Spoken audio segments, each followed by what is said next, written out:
as we should be going live once more.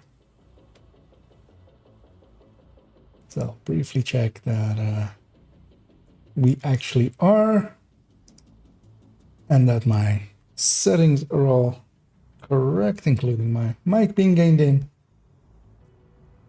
and no latency. Yeah, there we go.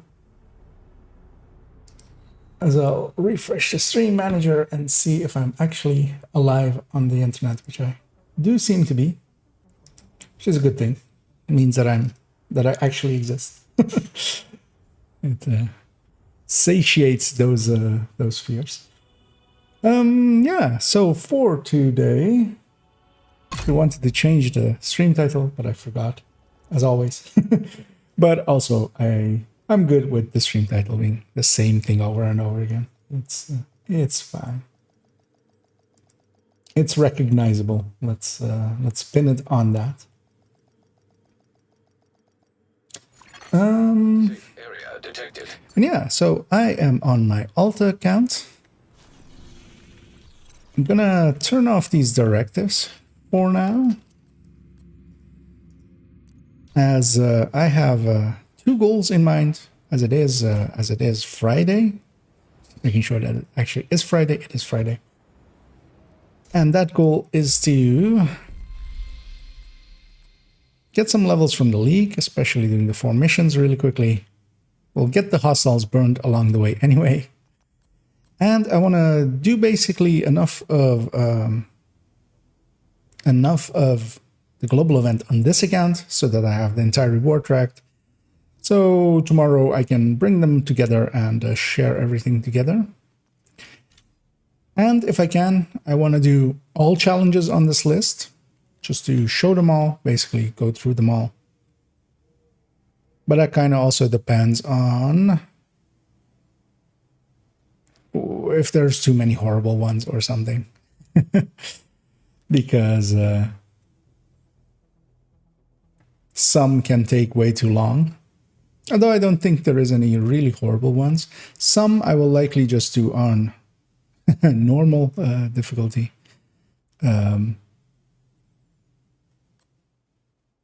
Stuff like capturing like a control point without leaving the raid, that's like it's so much easier on normal. Although even on heroic and stuff, it's not hard. Just takes longer and more chances of it breaking. Just having a look through. As I'm going to attempt to start off with just getting some league in. I'm trying to remember, which missions it was. Also, actually, let me briefly look what the target is. I got to play a little bit earlier today, but that was just with some people, and we did some summiting and stuff. So I didn't get to check the map, really. See Usina on, on Wall Street. That might be interesting to maybe go grab, as there's a lot of chests in there. Also, I see gear mods on on DUA, which will make some people very happy, as that is a great source for farming max out mods.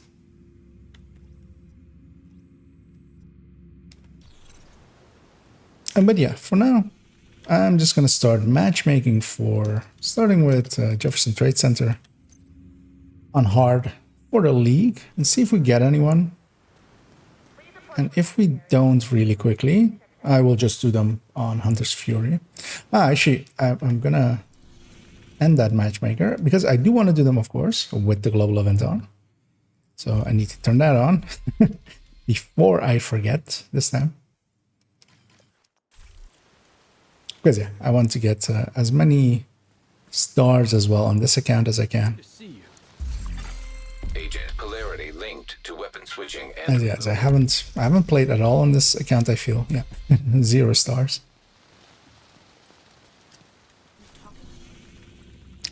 Let's see if there is anyone, and if there isn't, we'll just go solo it. But there is someone. So we'll go join them. Briefly checking that everything is working. So let me pop out the chat.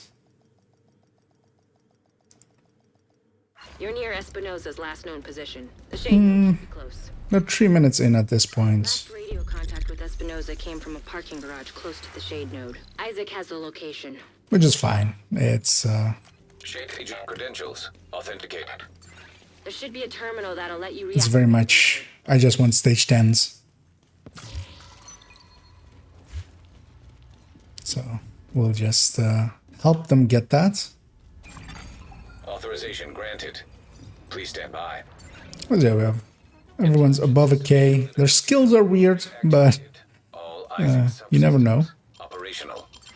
That was At least I don't ever know until we inspect them.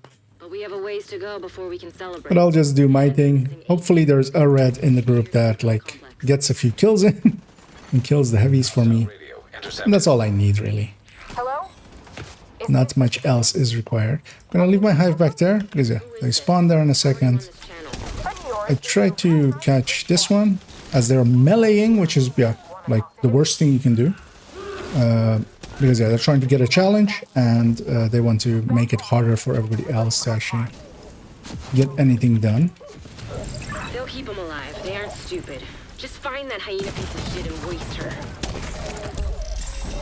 Polarized hostiles in proximity. Let's see what is still alive. Okay. Immediate medical assistance needed. They're going for key chests and stuff, which is like, why? Why even? I'll grab the resources. Don't care about resources as much on this account, but... Because yeah, I watch alts, so... that makes it a little bit easier on this account.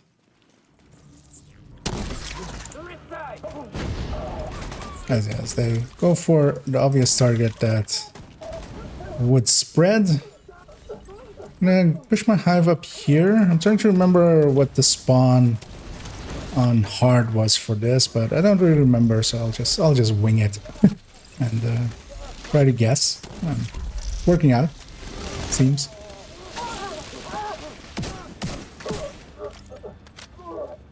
As we push through. I'm low on charges, so I should flame grenade the left and not charge, use a charger, because yeah, I want to have plenty for the boss room. Agent vital signs 0. As I push up here, I hear. hoping my allies deal with over there well enough. I'll catch this wave, because that one seems pretty guaranteed that they spawn here. They are still not dead on that end.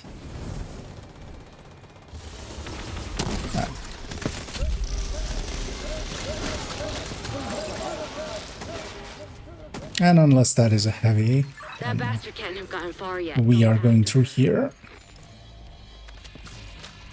I'm curious to see what these people are. Horrible, worse, and insane. In that order. Especially at 13k running whatever that was. Which means also that I will dump these people right after this run and won't carry them for other runs because yeah, they're just bad. Including meleeing stuff.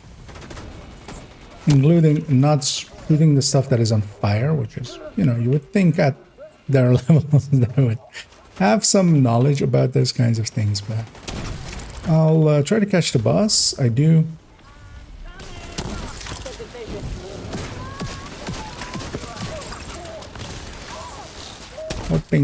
I was hoping that the boss would die actually on hard from my fire, but they didn't.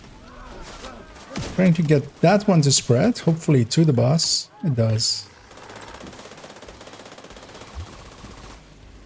And yeah, they're in the wrong polarity most of the time and actually struggling with a hard mission. I'm gonna do this just because they annoyed me. Critical. And leave. Agent in. Because yeah, that was actually pretty frustrating. Surprisingly frustrating. I'm gonna matchmake quickly for this one before they actually have a chance to even like start moving or anything. hoping to not get them, basically.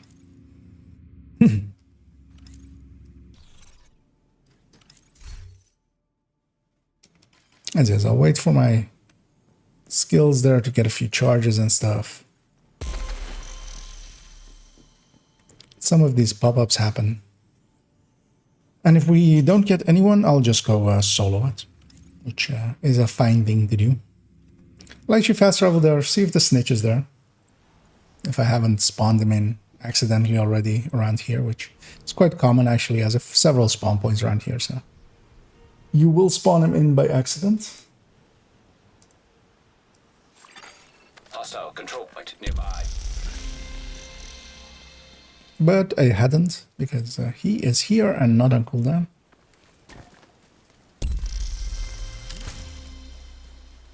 My buddy set up shop. Want to know where? Just gonna check that the matchmaker was still going. It is. I will grab an SMG, Hunter's Fury. I'll do it with Memento just because it's easier with Memento. Swapping these two weapons around and grabbing a Lady Death. Just making sure that my stats are correct. They are. And I'll start it off, and if I get someone, I get someone, and if I don't, I don't. And yeah, with all of these things, actually, the matchmaker ended, of course, because I picked up a bounty, so it wasn't my thing anymore. Just want to see. I even joined super late and even beat the first player in that. That was funny. I do want to have my shield. Which, of course, Your goal is a collection of transcripts and I'm gonna restart the mission because yeah, I would have to remod it. So instead, I'm gonna do it like this, do that, and then that, and then put these two across, and then grab a Lady Death again. Because yeah, just I want to have my striker shield for some parts, and that can help. Your goal is a collection of transcripts and notes from months of prisoner interrogations. The information is stored on a military-grade laptop, kept in the main holding area downstairs. The first priority is to release the prisoners to keep the True Sons busy. You'll be looking for some kind of... Should actually grab a few Memento stuff, just so... Because yeah, I'll be going to District Union Arena afterwards as well, of course, and especially there, I wouldn't mind on melee here just to change the polarity. And then just keep moving. Sounds promising. Find it and patch eyes again. Okay, I'm in. Now to open the cells. And the cells are open. Those two voice lines always feel weird when they're just right after each other. Because yeah, there's supposed to be a pause between them, of course. But that doesn't happen when we're running as fast as we are. Gonna attack right away. Just so I keep my 5. The main holding area is downstairs. Get moving.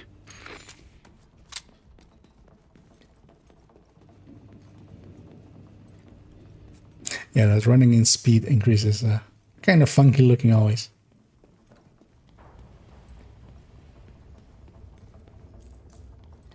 What the hell was that? Copy. You're mine. You're dead.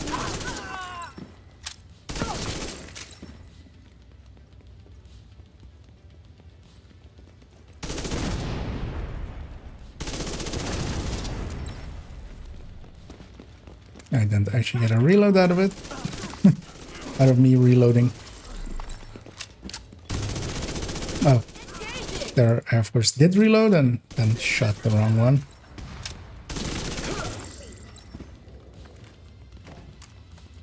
But also, like, a stage 10 here is basically guaranteed.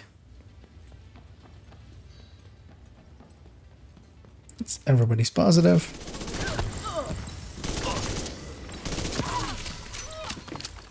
Truly, everybody's positive. There you go. True Sons seem to be in control of the holding area. The hyenas are knocking out security cameras. Good on ammo, so I'm just gonna skip it.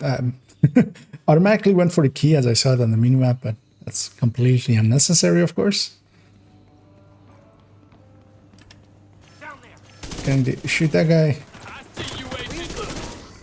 That's one of just our because he had my polarity. Reinforcements incoming. Gonna go close to the door so the trigger point happens. fragger.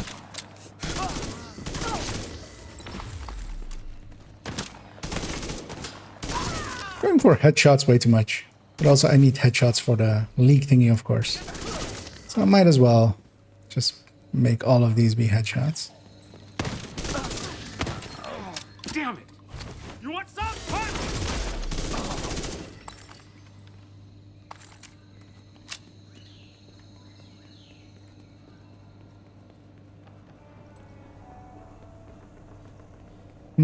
I'll grab this memento and special ammo as well, because might as well get those out of the way as well. And hello there, Spoon.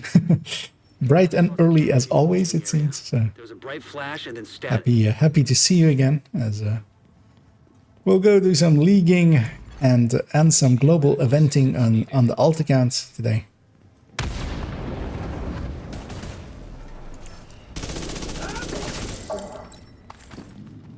Mistake. And maybe as well for the end of the stream, I've been made aware Picked up on camera again. that Area is just no one in particular grab it and get the hell has out. made a new upload, and seeing as I've already, well, I haven't watched it at all yet. I have already been bombarded by several people about questions about it, pertaining to the range as well. So I don't know if like if he accidentally made a video about the range that I'm also like going to talk about. Looks like you got True Sons reinforcements headed your way. That might be interesting to yeah. Okay. But yeah, so it might be interesting to maybe round out the evening at the end, as from what I understood, a lot of people enjoyed me being a reaction stream for a little bit towards the end, as we did it with his other video.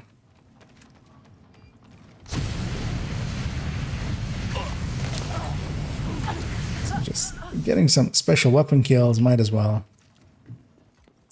As yeah, one of my goals as well is to get all of, or as many of the global event challenges done as well on this account. If I can get them all, then all, but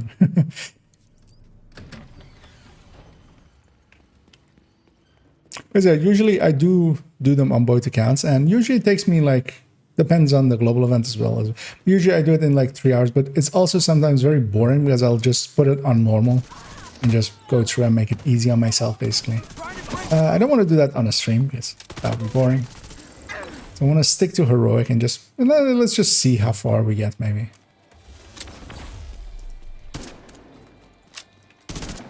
Sweet galloping. Jesus, what the hell is going on here?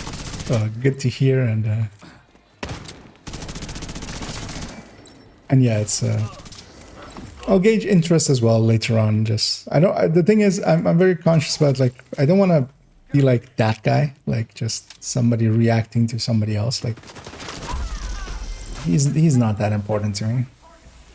As I get I got the challenge that a lot of people have been bitching about, which is to shoot 50 right polarity in a row. I wasn't even trying, and I got it done.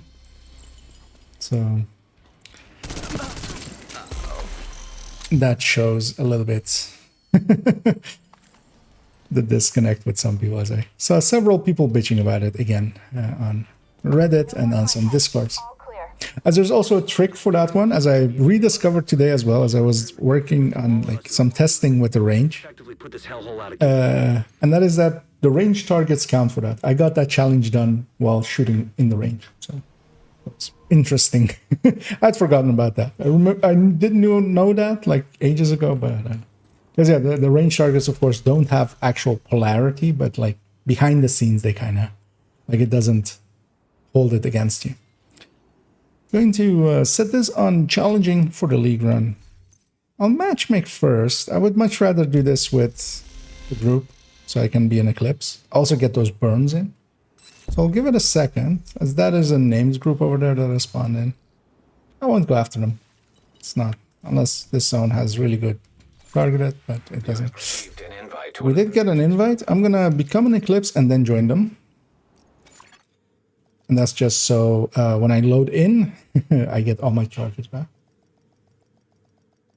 Okay. Yeah, I watched the first minute of it or something. been switched. Reload. Because I kind of did want to like watch it, not even because yeah, I just got it linked. I was like, okay, I'll watch it. But yeah, his intro was so bad that I was like, Hostiles detected. I don't want to watch this just before the stream because I'll go in hot and that's not fun. Those two directives are horrible for me. Well, especially the second one. But yeah, he can't turn them off because then he loses them on this mission because it's sticky on the mission. So I'll just have to live with it. I'm okay with that though.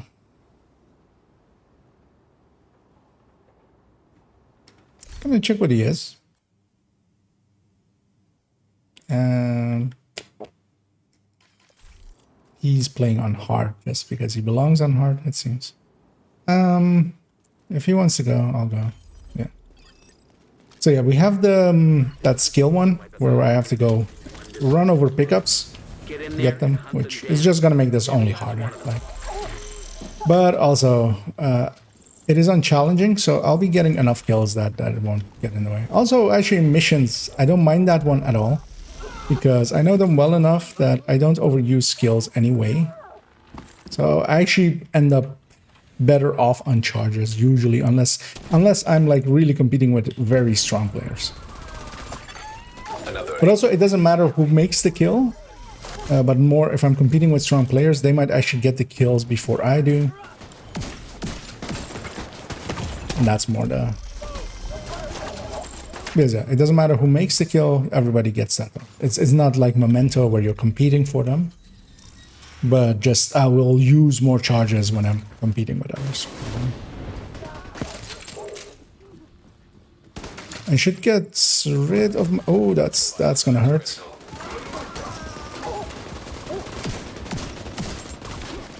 I'm hoping she died. She did.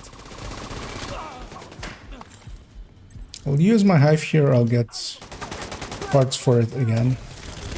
Hoping that actually catches someone. It does. We get another heavy. It's impossible to see what his polarity is. There we go. He's negative. There's like 2 enemies on top of him.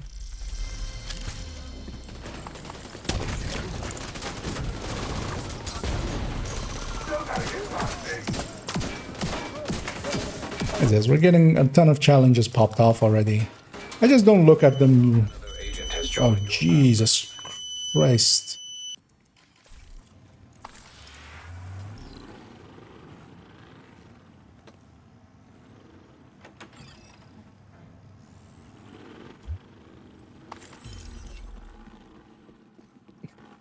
As we had someone join, which, yeah.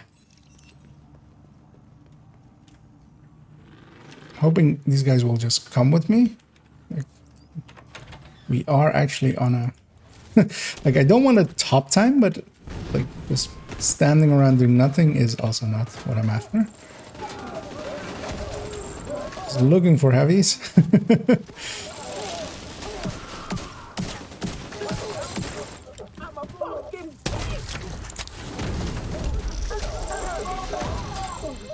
So I'm just getting ready to cross with that guy. And cross with that guy.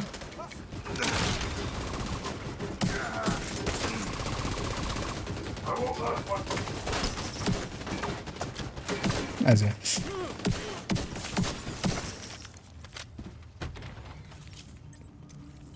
At least I'm happy enough to just do this in a group. I'd rather be in Eclipse. Get those burns in as well. Even if I'm basically carrying. We have 20 minutes here. She's still not dead. There she goes. Local power offline. I've never had to wait there, I think. Like, ever. So that was interesting.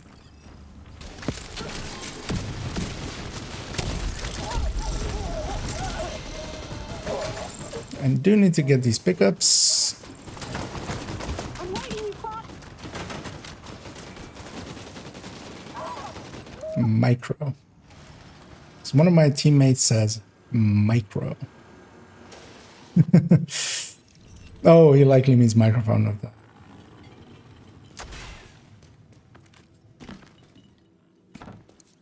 Whereas I was about to... they're going for loot, because that's of course what you do on a league run. I'm just gonna speed this thing. I'll carry them if they want to or not, basically. With or without their consent. I'll carry them to stage 10. It's heavy in there.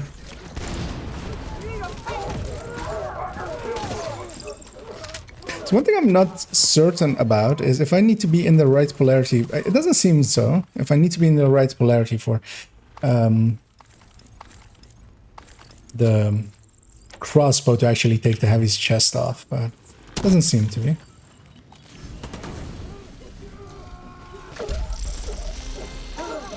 Everything here will die to that fire.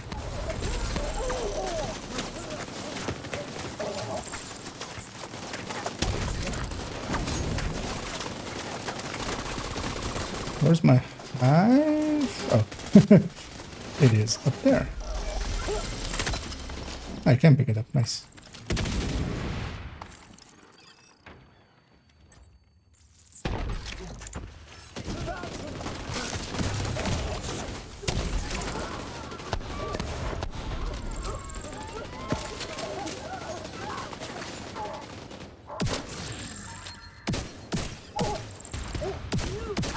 The only downside here is, of course, I'm not getting any headshots, which is one of the main things of that will take the most time usually with this. If I remember correctly, that's usually the one that like I end on. It's just running some red build runs and just headshotting along the way. As they all went, seeing as I heard that chest open, yeah, they went for the chest. Which kind of sucks actually, because I wouldn't mind doing this mission later on today on heroic though. Because yeah, mods, I'm not in, I don't need that many mods anymore, but a few of them. There's also actually, I'm considering moving this account over to be like basically 3 mods. 3 mod setup, which the recommended way of going about it. I didn't see what polarity he was there.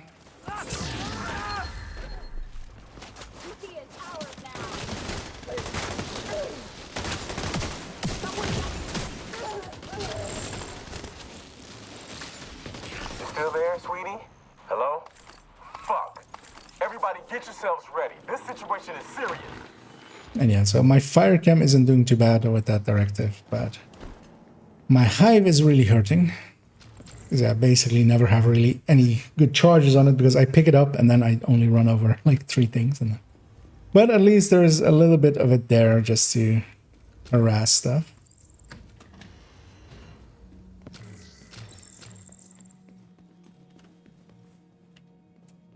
And yeah, they are very slow. I want to see what the other 2 are. Memento Striker with Fox's Prayer, which is just bad. And a Full Glass Red, which... yeah, I haven't seen that kind of damage at all during this mission, so they're likely not playing the global event correctly. As I missed my chem there, I do want those shock rounds that other player also knows about, apparently. My hive goes there. I'm hoping that actually doesn't...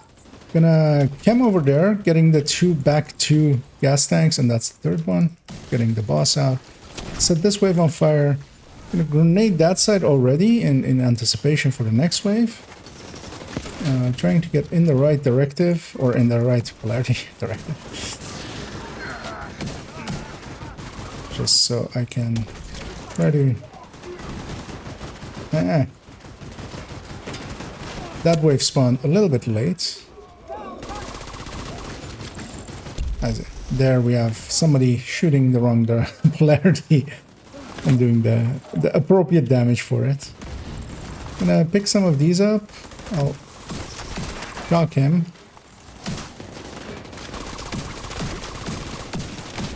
Diesel, what's going on down there? Diesel, are you dead too, you inbred son of a bitch? Everybody get to the arena. As we get the line.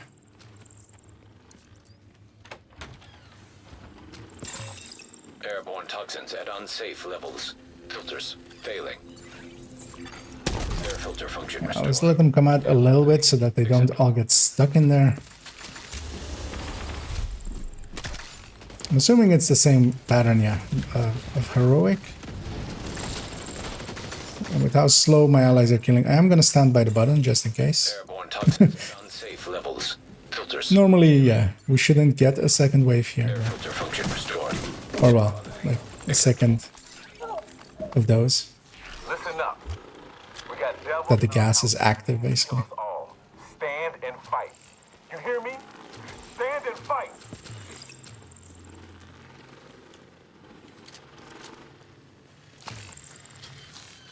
Still have 5. I'm gonna just right away go on and catch them afterwards.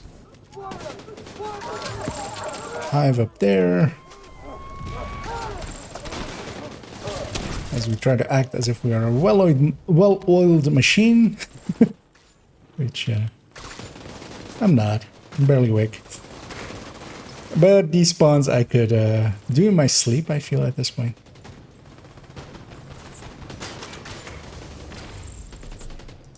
As I try to catch whatever lands here.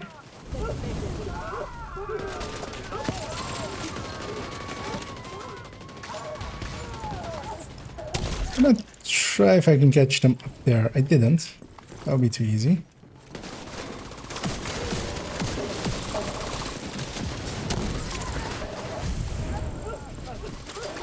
Gonna pick up a bunch of these so I have a hive.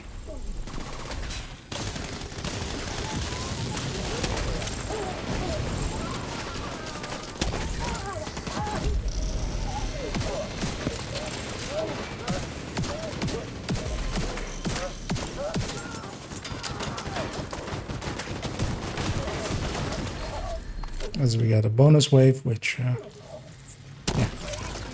It's actually kind of hard, I find. It's actually hard to get this bonus wave.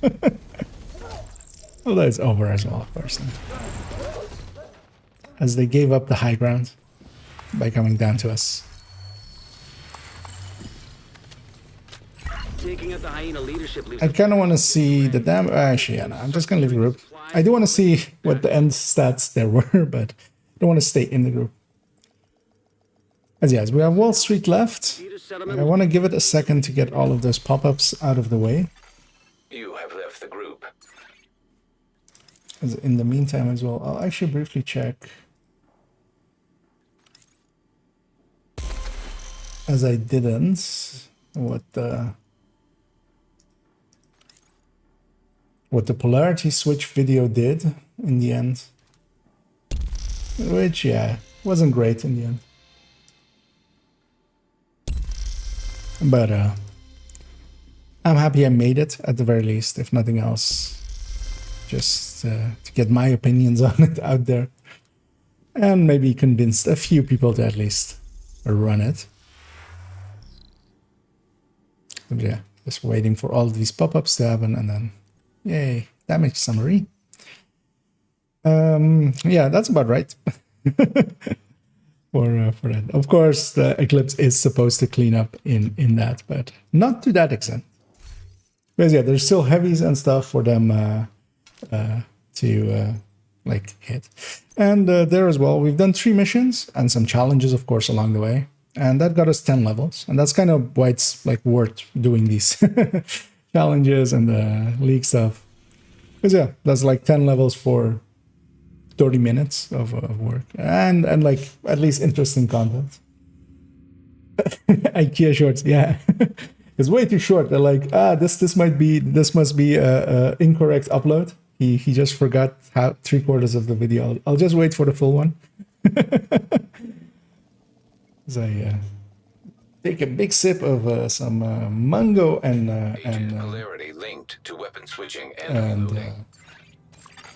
Safe area. I'm trying to remember.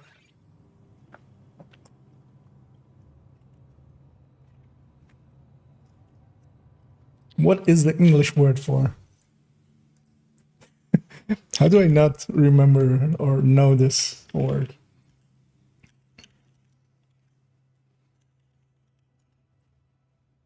Orange. I mean, I do know that word. It just wasn't coming to me. And of course, yeah, it's color. Mango and orange. That's what I was looking for. Want to make a trade?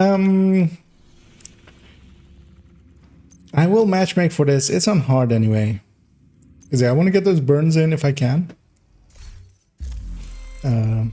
Although actually likely I will be. I'm already done with the burns. So what I might do actually is join them as a red, as a high-end red. And shoot stuff.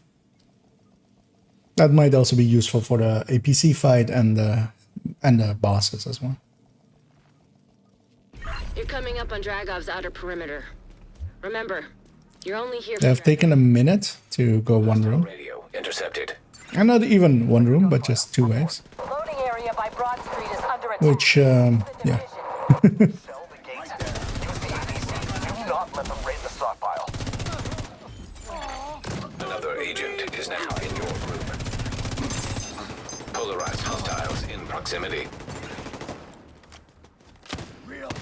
Should have grabbed something a little bit faster reloady. Trying to remember if this account has... I'm gonna inspect my allies. That's nothing. That's also kind of nothing. And I'm basically considering, do I maybe want to solo that? Because I might actually want to solo this.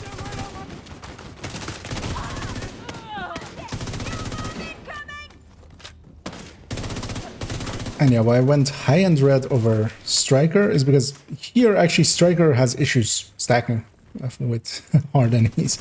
Like, where high-end just has its damage more up front. Kind of the same reasons why we use it in raids. Like, usually people tend towards high-ends more.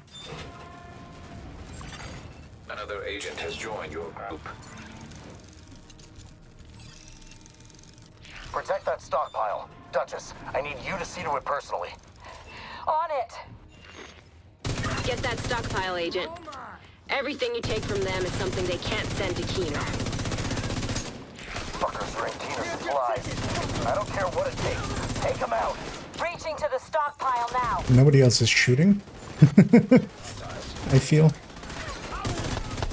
Because it did hit my health gate, so I should be actually a little bit more. Assistance needed. I really want, I'll grab a decoy. Like, I want them sometimes to shoot at other stuff. Because, yeah. I'll decoy there and try to grab this. Hostiles approaching. And this is actually the tactic to get this one. Hostiles drawing near. Yeah, we actually do need to pick up the thing to get completion there. I don't have time for this. I'm hoping they don't loot, although actually on this account, I'm not going to do this mission on this account anyway. I'm going to rush because that's like... we're not doing just a mission, we're doing the league run.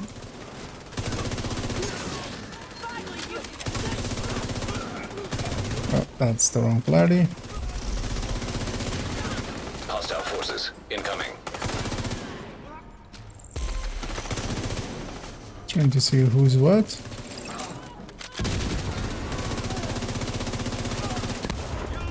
Surprised all my shots there went well, actually. Because yeah, I shot a negative enemy that was in front of... it would be nice if this person just stopped firing at them. And because yeah, like they're literally not hitting them. Until they stood up to assault me. Gonna toss my decoy there. Hoping that it just keeps the enemies from pushing up, basically. Just keeps them busy there for a second. which actually did really well. Better than expected.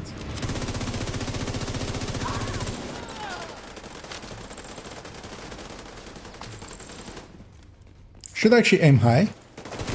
Try to go for headshots.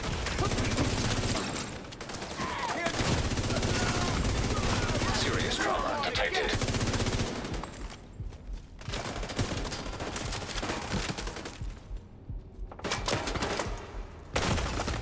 Hoping they don't finish me off. So I shut the monitor off that I'm It's time to take that. using the Careful, Agent. Take your time. around for this game. I really want to have a different piece of cover.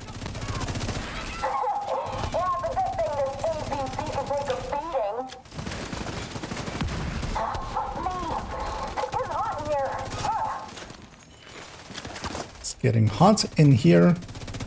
So take off all the APCs. As I'm gonna just finish her off real quick. And yeah, this is the reason you go on the right side, because yeah, you can shoot everything where you can from the left side.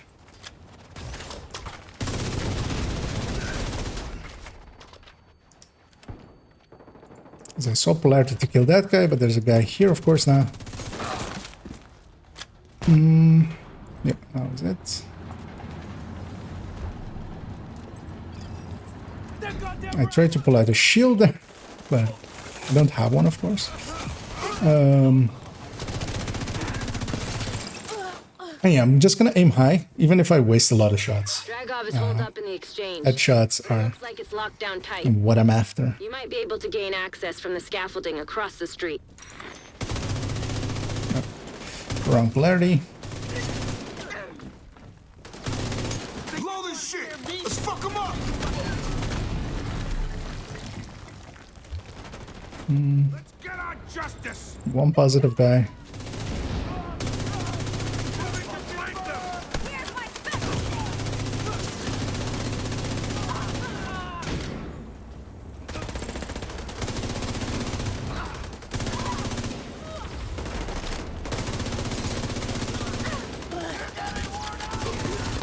Just die already.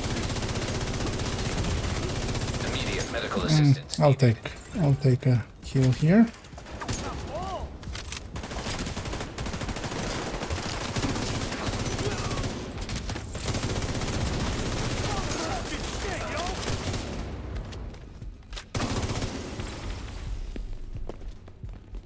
Everyone's positive. Yeah, here, for instance, the whoever's using an Elmo behind me, it's actually making things harder, not easier.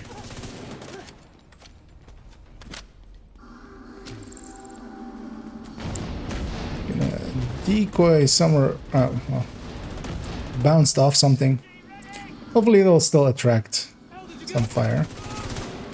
I'll grab my minigun here, just because I want to get some of those as well.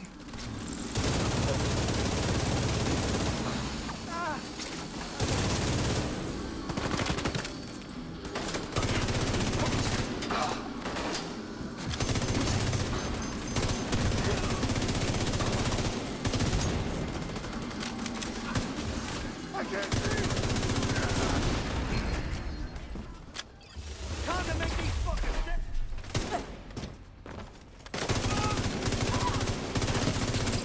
There we go. Yeah, especially for the boss fight, I want to reach that point with plenty of stacks if I can, and just burn down the bosses, kind of like I did with the solo run. I'll put my decoy there. I got your back.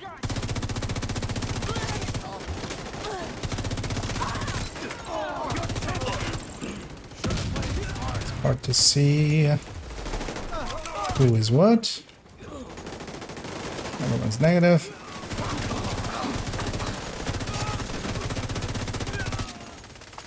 Everything's positive up there. We're keeping them suppressed. I'll toss a grenade by back pulling, and hopefully somebody shoots them now, because It's in the wrong polarity. Hold them off. I'll strap up and deal with this personally. Rob, Especially to get it like into those kind of terraces and stuff, you can pull back. Basically, you go really far and then pull all the way back, and that lets you basically have a very high trajectory. I'll grab those resources because might as well. Okay, pure rush. Just let's get this done. I'm positive, so is that one.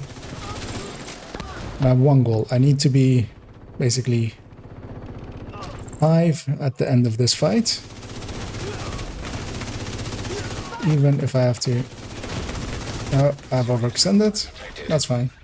I'll use my hive. Agent out of action.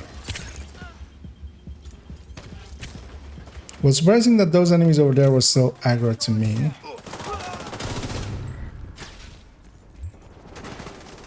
I likely won't be able... Oh no, I am 5. I am 5. So, mission successful so far.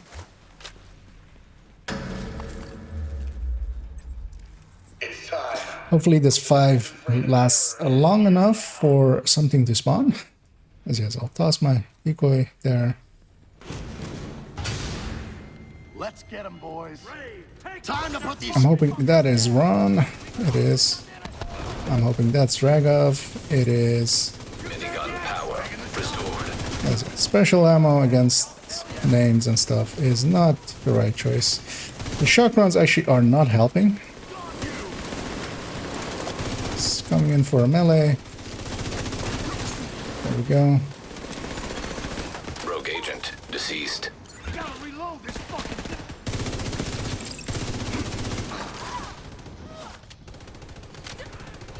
There we go. It's gonna deconstruct this all and leave this group before they go looting, but they will. You have So let's just leave them behind.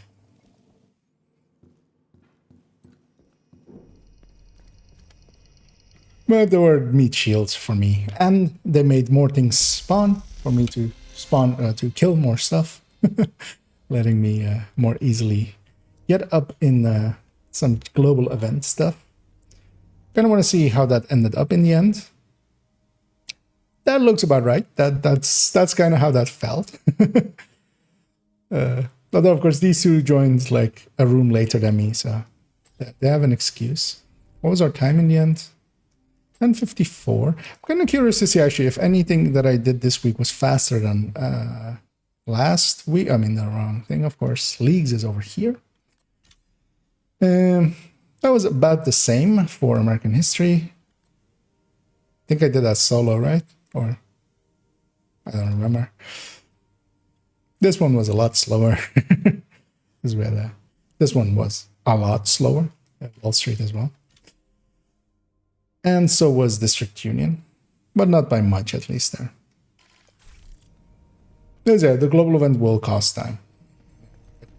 We got all stage 10s. We even got all the burns done in just right away. I don't care. I've already on my other account. I have 120 already on the league. I went and did the skill kills as well during the day. As we were going through some summit, I got some skills in there. Hello there, Third Law. Let me catch up there. Hey, is there any weapon you could recommend other than Kingbreaker for the Heartbreaker tech tank? I have trouble with the recoil. I mean, basically any weapon will work, really. The Kingbreaker really works well because you should be closing the range to places that like close enough. But if you're really struggling with it, any weapon with flatline, basically. Any weapon that can do flatline. So M4s, Carbine 7s, even if you have to ACRE, G36, P416, Mark 16. Flatline is a worthwhile choice there, I would say. No, but you can also still go fast. FAMAS with fast sounds, for instance. Or even if you're going that route, Elmo. Although to set it up for the Elmo, the annoying thing is that then if you're using your ACS to stack with, as you kind of should with the tech tanks especially,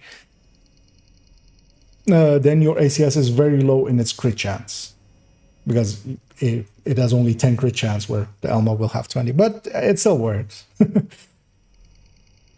But yeah, basically any weapon that you kind of think like the Kingbreaker is such an outlier that it works really well in there, I feel. But if you don't like the weapon, then yeah, anything else is basically viable there. I'm gonna grab, because I'm gonna look in these challenges, see if there's anything like specific that I really need to get done, because yeah, we'll likely have some missions likely as stuff. Something, oh yeah, we did a stronghold, of course, already. We did a challenging one. We likely need an invasion mission somewhere.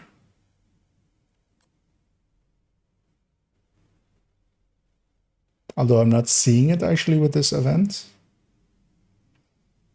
We need to kill some outcasts. We need to kill some Black Tusk with grenades. That will likely be something that I do on normal, together with the melee kills and the swapping the polarities 50 times. Some more specialization kills.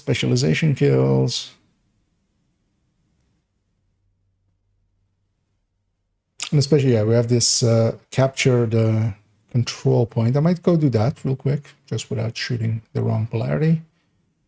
And then, yeah, we have those headshots that always take quite a while. Yeah, we're pretty far through that already. So yeah, I'm gonna go capture a control point. To do that, I think I'll just grab Heartbreaker Tech Tank, actually. Might as well. I'll even do it on Heroic. No directives though, just because I don't want to take the time to do all that. And then what I'll do... actually, let me show... was there yesterday demolition site came up in I don't remember who had the question, but they were asking about like why demolition site was something that we did for XPing. I can't specifically show it because you need basically a 4-man group for it to do it right. But what I can do is, yeah, basically show how we do it. Because yeah, the thing with demolition site is there is this fast travel point if you have the classifieds really nearby. And hello there, Kano. And yeah, you're welcome, Turtle. So yeah, especially with weapons as well, just in general. If you don't like the recommendation of a weapon, that's also why I don't really go in the build showcase. I don't like put different weapons or anything alongside of it on the sides, except for the recommended, like the new ones in the folders with the recommended, where I like put a FAMAS and then like several talents or something. And that's because weapons are very much personal. Like, as you have seen me use, I use Mark 16s a lot. I like them. They're not, like, on stats, it's something that someone could go like, who is this idiot? Why is he using a Mark 16? But I know, at least metric-wise, why I use them, which is especially their damage per mag is good, their accuracy is good. And I'm giving up a ton of damage for it. I know that. And yeah, you just have to always basically have that in mind. Because yeah, it's perfectly fine to not use a Kingbreaker there. You just have to know that you're giving up a ton of damage. And if you're fine with that, if you would rather, you know, I mean, it's always better to be happy than to be right. It's like one of those old sayings. I would much rather 10 times a day be happy than 1 time a day be right. Oh wait, no, the other way around. That saying goes completely differently, actually. As I was there both wrong and not happy about how I said that. So there. Do as I say, not as I do.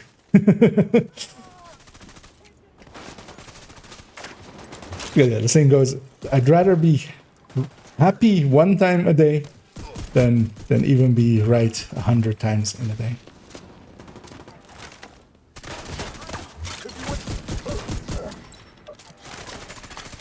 Nearby hostage situation. So what I've done here already is engage the CP while I was outside of it, and I think that will bug it out. So what I will do is just disengage, wait out the timer for fast traveling, which is 10 seconds, and fast travel away.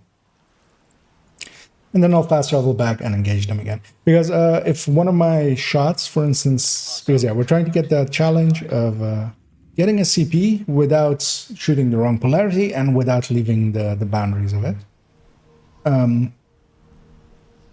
And actually, this is the wrong CP to do that with, because I can't actually show the thing without leaving boundaries, so I can't actually do that. We might go do a different CP then. We might go do this one, which is much easier. And then I'll come back to this one to show that.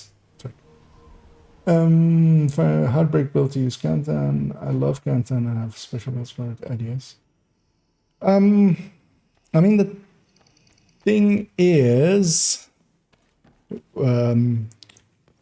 why be Heartbreaker when you can be Striker, basically, is kind of the issue at the moment, especially for the more red kind of build. So, of course, like the Tech Tank kind of works well with, or at least in my opinion, better with Heartbreaker than with Striker. And that's especially because the chest of Heartbreaker is more required. But especially, for instance, I had the same with trying to make PFE with Heartbreaker for Countdown, actually, specifically even. But what I found is actually, the Striker one is a lot more consistent because it gets to be... but yeah, both of them need to be with Survivalists to get that PFE high enough to be worthwhile. But of course, the Heartbreaker one wants to be Technician to spot stuff. So, as I'm going out of my way here to not shoot the wrong polarity, which is like the thing of this one. So I'll over aim. I'll call my allies in as well so that they're on the way as well, just so we get this done more quickly. This is just heroic without directives and stuff. This is not like easy, but it's also not hard. If I even, and also we have a sandstorm coming in, so that is always in the favor of players, I feel, really, because yeah, enemies won't engage at the same ranges and such. It's annoying for third drone players because yeah, the range of third drone gets severely cut down. Oh, especially the turret. But yeah, for a player shooting, especially when you you know, have big markers above enemies' heads, letting you know exactly where they are. I feathered an area and accidentally hit the wrong polarity. I'm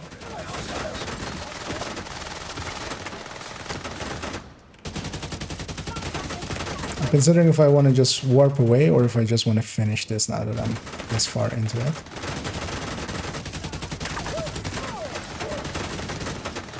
There's a lot of stuff here.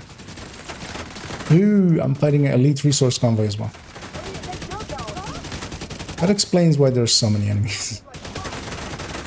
As I'm about to lose my shield if I don't, like, hide it. Yeah, there I was putting my shield away from this enemy, but in the end it didn't work out. I'm gonna actually give up and respawn. But yeah, I'm gonna go after a different CP. And actually what I'll do as well, just for easiness. Because in that sandstorm it was actually hard to see for a second there where enemies were. I would say we'll just want to try Heartbreaker. Well, I'm not sure if it will work. I mean, for Heartbreaker, if you're just looking for a build for Heartbreaker, I mean the Tech Tank. is my obvious answer. But otherwise, just making a red Heartbreaker is okay. It's not bad. It has a bonus armor, which it kind of does decently.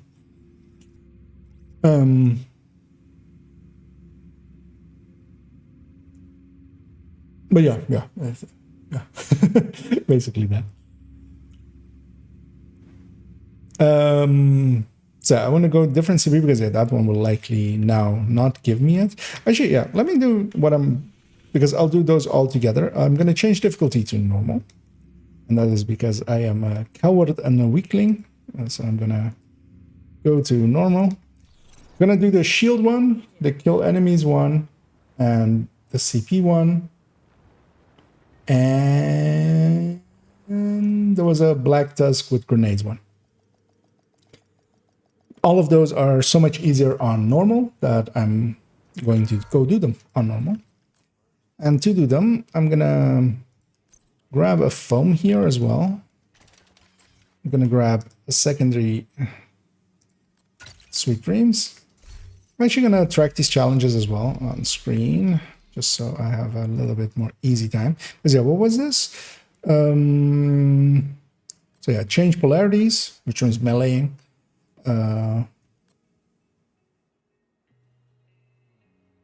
Killing with melee, capturing CP. This one we'll just do in play, likely. Pistol kills as well. Might as well get those out of the way. Positive polarity Black Tusk with grenades. But yeah, that one especially is just super annoying to do on anything except normal. So we'll go over where to where the Black Tusk are, and foam them in place. Put a grenade under them. Melee a few if we have to.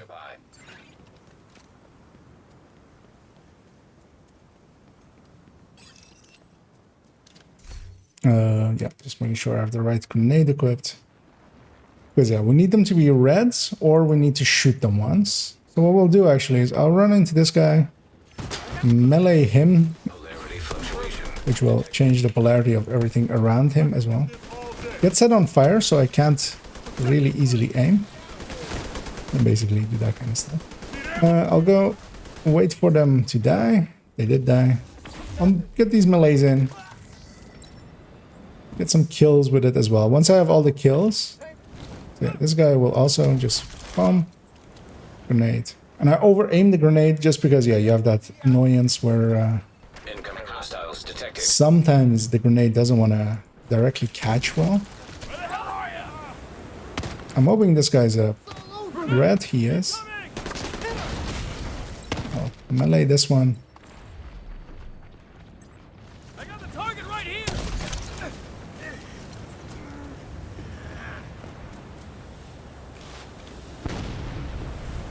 Oh, they were purple, so they didn't die. Husky detected. Deploying UAVs. That should do that, and there we go.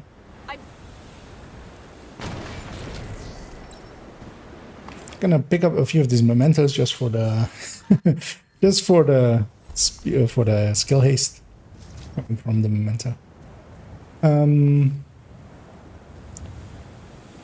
There was another Black Tusk thing nearby here. I saw. There we go.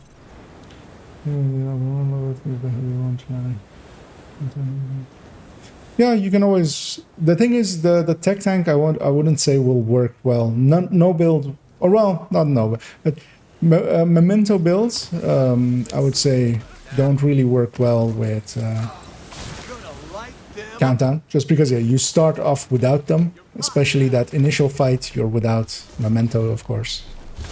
Basically, I mean they still work. They're not bad. Okay, we got all the melee kill ones, so that means I'm gonna grab a Scorpio, just a CC stick. But especially on missions, solo, that kind of stuff, like can be made to work. I'll Comic ran one in a legendary a few days ago. So I've done DUA and Capital with tech tanks, negotiators and heartbreakers. I wouldn't say like that it was like the best choice in the end, but I got through it. It was slow and steady, but we got there. Mostly because I'm used to just doing them with focus negotiator, and nowadays with striker negotiator if I need to. I'm gonna shoot this guy once or twice. Oh, actually, I'm in the wrong polarity, of course. He'll die. Okay, that's a lot of positive. If I can catch multiples. If I can catch multiples, are both of them red? Both of them are red. This is the reason I'm doing it on normal, because yeah. Tried to catch him as well, but so yeah. Now we're out of grenades, and what I'll do here is well, let's first get completion here. Might as well. Basically done. What I'll do here is go to the White House, because yeah, going to the main White House, we'll get grenades again, but we won't lose our memento stacks. But yeah, we're not in a shared space. If we go to any safe house, we'll lose our memento stacks, which I've got a few now, so might as well keep them. So we'll go here, and then I'm guessing we're not done with the Black Tusk ones yet. I didn't see it pop up.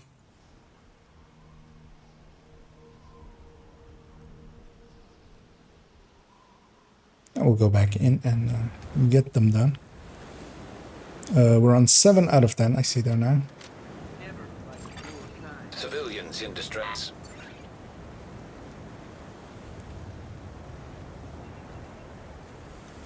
I see you. I'm trying to see if anyone is like together, but this is an elite. He will not die. On the flank. Mission deployed.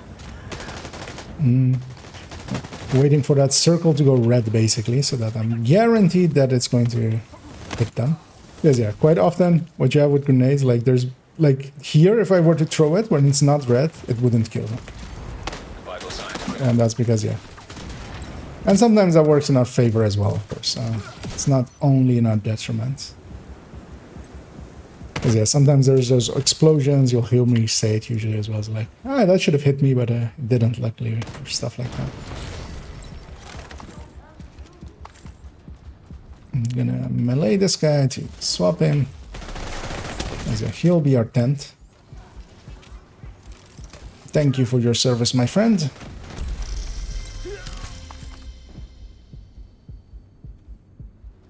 So we need to do 25 melees, so I'll just bully this guy till he dies of it. Son of a bitch. Incoming hostiles detected.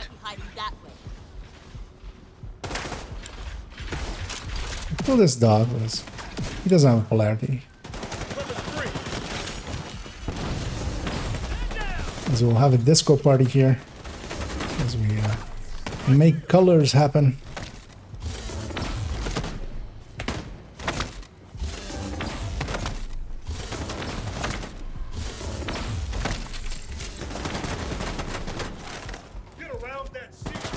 We need 11 more. 1, 2, 3, 4,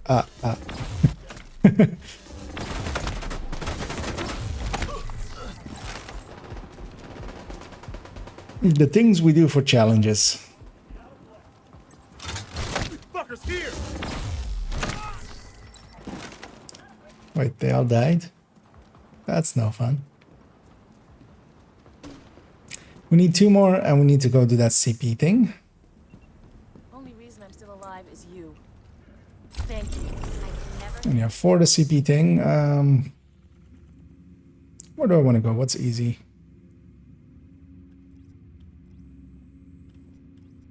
Especially the defense of it, that everything's like coming from one side, preferably.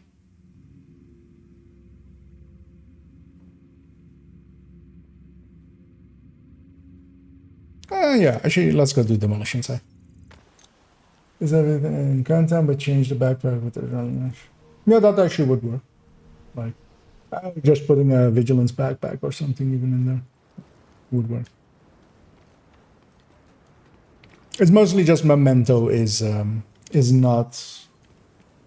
But yeah, like depending on your stats, usually by the end of countdown, like I usually come out of it, even when I'm like strikers or something with like 40 kills or something. So it's not that it's. Detected. Location guarded by Just gonna hostiles. get one more melee and get this challenge done.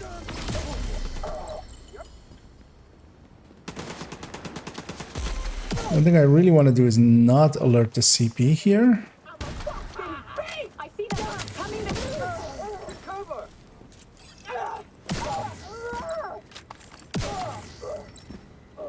And go out of combat as well. So I'll go Eclipse here. And for no particular reason, I'm leaving my hive behind here. Although actually, I might be too far once I go in. Let's figure this out. Let's see.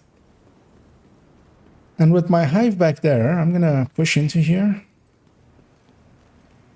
These enemies are on normal, so my fire is way too strong for them. It will instantly kill them if I do it with my fire cam, so I'm going to do it with a grenade. And that purple might survive the initial explosion. Oh, they did. Although they're too far for anything to spread off of them.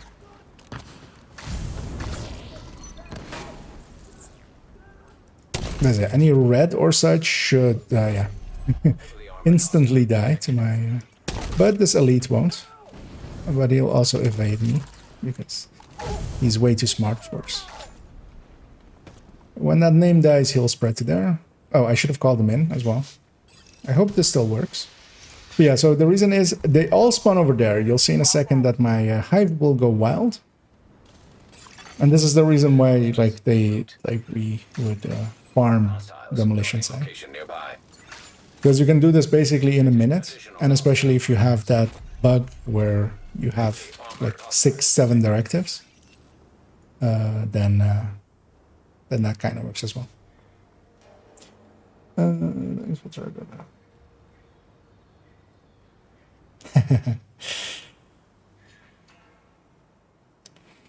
yeah, I can agree with PFEs being pretty awesome for countdown. Yeah, well, as you've seen me use them as well quite often.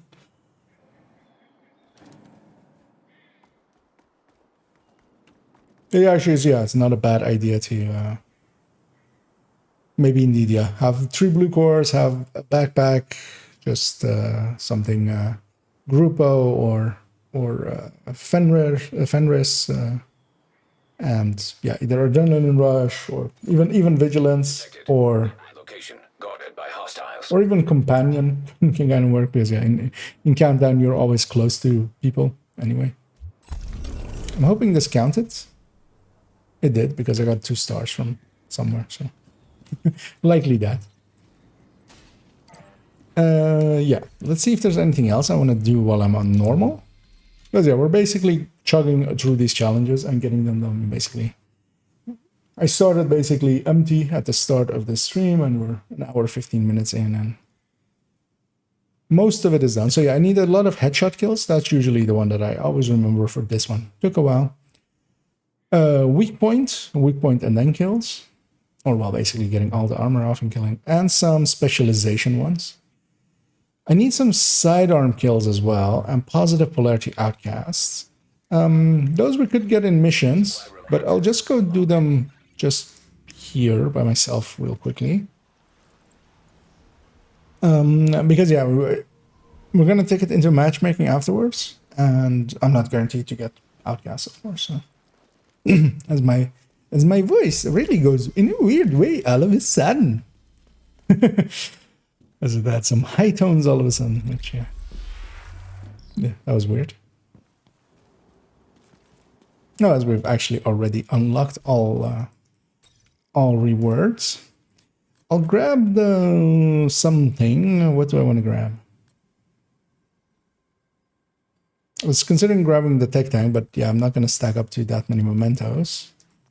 What I'll do instead is actually grab a Hunter's Fury, because the Hunter's Fury buff still will actually apply to pistols. I'll get those pistol kills in, because yeah, I don't want to try to sneak those in heroic. Let's just get those done. We'll get some positive hyenas as well here.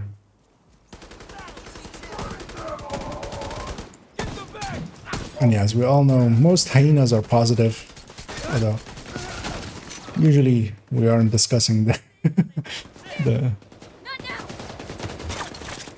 their polarity when we say that,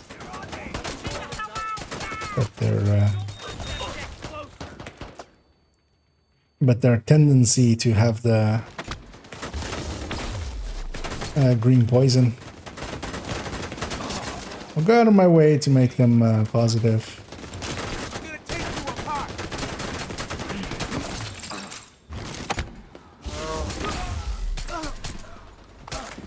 Armor gonna save you, huh?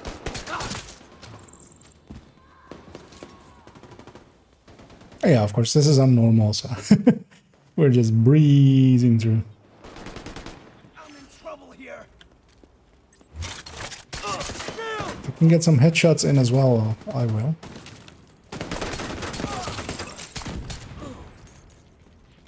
Also saw today that Hutchler finally made his... I watched like 2 minutes of it. I couldn't watch the whole thing because it's just about to go stream. But his how to aim video, which even without watching it, I can likely say that it will come highly recommended. As yeah, if, No second chances. No more let's go do that to all of these guys.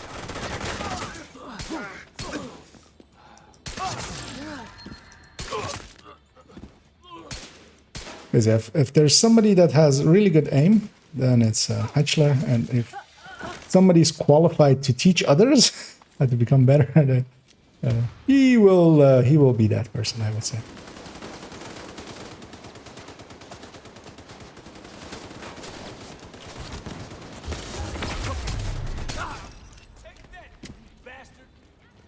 CP cap. Alright, then call him in. I'm gonna do that now. Reinforcements incoming. The Incoming hostiles detected. outcasts aren't even still on the list of like close to being done, so which is weird. I'll destroy. Because I feel I've killed more than 15 people already with my pistol, Heavily armored hostile detected. and I might have just missed it while I was talking. Your turn next. They're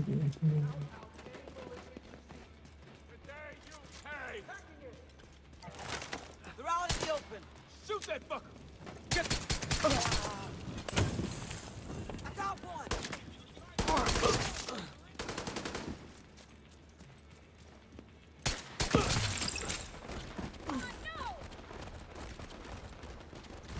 Yeah.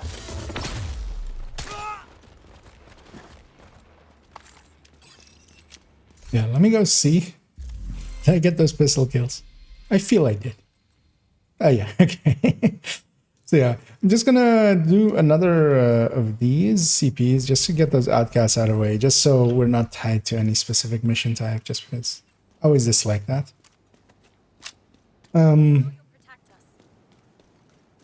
Although of course we could do this on heroic as well and do it just as fast, but Supply room access. basically I'm going to kill these guys, kill this next CP, and afterwards we'll just jump into some matchmaking as we get a hunter. I still don't know around this area where the hunter is actually. Wait, where's the cloud? Then he was likely up there actually.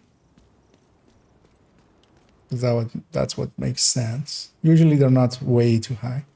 As I said, that was a stalker hunter.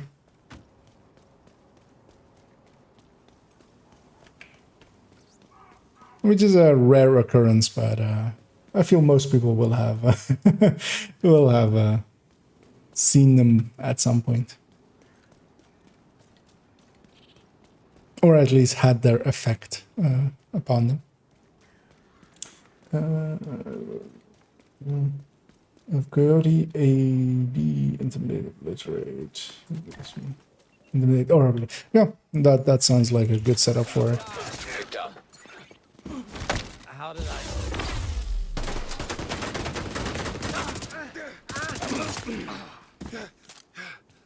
You now.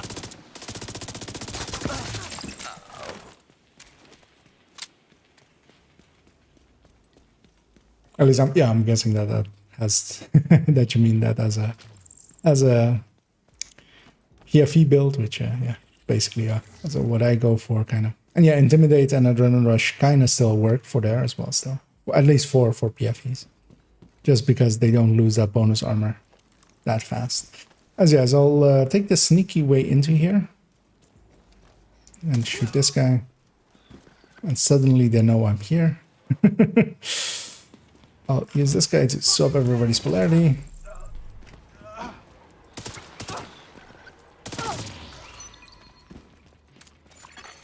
Hostiles guarding location nearby.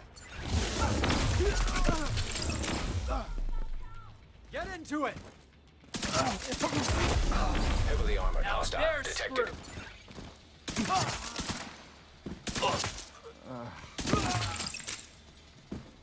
So I'm just hunting those heads. It's actually harder to get headshot kills on normal because yeah, if I hit them in the body, they'll die anyway as well. Where of course on heroic, like just because they won't instantly die if I accidentally hit their body, then it's actually easier to get headshot kills. Well done. But yeah, we're up to we need 12 more outcasts here. I'm gonna finish that off and then we'll go back to heroic because the rest of the challenges I mean with all of them I'm confident of doing it on heroic, but actually on this one kind of showing off how fast you can get them done because likely in 2 hours we'll be done with all of the challenges, although this one as well kind of is Detected. it's not the easiest because those headshots take a while. Getting 100 headshots just takes a while, at least for me. It's also, of course, player dependent. Yeah, I need them to be positive, so I will chase them. The annoying thing is, by the time I get up here, he will... Oh. Okay, yeah. I was gonna say, he's gonna jump down, but I actually failed to even get up there. We need 6 more. I don't even care about the CP, not on normal. There are some outcasts over there. Let's go say hi. And now watch it be that the first mission I join is Outcasts, and we would have gotten it anyway. I need to melee. Oh, I'm in the wrong polarity.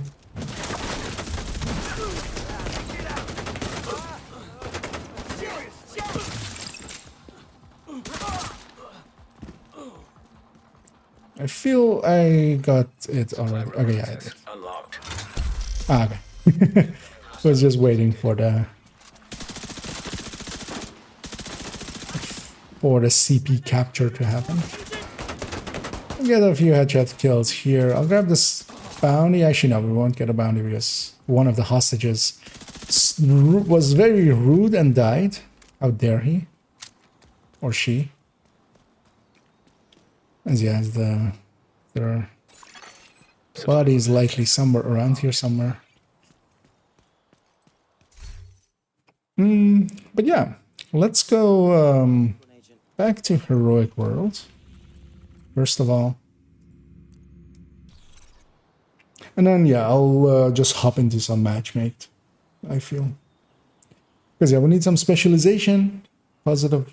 It needs to be eliminations as well, so we need it to be actual kills. No, my record for contents 26, 27. That is, yeah, that's at like 4 an hour, even if you're like going pretty fast. That is, yeah, that's quite a long day. Sounds like. I feel, I don't think I have that many. Because yeah, I remember like in the first few days that it came out, especially with a few players. Actually, it wasn't the first few days that it came out because I didn't start till like a week or so in with it. Because there was other stuff to test and play around with. And I remember, yeah, like in that week, we did like 10-hour sessions of just countdown. But in my case as well, it was like with 4 or 5 people that was just fun to hang around with. Like, made it fun that way. I was going to ask your opinion on Intimidate versus Obliterate on PFE. Oh, yeah, then actually answered that somewhat. As yeah, I think Intimidate is one of the or on PFE, Intimidate is one of the few places still where like works decently well. Well, Intimidate with Adrenaline Rush, because Intimidate with like Memento or Bloodsucker still actually also kind of works, even like for Hunter's Fury. Although it's more of a hassle than all of the other options. But Obliterate, of course, works really well. I feel Ridgeway Wicked with a Sadist weapon also kind of works well.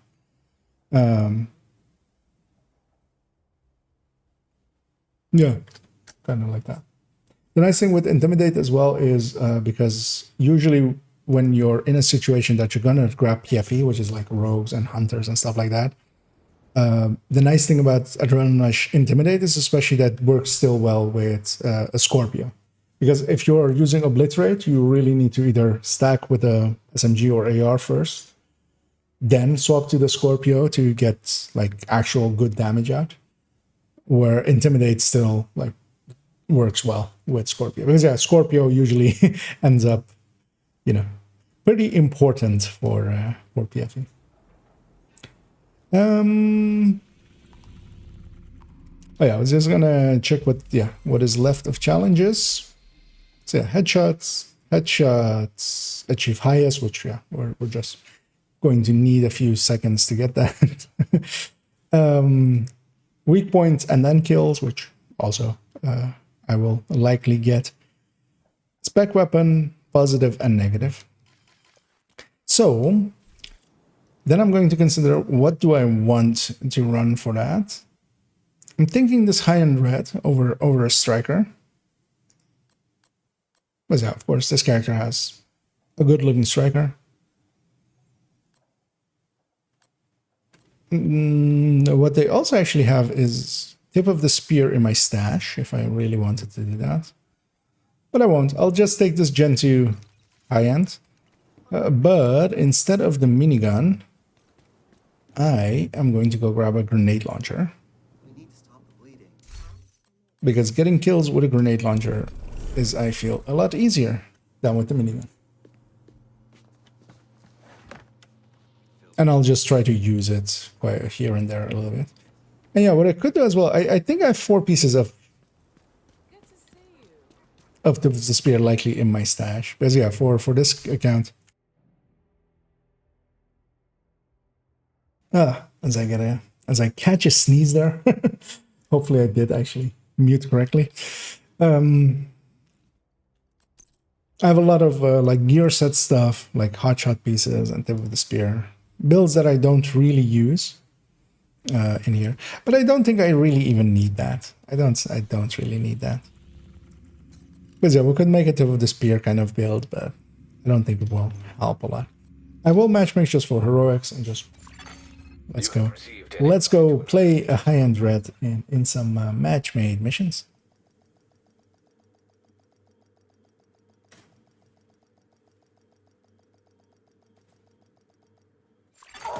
Agent polarity linked to weapon switching. This is not a mission. This is a bounty. Because this is a bounty area. This is the police station. Cleaning up the streets one bad guy at a time. I helped. I shot my weapon once, I killed someone, and that counted as helping with this bounty. Although actually, well, the name was already dead, so I didn't actually get the actual completion with credits and stuff.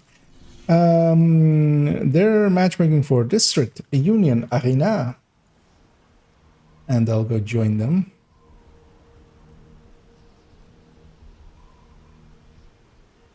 Although this is a mission where I kind of feel that I might actually I would benefit from being striker. They have cool skills on, so I'm just gonna already give up my hive. Every last one. Instead of that, I'll grab a healing drone. So usually what I always want is a long skill and a short skill. A skill that has a lot of duration and a skill that doesn't have any duration really. So I'll get my drone out and then later on I'll start pulsing.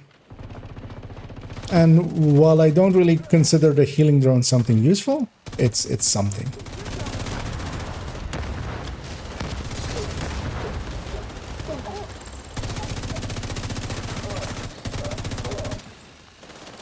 This car is...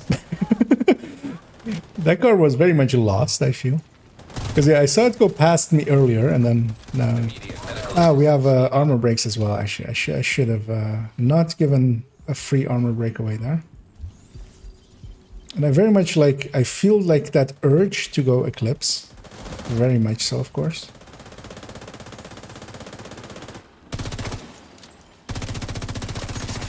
I'm gonna aim high.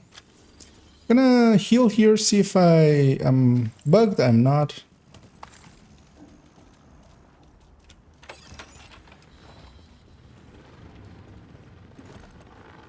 So I'm just trying to find one of those weak points.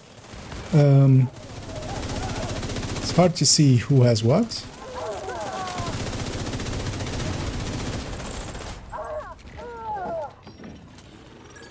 So I pulsed a little bit too early there.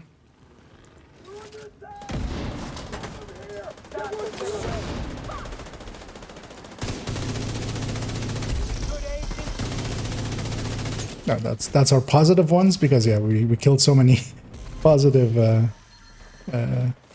Black Tusk there. So actually, yeah, I'm gonna double reload just so I can go after these negative ones. I should watch out. I don't have a hive. I have bonus armor though. Someone gave me bonus armor from a galvanize. As I really want to get these headshots. So just over aiming for the head. That chest is still available to me. The other team did not loot it, so I'll go get that. As yes, they're pushing in, but that's fine. Yeah, not usable. Optimal range and killer. That's not the shotgun that will find any use with me.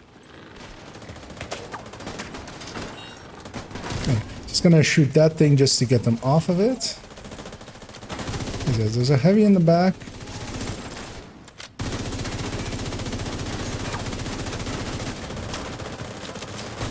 Everyone's negative, so... Whoa. That guy stood on top of the minigun there for a second. Oh, actually, she's positive.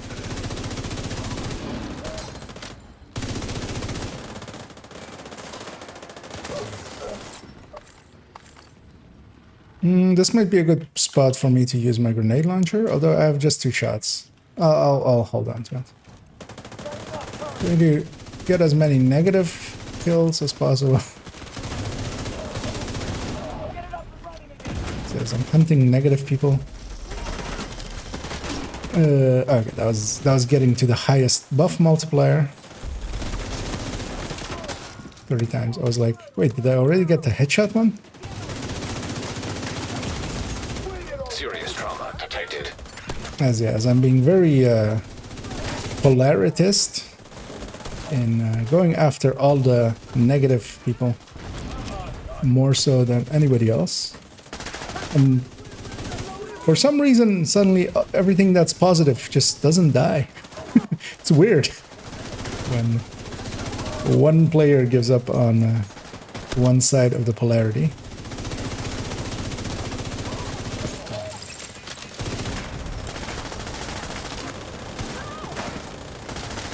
Yeah, trying to fire and reload.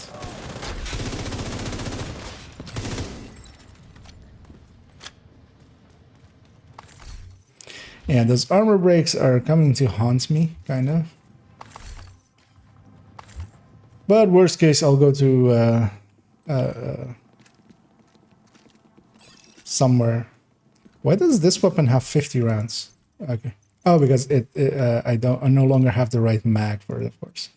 You know what? I'll grab a Bullet King just for laziness. Just because I have MG5 with I grabbed the Pestilence. I think I grabbed the Pestilence.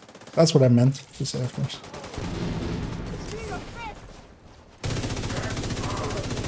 As I hear a heavy somewhere.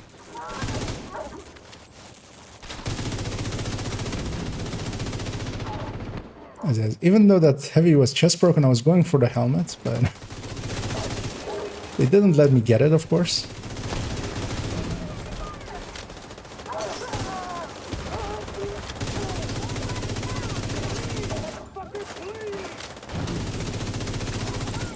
And what I should do actually is, yeah, get up to high stacks on the global event first, and then really go for it. Because yeah, if I get to that 5 stacks first, then it's so much easier to. Yeah, I was killing negative people, so all the positive ones were surviving there.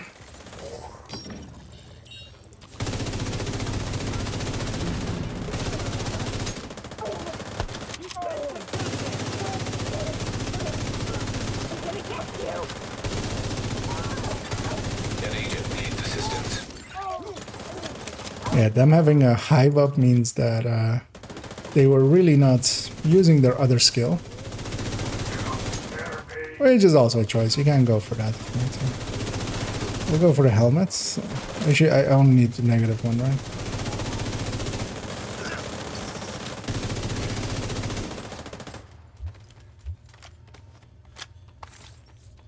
So I have a few grenades. Trying to think what's the best wave. Like this wave coming up here is maybe an option. I'll think I'll wait one more room till that other...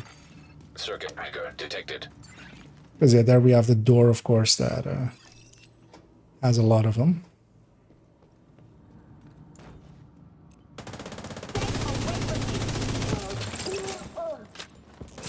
Got this ammo as well.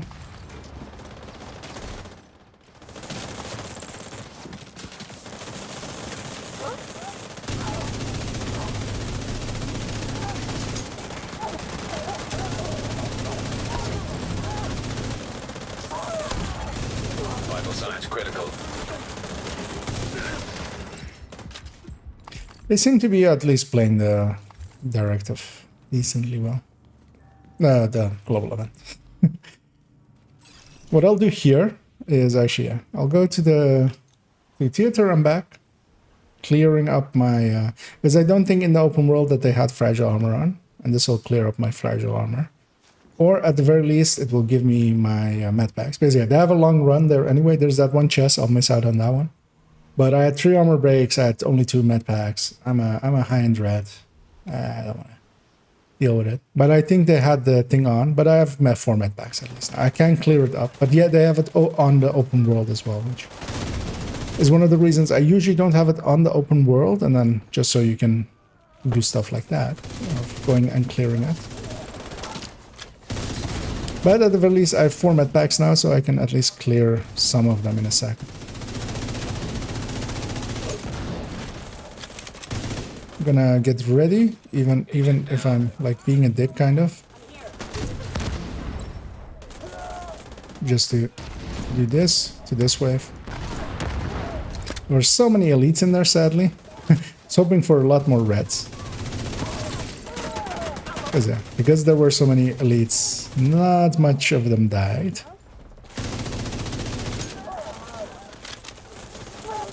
Should have maybe snuck some of those in on normal as well. But if that's the last thing that remains, we'll go do them on normal as well.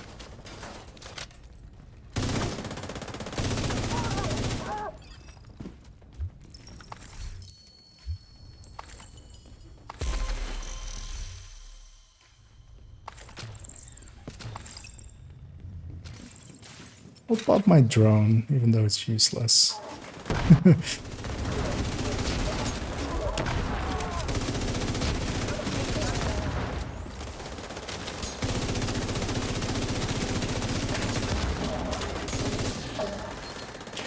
That's kind of one of the...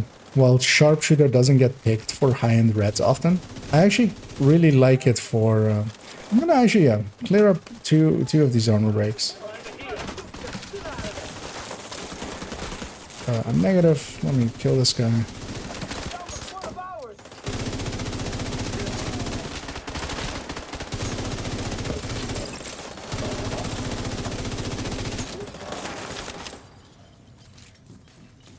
Yeah, the sharpshooter, because you get that one drone, that spotting drone. And that one is actually super useful, just for cool skills. But yeah, you'll just pop it out, and then you can have an EMP sticky or a pulse or something. Well, you don't need a pulse at that point, but yeah, you can have an EMP sticky or a foam or something like that on the other slot. And that combination kind of really works well together.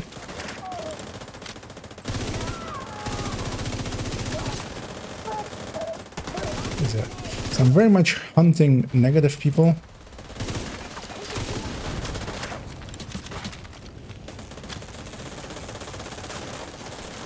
To the exclusion of being useful sometimes.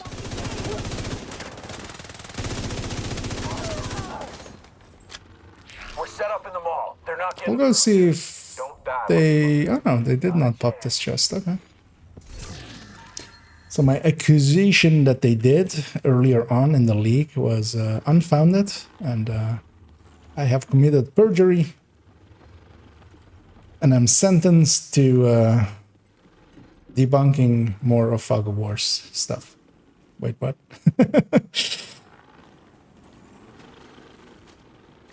That doesn't seem fair. That seems cruel and unusual in punishment. Is there any reason to keep all the trinkets when you reach end game? No. Not really, but I do.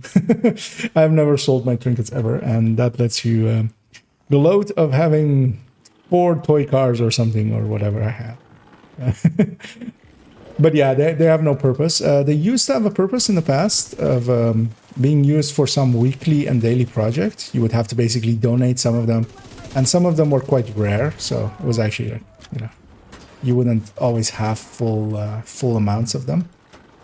Nowadays they're just, yeah, they have no purpose really, but I still hang on to them for no real reason. It's just, but also if I were to like sell all of them, even on like my characters that have a lot of them or something, like it'll be 30k or something, which is like 2 bounties. Like,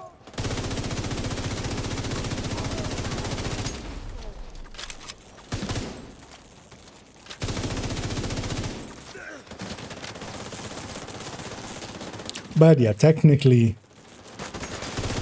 you could min-max more by selling them. Still there, sweetie? Hello? Fuck. Everybody get yourselves ready. This situation is serious. Yeah, and it's mostly like it's okay. Also, they like because they used to have purposes in. I'm back. I was talking about League, of course, a second ago, and I was in League mode again. But yeah, I skipped the key chest there.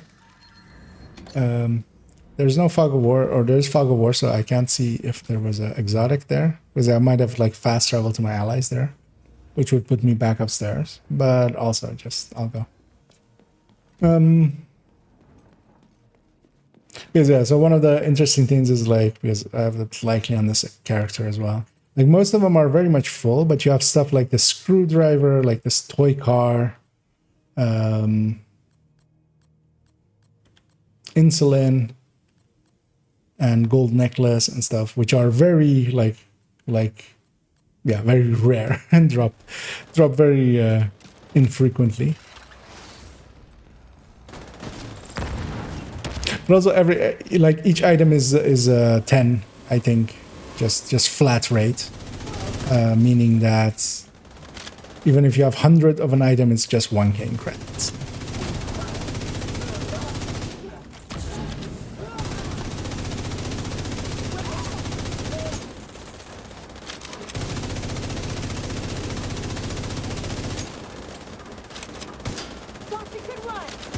I really want this medic gone.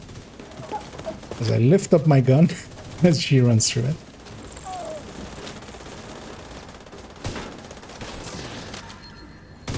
The boss died pretty decently quickly, even though I was not in that fight. Son of a bitch.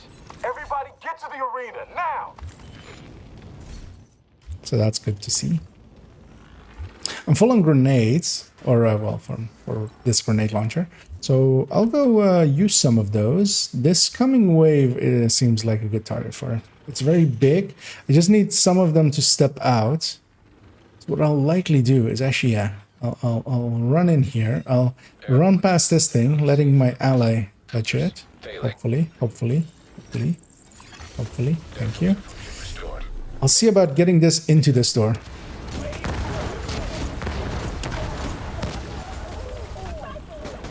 That seems to have, like, done something. I feel I contributed. Couldn't really tell, as I blow myself up almost. Airborne toxins at unsafe levels. I'll go push button. Failing. Air filter function restored. Air quality acceptable.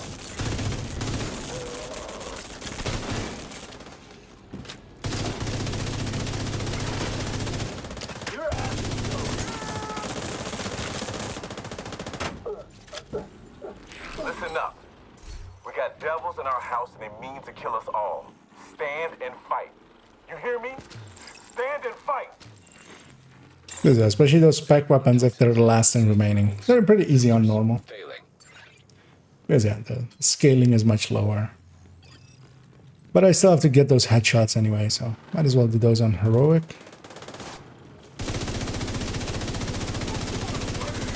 And benefit in different ways, as I was in the wrong polarity for that entire bank. As I reloaded while running in, but didn't like remember that I had reloaded. I'll pulse here just to see where the hell these enemies are. I'm in the wrong polarity once more. I can't hit that. Yeah, this wave is about to spawn.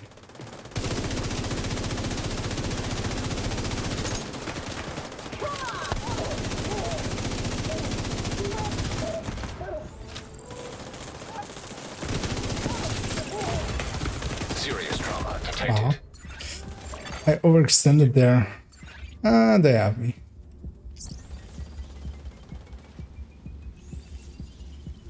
It's interesting that they all have shield and hive.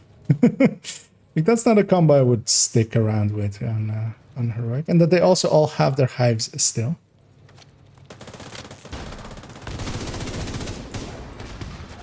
Meaning that they haven't used their shields at all.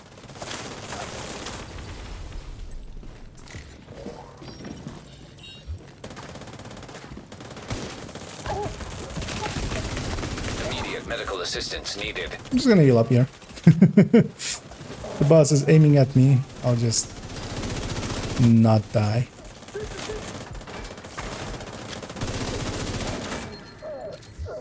Taking out the hyena leadership leaves the faction in disarray. I'll send teams to start securing the supplies and the equipment those bastards. That one's actually pretty hassle-free for a 4 directive run. A little easier now. I'm curious to see what they were. I didn't inspect them at all, of course, as we jumped in pretty hot. The Red Foundry.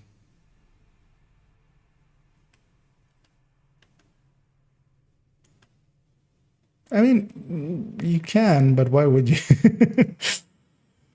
As we have 2 strikers with us. So likely I didn't win this one, especially as I was going very much after getting some blue headshots over everything else. As he has that striker cleaned house. I'm gonna give them a GGC around because I was GG and I'll maybe see them around. And I'll drop group and go on to the next one. You have left. So take a big sip of this again.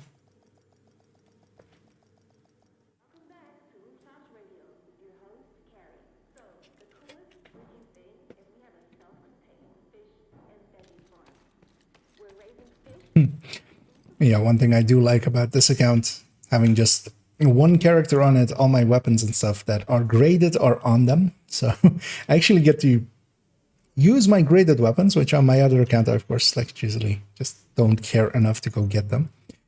We're almost at 20 caches. I'm going to open 10 of them, just so I remember that we've gotten 10 so far.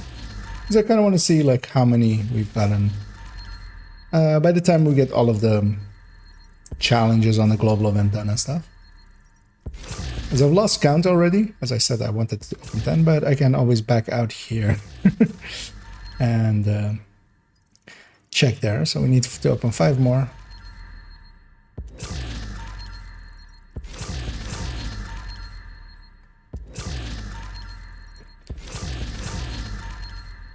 So we keep getting bonus items, making it take longer. And also I'm opening them by holding F, which also takes longer. Because yeah, you can just click that. Just a lot faster. Let's see if anything's that dropped on the ground is worth keeping. Nope. And then whatever went into my inventory as well. Knee pad not worth keeping.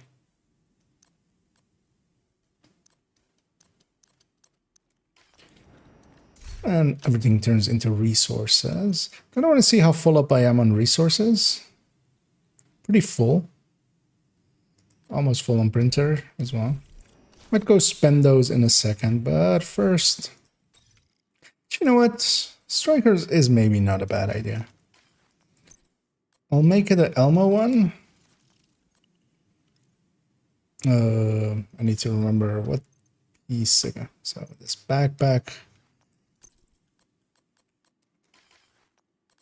This backpack mod goes away. It's actually on my main account. I've already altered my chest striker to be with the Elmo saved in it already, and also no longer have a shield, but have that Banshee. As I kept changing that over and over again. So yeah, we'll jump into another heroic mission. And I'll try to sneak in as many headshots as I can. Especially on negative polarity enemies.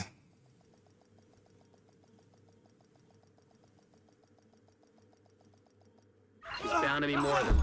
Circle around to the flank. So we have 3 directors on Agent polarity affected by weapon switch and on reload. invaded Lincoln. Tusk has taken over the memorial to control access to the bridge. I should stack up on this guy. Serious trauma detected. System malfunctioning. There are more targets past the gate. I'm pretty much stacked up, which is nice. Back online. I'll grab these shotguns as well, just on my ACS. I'm good on ammo, so I'll just wait for somebody to open the door. As I even on invaded, I want to go up here. Because if I can have a height advantage, I will always grab a height advantage.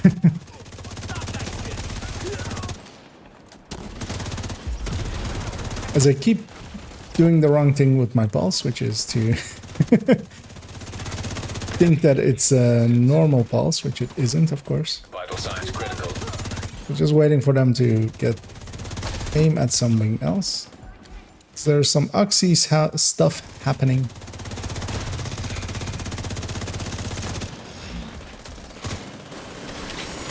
Someone's on a minigun somewhere. I'll go take them off, because they're likely firing at one of my allies.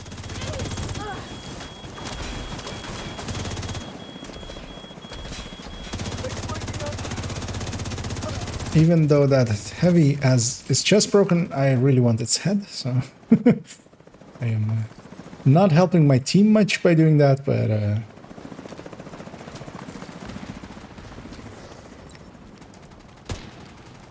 yeah, I am okay with that.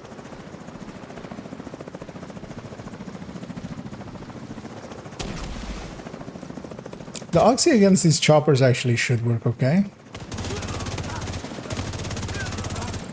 Although, of course, I stole all the kills there, so... And I do it again. Serious Where trouble detected. I was in the wrong polarity, so I'm doing that again as well.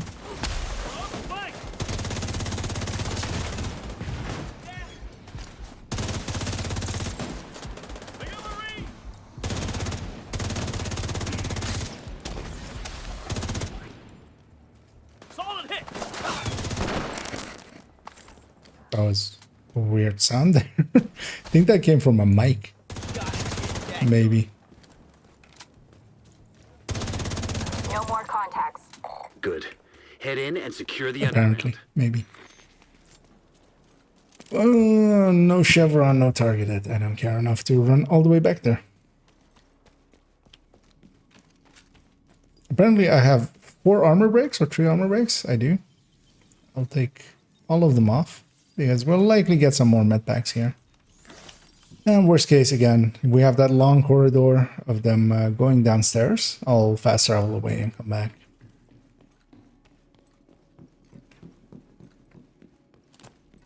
As well, I'm gonna just not have that pulse. I keep just annoying myself with it. Keep forgetting what pulse I have on. Because, yeah. Last round, of course, we had the other one. I'll just stack up with the Elmo.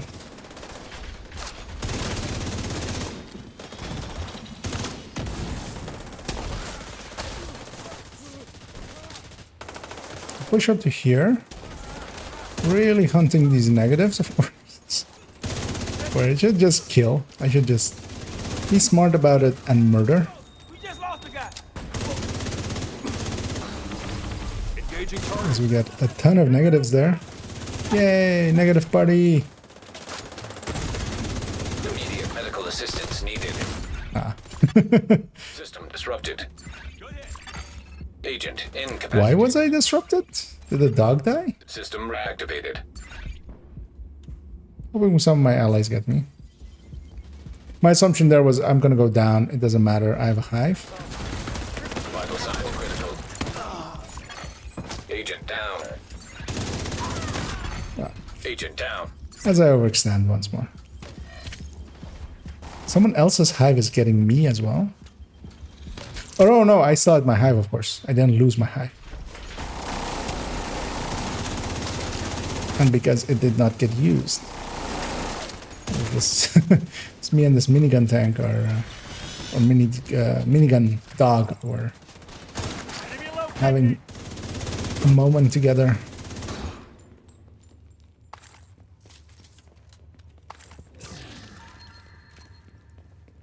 Let's see. We'll go get the key chest as well.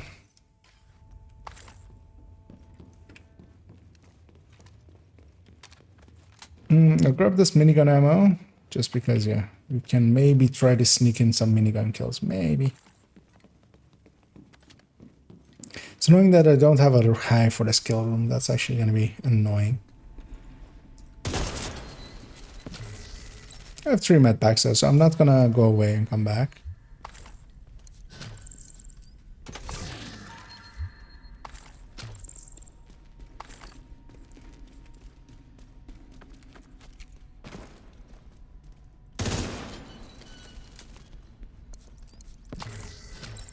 Hoping that ally is waiting down there. Hasn't opened the door, hopefully, as well. Hopefully. But yeah, sometimes they open the door and then just wait there, which is even worse because they'll start walking around already. And there's a chest back here as well.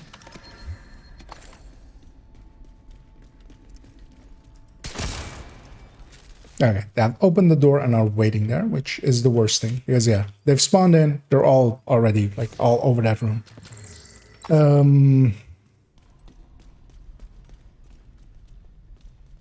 no, they don't actually. So, on normal, they do spawn in right away. But they're just from, you could see their...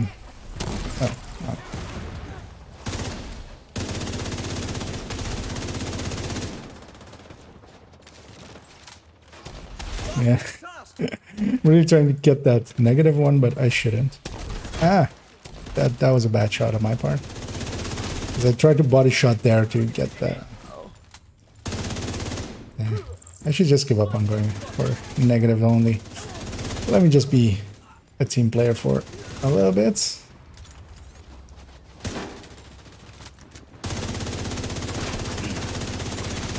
An agent needs assistance.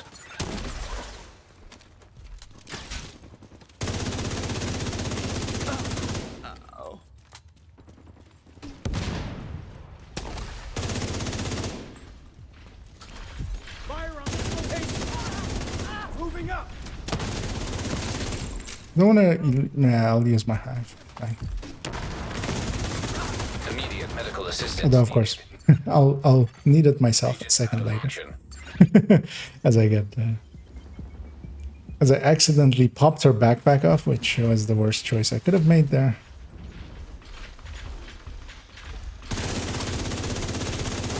As I'm just falling back. It's gonna slow it down for myself.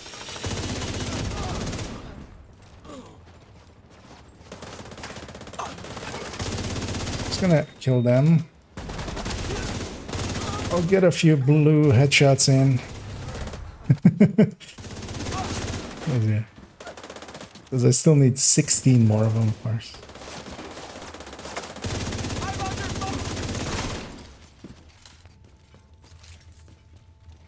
But yeah, my fixation on that is keeps kind of being detrimental to me. There is shock rounds there, but I have Elmo, so in a second I'll have shock rounds anyway.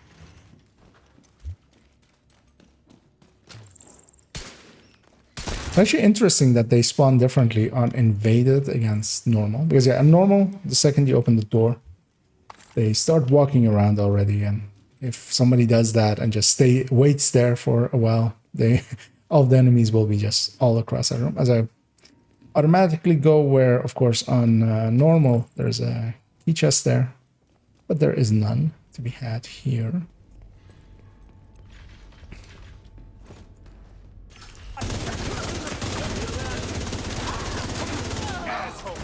As I chase those negative headshots. That's gonna work out for me in a second because there's a bunch of negatives over there. Agent incapacitated. I thought I had a hive again. Oh, I used mine, right? Yeah, he wants me to crawl all the way to him instead of covering to be near me. Yeah?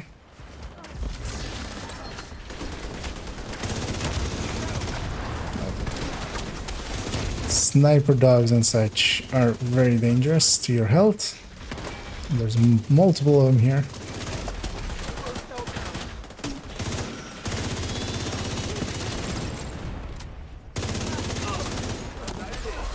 Holy shit! Serious trauma. All the sniper dogs really want me dead. But of course, for good reason, because I keep shooting them.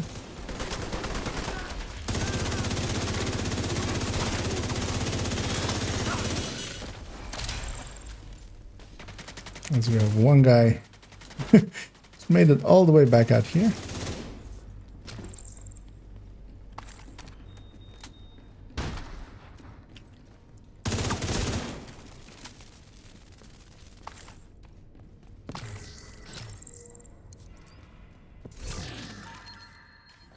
That's not worth keeping.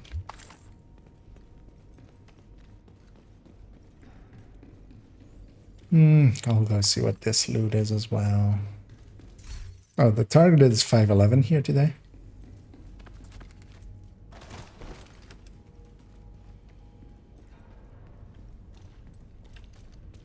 Oh, I have shock rounds on both my weapons. I'll use that to keep these guys in place for a little bit.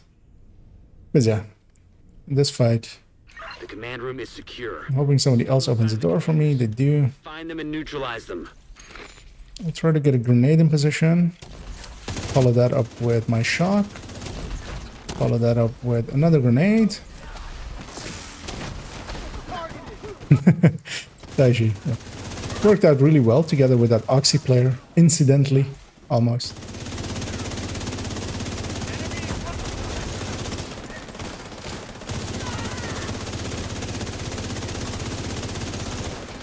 Although I feel... okay, somebody went foam as well. That might have not just been my foam.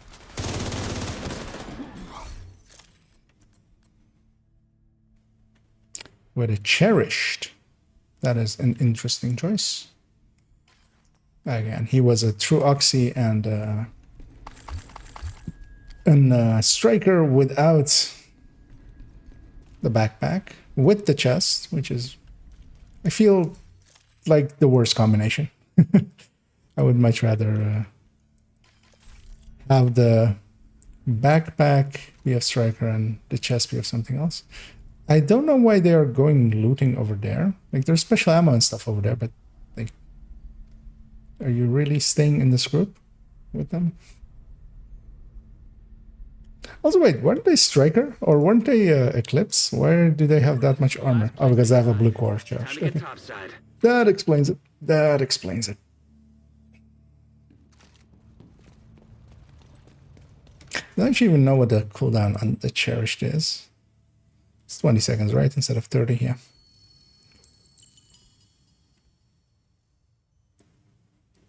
Yeah, no. Trump, just a bleed and a blind every 20 seconds. That's not worth it. Or having that extended range. Hello there, fun time. Yeah, they're not really useful. You can sell them if you want. I personally hang on to all of them just for yeah, for truly no specific reason. Like, I don't but yeah, it's one of those things that like over time just grows larger, because also you don't get much credits for this. Like, I think if you hover over this or like hold X for a second, like it shows the value of it before you actually like complete it. Here it's showing 22k, and this character has never sold their trinkets ever. And 22k is like 2 challenging bounties, not even. Like challenging bounties are like 12k or something. So it's like a heroic bounty and a half worth of credits. So I just hang on to them, but that's just because like there are some that are like kind of rare. So it's like toy car and stuff. I think it's like Hex Wrench is also one of them. Let me see if I can find that. Yeah, Hex Wrench is one of them.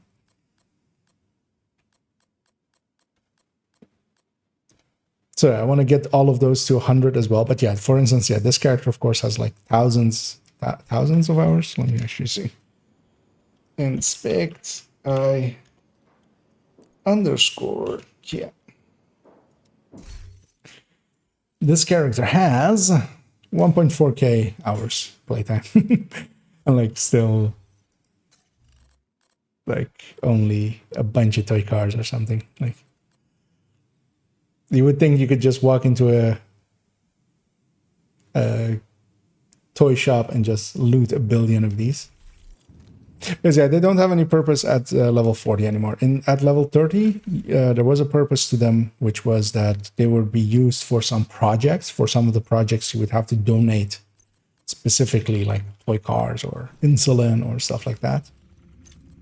But those projects got taken out, and but they stayed in the game. So yeah, it's those like it's a rare Hot Wheel from 1982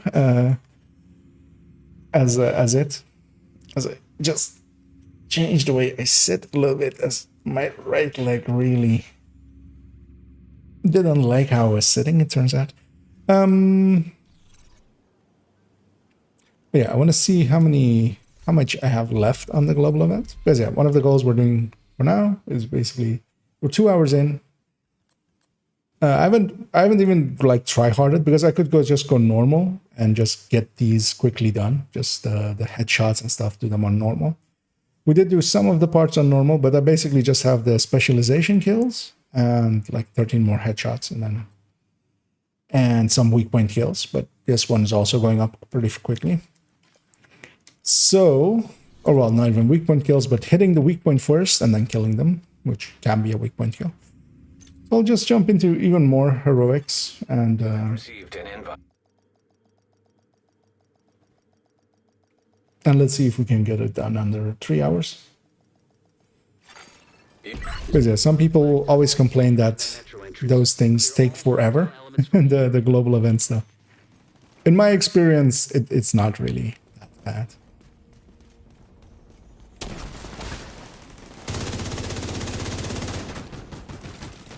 As we have players with a lot of armor breaks. One thing I should do, actually, I should do that, yeah. Keep your eyes peeled. Although I don't have the spec. Let me see what this character has, which would have like better specialization weapons. So I could go explosive build, because you get a ton of grenade launcher rounds from it. Or I'll go Hunter's Fury. Although actually, so yeah, Hearst Hunter Fury is very much set up to never be the way that's over there. I'll grab a chatterbox in a second there. But yeah, I want to get some of those specialization kills. Flamethrower is decent for that. Invaded, I'm gonna go get this chest back here, because oh, why wouldn't I?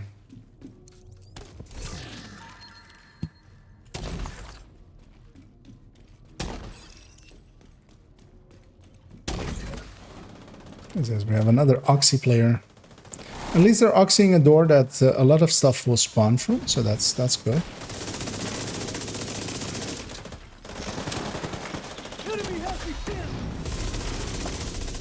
One of the reasons I went on this Fury here is that actually on this Fury does get a lot of specialization weapon, because yeah, any kill I make at close range, which, you know, it's kind of the thing that I'll be doing.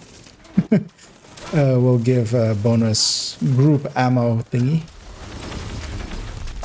And that group ammo thingy is very much also one of the subjects that I'll eventually like talk about in a only tips video. As I'll fix up the camera while I'm down anyway.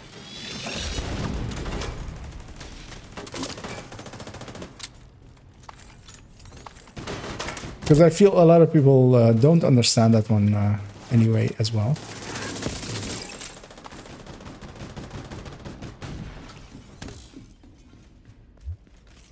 Because it's a very simple actually once, but you need to basically have a visual representation to just like show it all.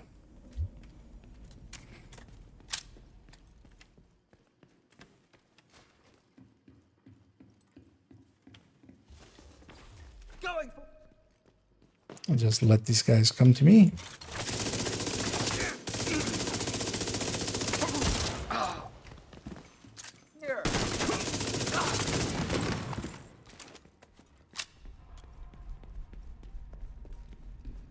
Because I already have some special ammo. I could use it in one of the upcoming waves. I'm just gonna, yeah. This guy, at least, nicely as well, waits. He got the cue that I'm like waiting for allies. But yeah, that last room was just 3 guys. I can't kill 3 guys. This next room is a ton of guys. Although I don't understand why we're waiting this long. There's a med pack here. I'm gonna see if I'm bugged. I'm not. Because I can just get a fresh med pack. I don't understand why what we're waiting on. Oh, it's that striker player. Heartbreaker. In here I would put a shield at this point, if you're going that far. It's weird to see this be record to yellow. I don't understand the thinking there. I don't feel I know what is happening with this team. Like, nobody's moving, or somebody... Oh, and they're rushing now. Like, I didn't even notice that they had gone up.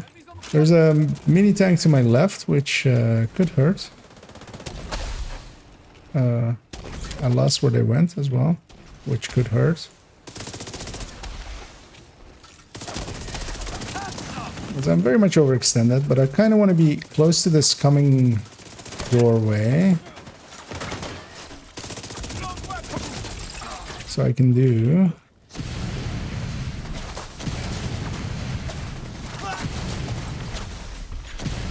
This is actually not worth it, especially when there's a dog in there as well.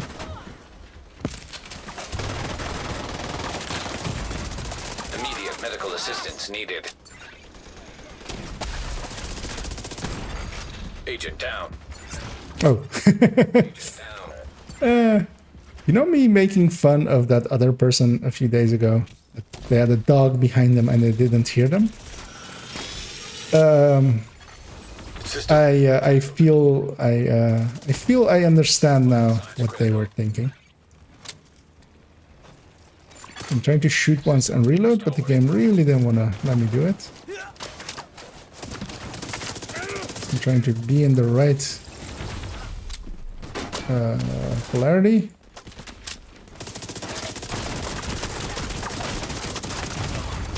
Immediate medical assistance needed. Agent out of action.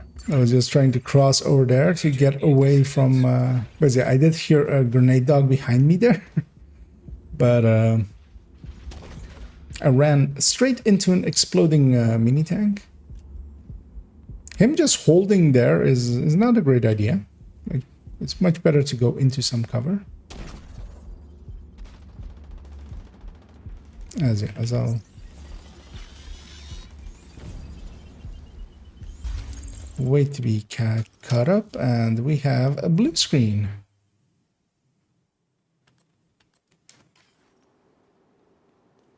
So yeah, here for instance, actually I should screenshot this.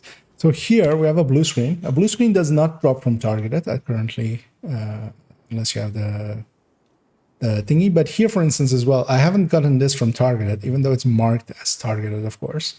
That one is the normal drop, and this one is actually the targeted drop, most likely. Even though, of course, this character does have the blueprint for it, so they could actually receive it from targeted. But that's still likely not what happened there. As yes, we have a bugged out. I'm gonna grab a high-end red, even though that will actually cost me all my special ammo there. I feel I need to be a little bit more effective than I was. Actually, I'll grab a striker because striker. And hello there, Jess, and welcome once more. And yeah, happy Fridays. Although actually, yeah, for me personally, usually Fridays, where most people are like, that's the end of the work week. That's usually when my work week starts. I'm trying to kill this dog, just so, even if I have to do it with blind firing. But yeah, they'll jam the other one, and the dogs really scare me.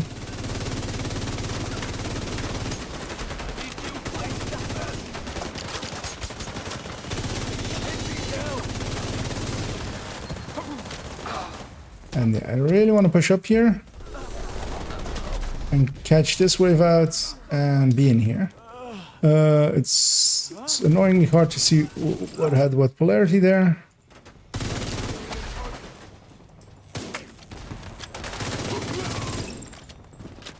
As yeah, this little cubby there is actually super handy for exactly what I did there.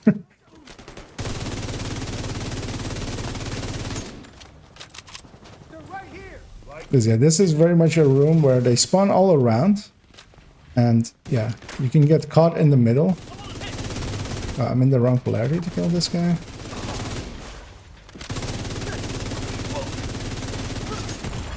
Ouch. I'll just let him fire and then he'll be dead after this shot. System disrupted. Get down to the mall. System reactivated. Because I actually, as well, tomorrow I will likely start like 15 minutes later, but that's not really impactful, I hope. Because yeah, I will likely need to be busy at my workplace till like 8:45 and then get home and then till I get started. So yeah. Entering contaminated area. Liquid DC-62 detected. I'll wait for my allies here. The DC-62 you see on the streets has lost some potency over time and exposure to weather. But this stuff is fresh. Black Tusk must have found a stockpile of sealed barrels somewhere.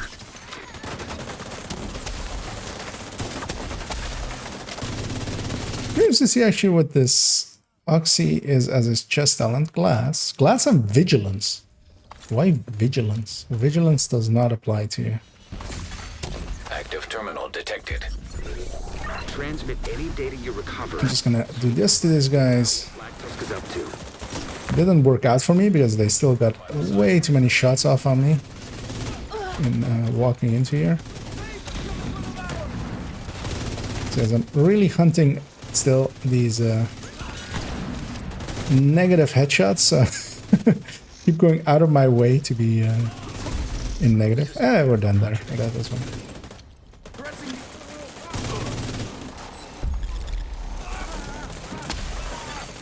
System restored.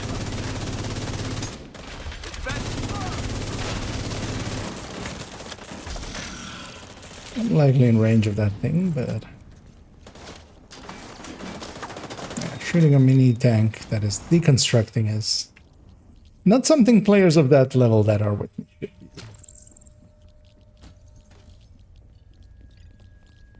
Oh, an SVD blind fire build. Yeah, they can work with braced and with usually some weapon handling and stuff as well. The downside of them is they're weak. They're just pretty weak. Keep an eye out for any Black Tusk. Like they're fun, but like just for the hey look what I'm doing kind of Map of the tunnel system. thing. But Looks like we were right about their intention. instead of blind firing like they are there, you could just be killing stuff. Because also you're not completely safe while blind firing. You will still chip damage. You will still take hits on those fingers that are sticking out.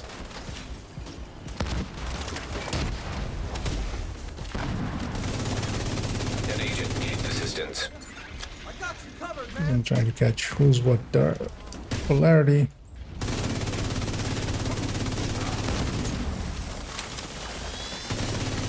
Agent down.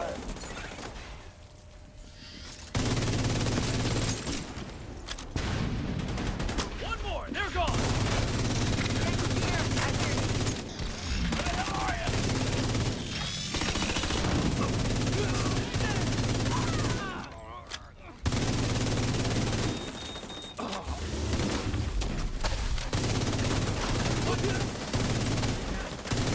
Trying to keep my buff going as long as possible, and I'm doing a decent job at it, so yeah, until I did that first. We'll chain this guy, get this guy to the ground.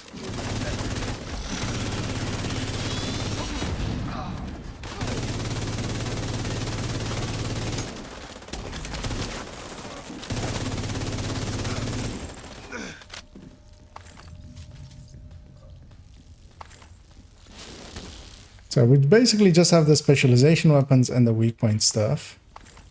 So I might drop it down to hard or normal, and we'll just bang those out, bringing us up from the global event. Or well, actually, I mean, I'll still be doing the global event, but yeah, then we'll have all of those done. My heroes are very polite and just waiting for me to open the door. They are way too polite, actually.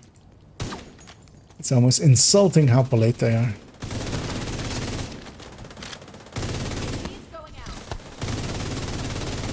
I don't want to go too far because yeah, I wanted to just kill that stuff over there and get this key chest.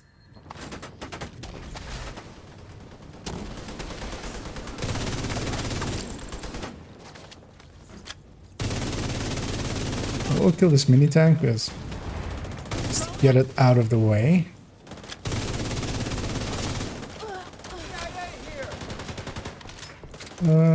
Let's see.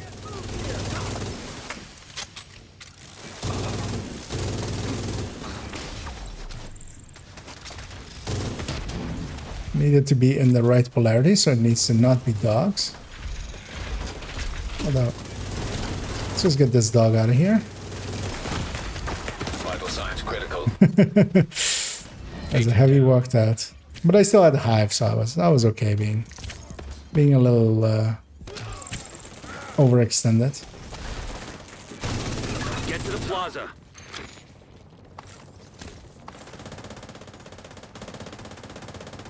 As we have a bugged weapon on the ground that is still firing. Just sound bug that from time to time happens.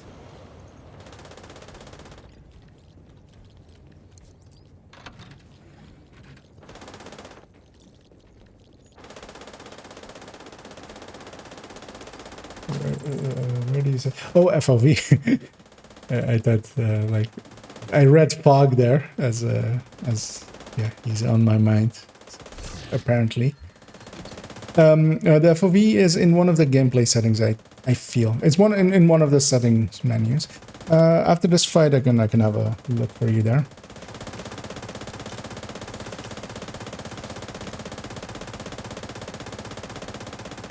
Oh, does he have it in his video? Oh, that's a good thing actually. I always keep forgetting that like the FOV settings are because there's also.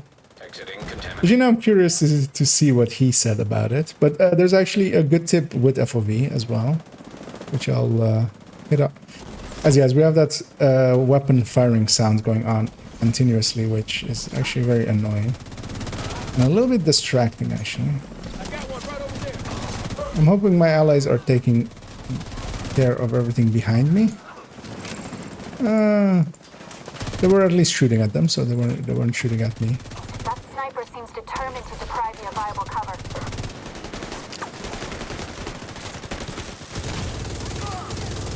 Saw a lot of negative stuff, so I was like, let's grab this thing and try.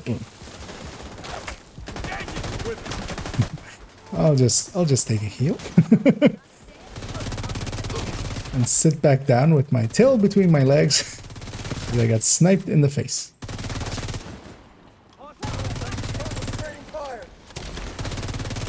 So I'll try to get my charge back up. Actually, I'm on 5.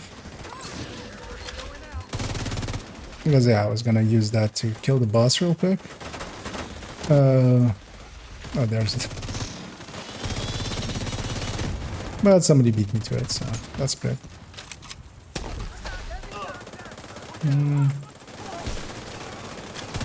Actually, I switched to the wrong polarity there.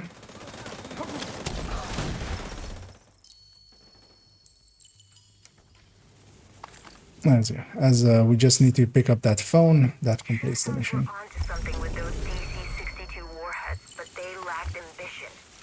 Imagine what we could do if we reverse engineered, then mass produce this. Also gonna shoot that box, just so As ruthless as the in case these guys don't know Black it. Tusk are smarter and more ambitious. Your actions here prevented a major war crime. I'm sure of it. FOV. Oh, actually, I want to briefly just look at this. Because why is there vigilance here? Why is there status effect recalled on this?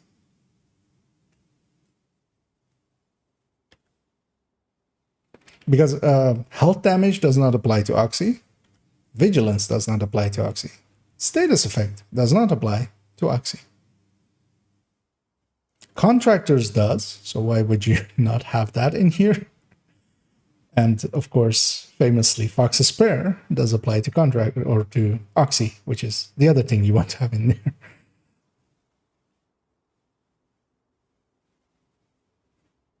And yeah, you would want to have a shotgun with damage to armor and damage to targets out of cover because both of those apply. That's a bad Oxy build for a 6K. Basically, he followed none of the rules of how to make an Oxy. Yes, yeah, there's a basic rule set basically for it. Where do I? Yeah, FOV. Yeah, first I want to see where it is again, and I have mine with the unaimed one to max, and then the aimed one to 0. Is it in graphics? I feel no, it's not graphics. It's video, no gameplay. Here we go. So yeah, additional field of view at 25, because this is your unaimed field of view. and then your additional field of view while aiming, which is your basically when you're ADSing, that one's set to 0. So I'm as wide as possible when I'm not aiming, and then when I aim, it goes as narrow as possible, which is my preferred way, because I used to always have it at 25-25, having everything be as wide as possible, because, you know, then you see more of the enemies. But actually, while aiming, I find it actually more useful to be more zoomed in.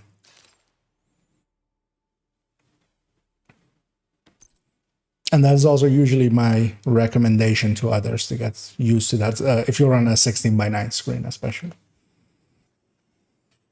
But of course, also it's very much dependent on the player, kind of like.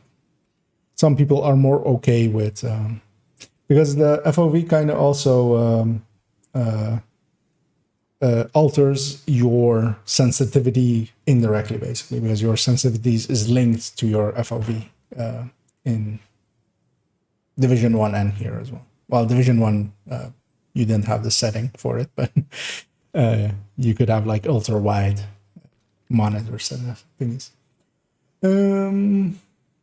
But yeah, I'm curious to see what he has said in it. But likely he will just say like, play around with it, or at least to like be aware of it. Because I haven't watched that video yet. I watched like 2 minutes of it and at the stream. And hello there, Salves, and welcome back once more. Gameplay. Game. Oh, that was what that setting was. Okay, yeah. I was like trying to decipher what that was aimed at, but found it. Hat markings changed to the same as yours. Yeah, try it out. I mean, this isn't gospel. Like, that is my reasoning for it. That is my justification for it, is that I found that to be more useful to me, but that doesn't need to be necessarily the case, especially if you're kind of like used to it, because I feel that it took me like a week to get used to it, because I played the game for like 8 months before I messed around with that. Because I was like, oh, more FOV everywhere, forever. Because yeah, I really do need to have that extra FOV for like now, basically, for not when not aimed in, because otherwise I basically get a headache if I play games with very low FOV for too long. At least on the monitor sizes that I am on now.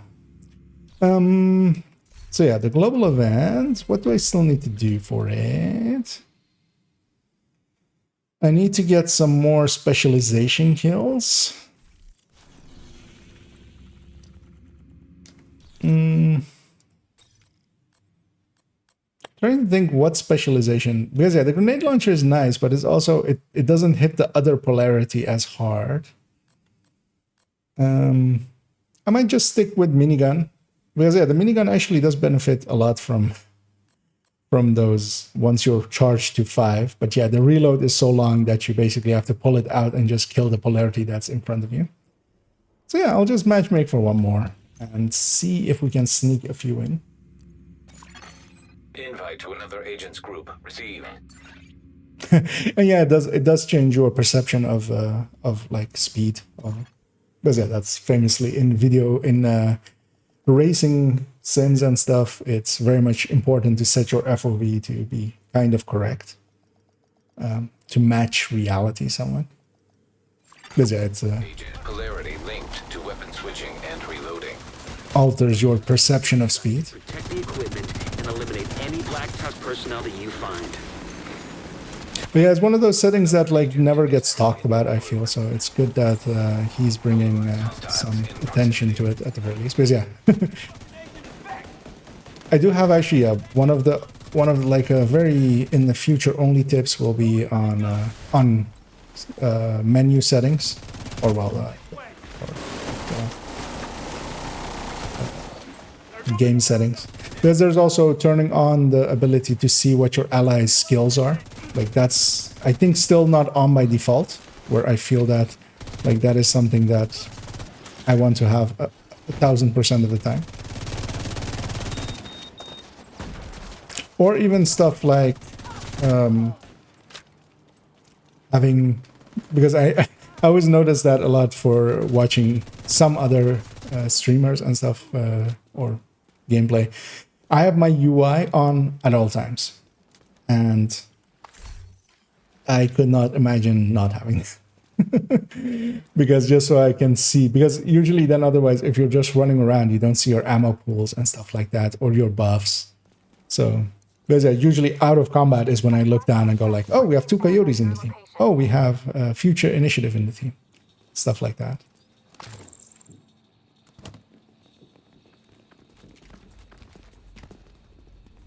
And yeah, all of those kind of things are just settings. My allies were playing very, very, very, very passively with 4 berries specifically. Vital signs critical. So I'm going to slow my play down and match them.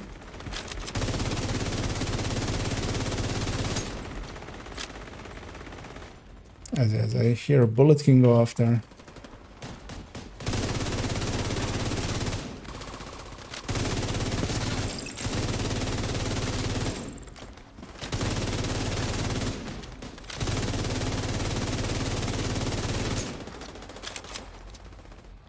Yeah, and a pretty high up stacked obliterate striker with a few global event stacks.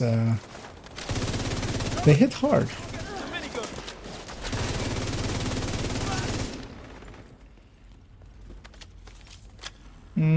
Could go get that special ammo.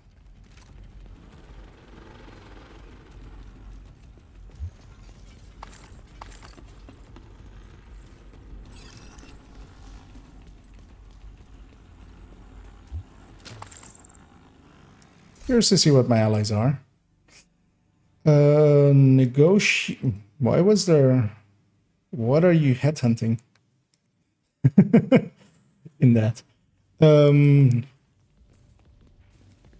Let me check the last one too. A glass and a meh striker, chest striker.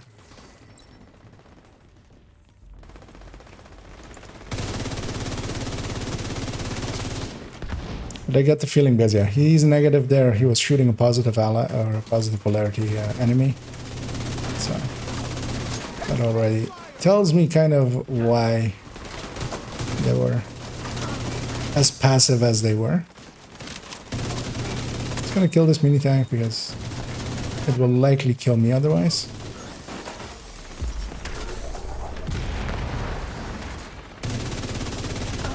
Kind of want to get those weak point kills in as well.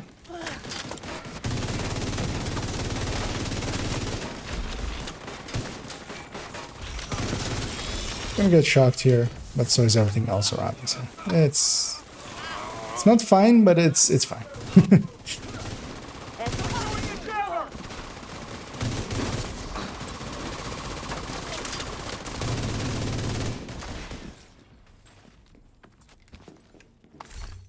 But at the very least, this will give me some special ammo and stuff, because I'm getting a lot of those kills and stuff.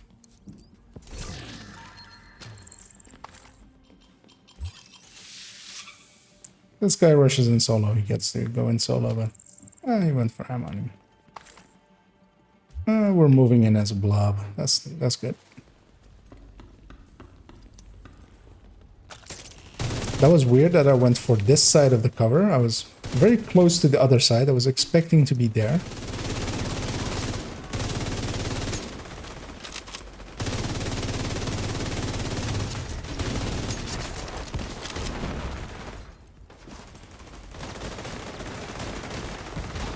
Alright, so we have a doctor's home there.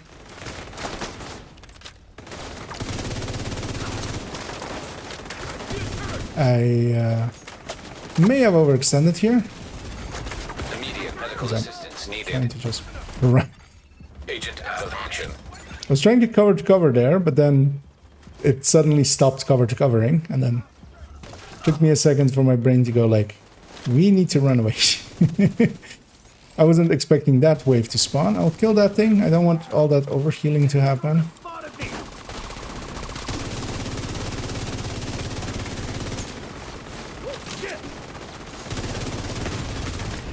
Signs critical. It's gonna be followed up with more, I'm guessing. I'm just gonna playing it slow, seeing like if other stuff dies when I'm not shooting at it. I get the feeling that the answer to that is a very distinct no. An agent needs assistance.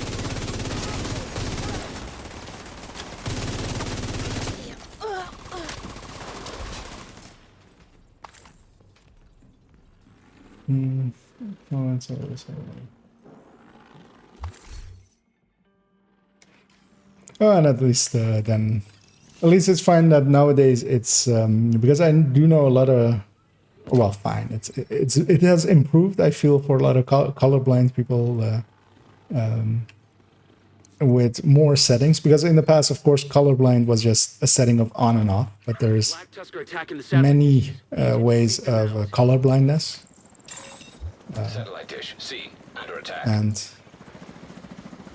I feel, at least from my understanding, is some of the people that I knew that had some issues often with colorblind modes, even in other games, that they have. I'm going to swap twice because I want a negative minigun. Of course, I get a positive enemy right in front of me as I'm trying to get into cover, but the game decided that that was not a possibility. I'm gonna go to this and then grab this. Satellite dish C under attack. Yeah, I can't stand in front of. I need to get a few charges on the thing.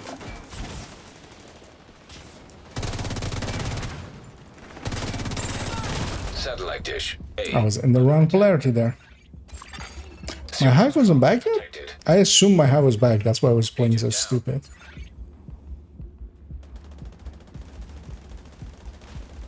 But that's what I get for talking more than thinking.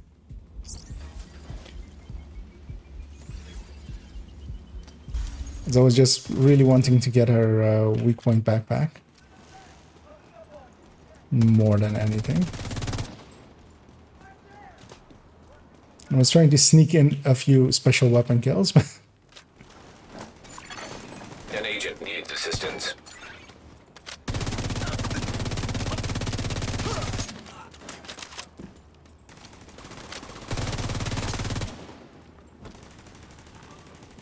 Still in the first wave here, which I don't think I've ever taken this long on, on that wave. Because yeah, usually we kill them already with the chopper. Here, of course, somebody rushed in, meaning that we couldn't catch them underneath the chopper. But still, that was way too long. Oh, yeah, I should do that. I should in a second when the next chopper starts setting people down. That's the perfect time for me to use my minigun.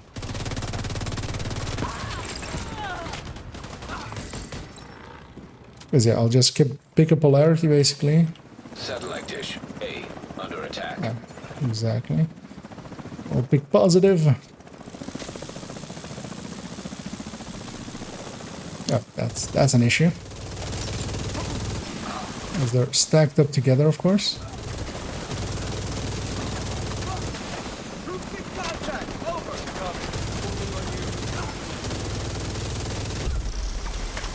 So that's the negative ones. Satellite dish C under attack. Just need 3 more positive ones. As a sniper was standing there. I need to triple swap, so I'm positive. That's a heavy.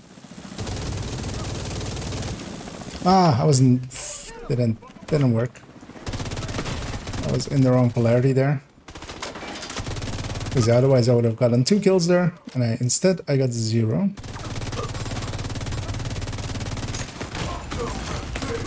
I have a hive, but also I have no intention of dying. Let's see, negative. Can't see, negative, positive. It's weird that I can't see this guy's polarity. Because he's positive now. Yeah. Satellite uplink detected. Shit. Black Tusk is trying to interface with Division satellites. They're accessing the network from a terminal in the R&D room downstairs. Get down there and... I mean, I feel kind of like a dick for pointing it out. For educational purposes. Because, yeah, when there's just one enemy in front of you, there's no reason to ever be in the wrong polarity. That rhymes.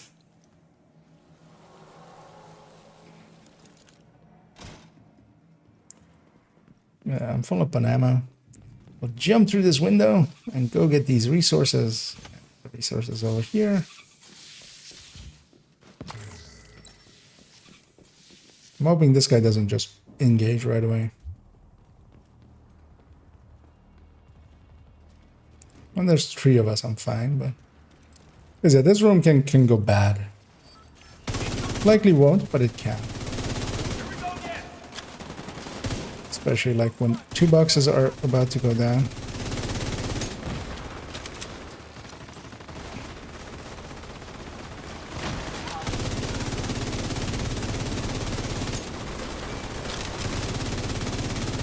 Should really stack on someone before I do stuff like that, but that's just bad choices on my part. That's bad target selection on my part. I really want this medic on. Get around them. Serious trauma. That was a grenade.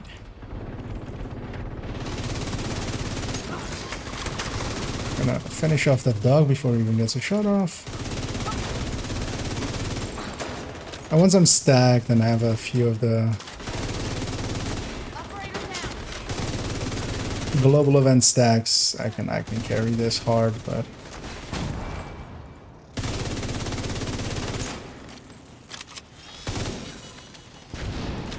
still need some positive special weapon kills.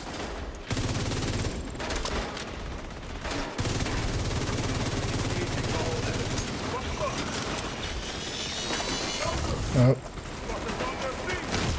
I was about to say, that thing is likely in range of me.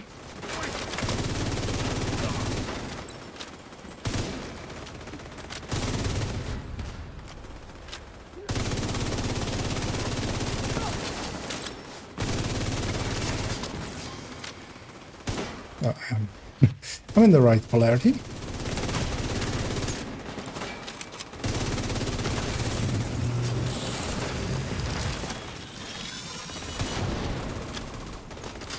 Positive polarity, okay. I don't have any ammo on my special. I was like trying to figure out if I want to like get some minigun kills, but I need ammo for that, of course. There may still be a few hostiles present, so head on through to the R&D room and wrap this one up.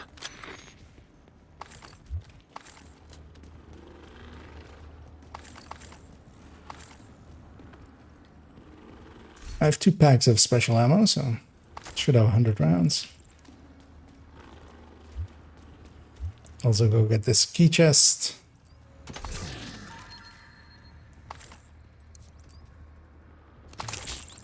And some shock rounds just in case.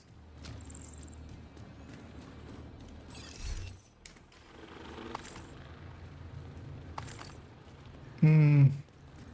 2 med packs, 100 special ammo. Let's do this. Because I'm also trying to get some like weak point kills, but that's less of a priority.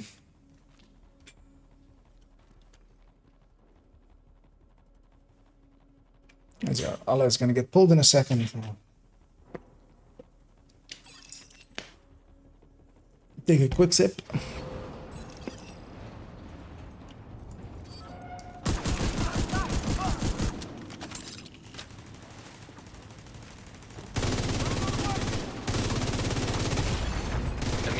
Surprising they got a grenade out that fast. Agent incapacitated. Because yeah, usually those guys run around quite a bit. So he went into cover and instantly basically tossed one my way. Which, I mean, wasn't a bad choice on his part. Really. But sucked for me.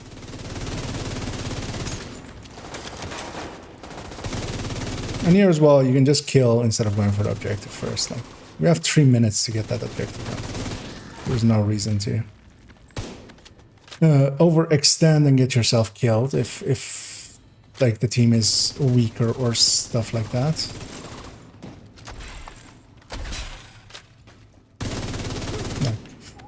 Now if we get one of the computers, we'll spawn a wave, and then...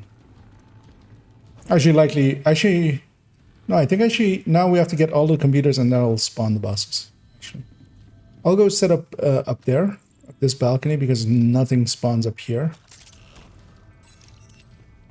Because usually one spawns down there, one jumps down here, and one jumps down here. Usually. That's the sniper one. Maybe kill a drone, just because it's annoying quite often. Oh, go after this heavy one. Yeah, I'll swap between the two. When I'm negative, I'll go after him. When I'm positive, I'll go after him. When two buses are down, we'll start to get other waves. Is everybody else also set up here?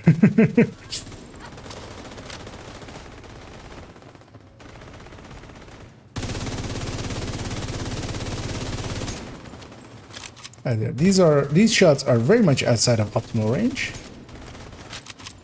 But also, who cares?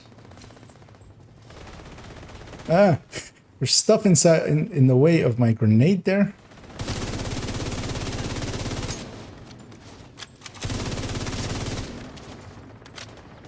I have a Banshee Pulse as well, so I can just close the distance here. Do that to him. Although, not even do that to him, because he died before it reached him. Moving back to position, and the building is clear of hostiles. Good work, And Agent. we've apparently done 3 invaded missions, because yeah, we got access to invaded capital, which I actually kind of like. Invaded capital is kind of fun.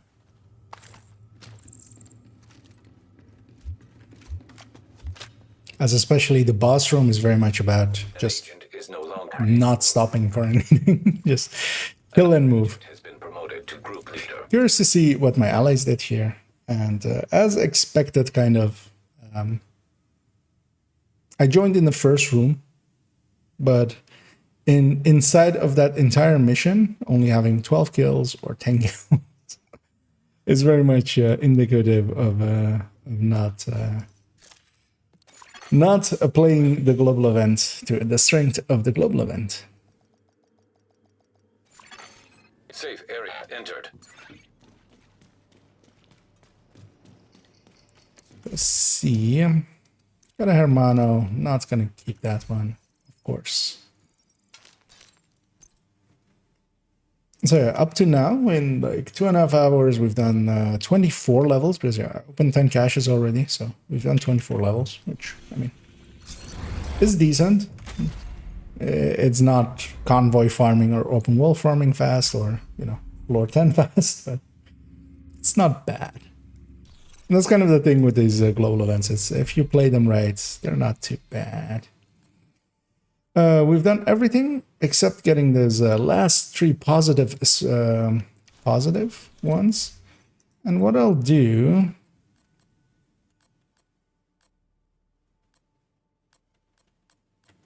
Checking what... I could go this explosive build and get a ton of grenade launchers from it. Which I might do.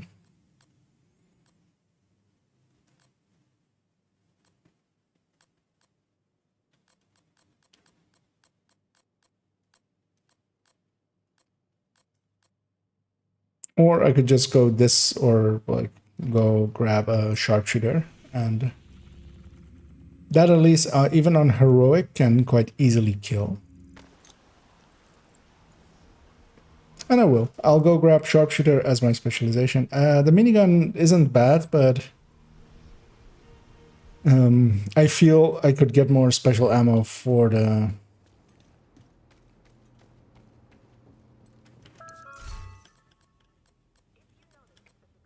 Could even go actually Eclipse and then get some demo rounds. But I'll grab this.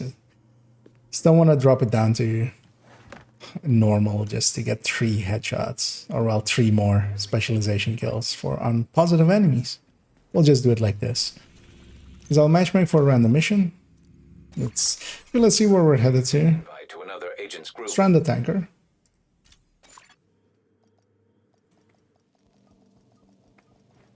which at least is a high volume mission, so we can get some special ammo and try to get those Agent polarity affected. positives done. Reload. We're halfway through Fog of War and Ragers. A 16k and a 10k and a 5k and me as a 5k. One of them has a bulwark though, which is weird to see. Polarized hostiles detected. Oh, I no longer have my Banshee, of course, because I am no longer gunner. I'm actually going to take that drone. The spotting drone. In the boss room as well, it will be useful a little bit. Not that you really need it, especially with this global event. It's gonna... It's only the sniper upstairs left, so they got him. I want to see what my allies are, because I hear some sniping happening. I want to see what all these blues are. It's all of it as at least is armor regen. There is a cohesive idea there. An Eclipse without fire on Heroic. Shock Trap and Stinger Hive. And someone trying to hotshot. We can repair the damage, but the threat must be eliminated here and now. Our work is too important. The city depends on us. They have determined at least as well, so. Sounds to me like you're getting warmer, Agent. Keep at it.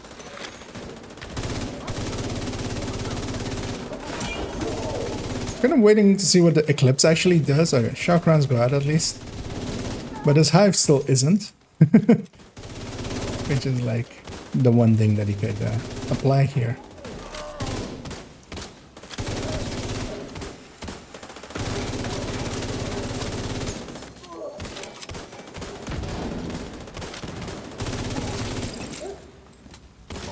I need it to be positive. Oh, also I don't have any special.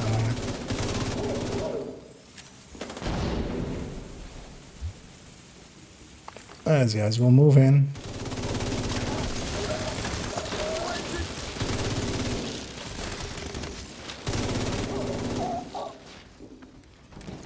I'll go get this cleaner chest while my allies are busy killing.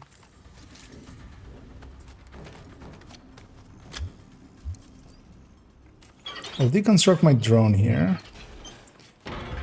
We'll get that special ammo because I need it. I'll catch up to them anyway. They have to wait for me at the very least later on. The division's resilient, operating without reflection, just doing what it's programmed to. Don't know why they deployed shock traps there.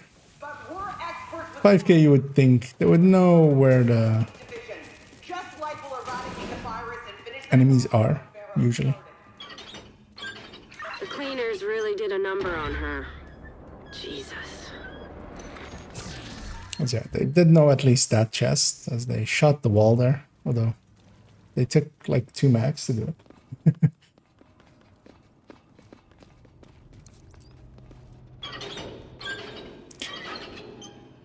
Let's see if they go for the extra loot here as well. I've got a visual on Conley again. She's moved to the upper deck. Okay, he went for that one, so I'll go for the other one. Typical extremist, doubling down on their own insanity. Because yeah, somebody got the valve downstairs there. I'll get the valve upstairs here. Agent has left your group. As we lost our Eclipse. And the one place that he would have been useful, actually. Which is this heavy fight coming up. Because yeah, there the shock traps would actually be useful. But he had to go because his planet needed him.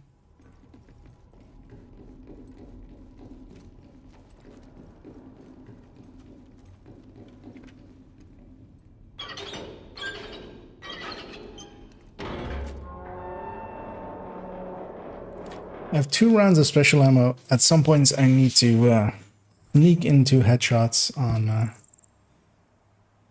As that guy's making us wait for some reason. Hello?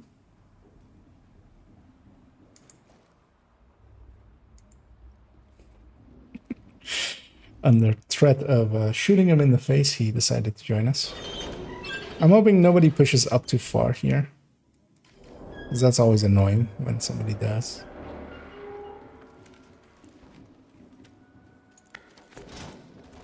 At these levels, players should know to stake it out over here. I need to swap polarity. Get his backpack.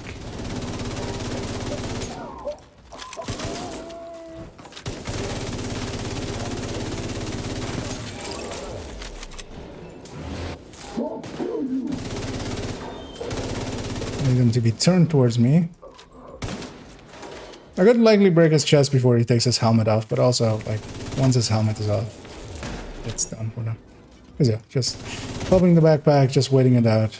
Oh, the shock actually, so because he got shocked by Elmo, he actually skipped his animation, so that saves us some time. Another agent has joined your group. That's actually a tactic that the Elmo can provide quite easily. I actually hadn't considered that with the heavies. Because yeah, when you blow up their backpack and then shoot them with shock, they actually instantly like are without their helmets. So that saves some time.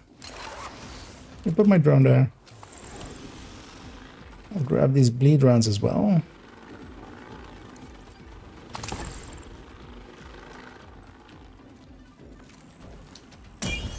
To see if I can sneak a good one in. I can. Ah, that was just a little bit too high.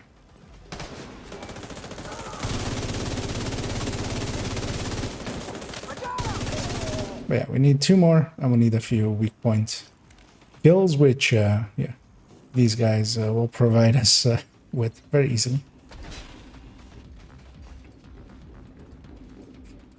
And yeah, as my gripe always is with this mission, we are about to hit a big red button to make something move, and it's still stupid. But not as stupid as I keep repeating it.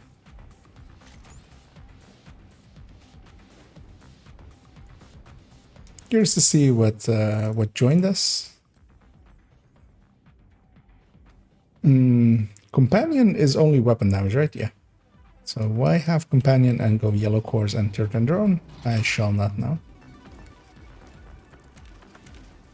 As that was a striker with double companion, but 4 cores rolled to yellow. I mean, the Henri at least comes with a yellow, so that's not weird, but... Sounds like you're on the right track. But still weird. Because it's other stuff that is not specifically...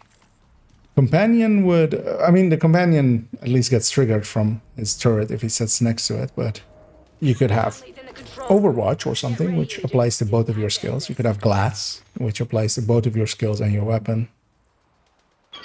You could even have Spotter, which would apply to everything as well. Here you are, like a moth to the flame. Kick her ass, Agent.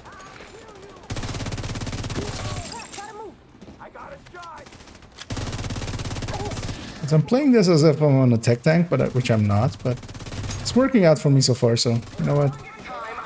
Why stop a winning formula? At least until my hive disappears, and then I'll stop the winning formula.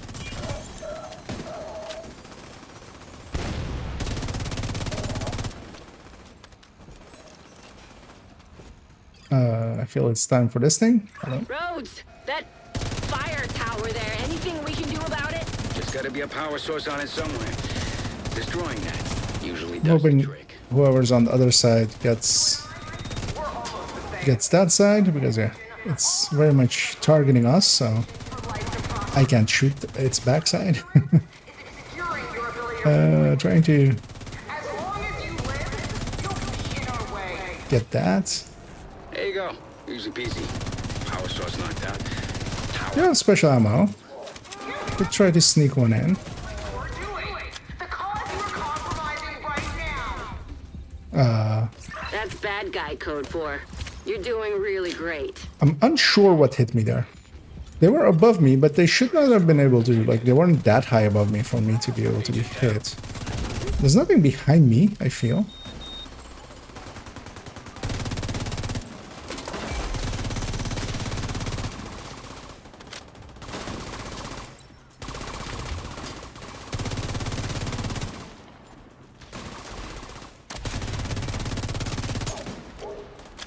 I'll go negative here to be positive here.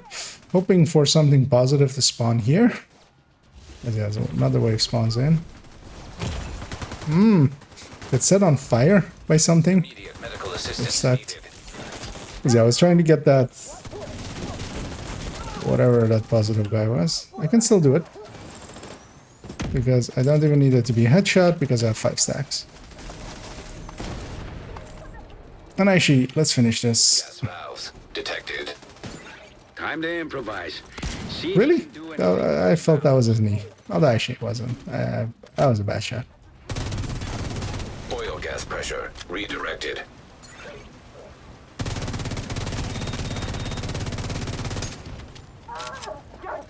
Everything's negative.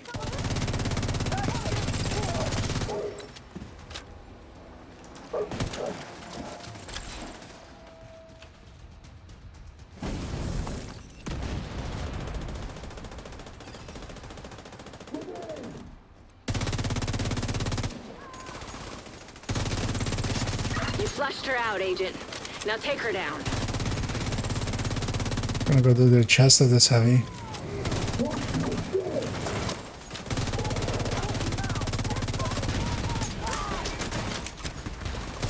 Yeah, Conley basically, I don't care about her. She's not that dangerous of a target. She doesn't hit that hard, so... Gonna kill everything else. And then double back for her. But yeah, there's just like 2 waves that spawn. I can't shoot directly down from where I was standing, turns out.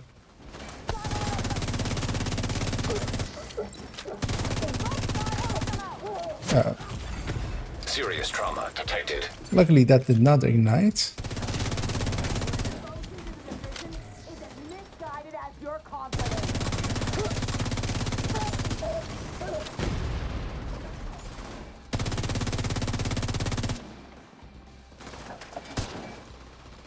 Oh, I'm out of ammo. I'm like, why can't I reload? But yeah, being out of ammo is a valid reason for not being able to reload. It's just us and her now. And of course, I'll lose my buff before we kill her, most likely.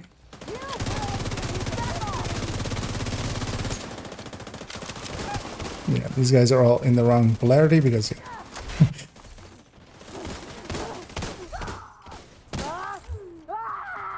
And at 10k you would feel that they would notice that her health bar is empty and stop shooting her. And I should have snuck in one more special ammo kill, but I Along didn't. with something. Fire, Because that's the only thing remaining. They're rich for my taste, but I can see why you guys like it. You did a lot today. We shut down the cleaner's oil pipeline, got rid of Conley. Keener can't use her to target the JTF anymore. And we're one step closer to catching him. Well done. Curious to see what the end result there was. Got her. Don't remember when I joined, An agent is no longer but in we'll your see. group. Yeah, I should not be. Oh yeah, I joined right after the first boss. So at least this guy was in the very first boss. Everybody else left, leaving me their world. It's unheroic, without directives. I have several rounds of special ammo and a dream. And that dream is to get one special ammo kill. Looking around for something...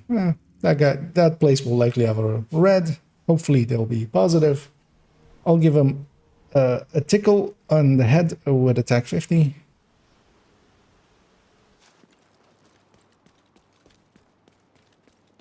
And that will end the challenges of the global event. Okay. Need to swap 3 times. Actually, there's a positive guy in here as well. Or a gal. And off with her head.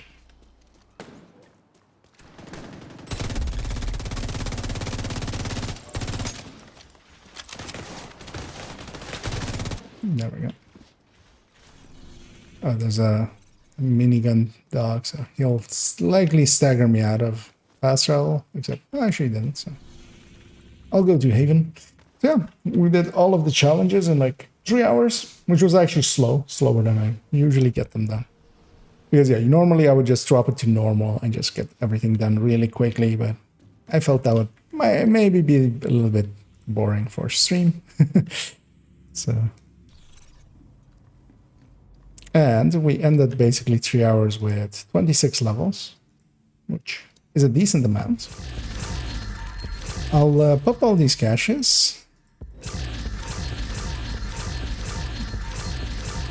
And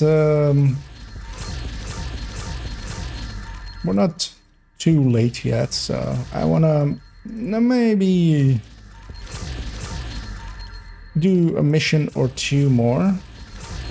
And then also if people are interested, as I said at the start of the stream as well, but not everybody was here yet.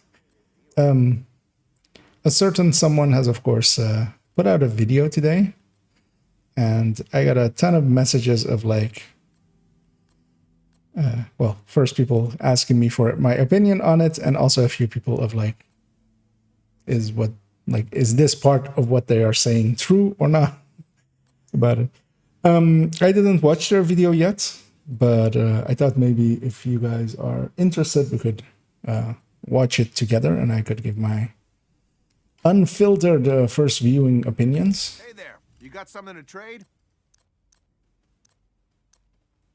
As at the very least, I think there is some weird stuff in there by some of the questions that I've received.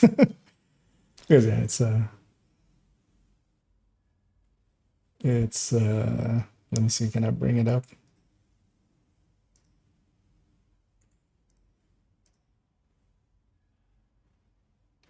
Let me make sure that this one. Yeah, because yeah, it's basically this guy with being of this man, a certain directive. I watched like a minute of it because I was like, as I got it linked, I was like, yeah, let's watch this. But then I thought better of it. I thought I don't want to jump into the stream very hot or very angry.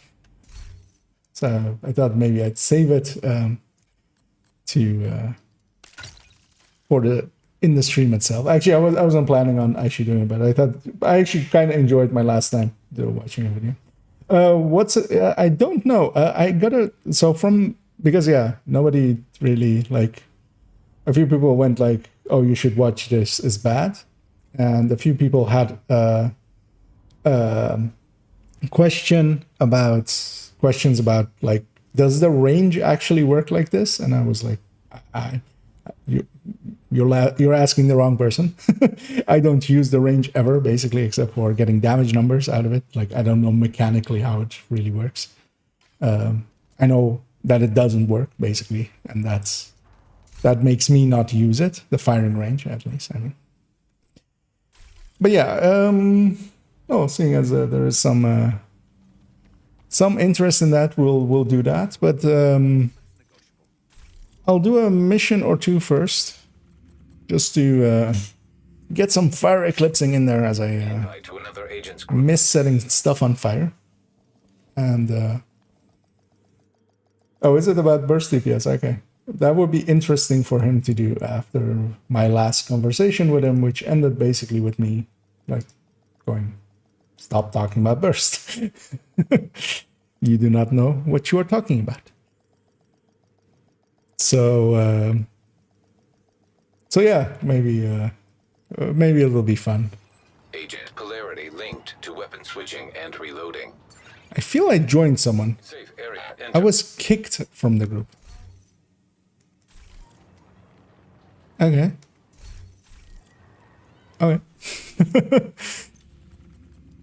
That means they were also like it wasn't a group vote, because a group vote wouldn't happen that fast. So it was likely just one person, and instead of leaving themselves, they kicked me. Maybe they were inside of a mission already. They didn't mean to be in a group, but then also Let's not ask too many questions. We got a lot of hostiles setting up by the southern end of the building. Roger that. Let's get that south wing clear. Okay. There's a heavy up there. I saw that already. So I can't really do what I want to do here. A Black Tusk transport just dropped off. Oh yeah, no, I won't. Plaza behind the building. Not with everybody sticking back there. But normally the thing to do here is to push upstairs, camp them as they're spawning in. Eliminate any hostiles, and most Because importantly, yeah, if you let them get all like everywhere, there Polarized hostiles in proximity. it can actually be an annoying fight. I'm hoping somebody kills that heavy. That's really all I need other people to do for me. But medic is dead. Trying to catch a wave as it walks out. There it goes.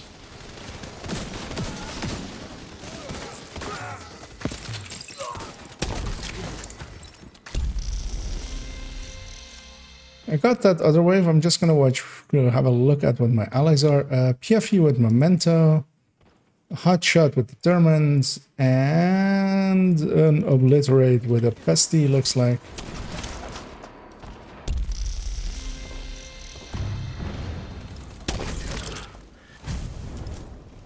Well, so this should be the last wave here. Then we have the roof, and then we have the boss fight, so I'll stick around. Even though there's 4 directives here, I don't really care about the ammo one, especially as a clip, so that's their problem.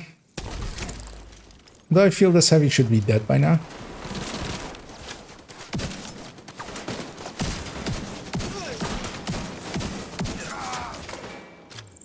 It's also weird to see PFEs inside of missions. Like in open world, 4-man kind of makes sense. In Countdown, it kind of makes sense where there's like a ton of elites, but here there's actually more like non-elites than elites.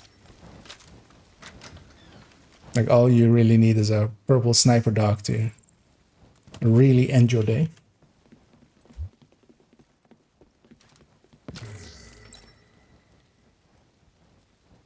Trying to remember how this boss fight or how this fight went.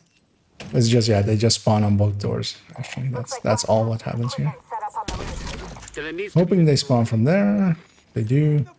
Actually, the first wave always spawns from here. And then it can go on either end.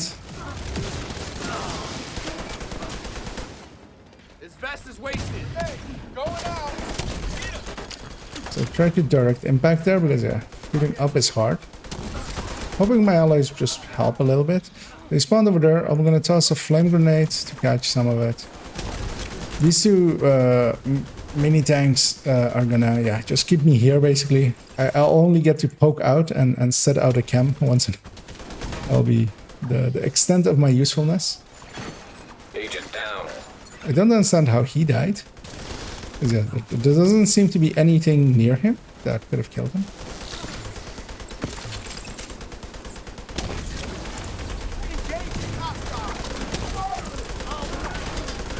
You're heavy. Let's start moving towards getting a crossbow bolt.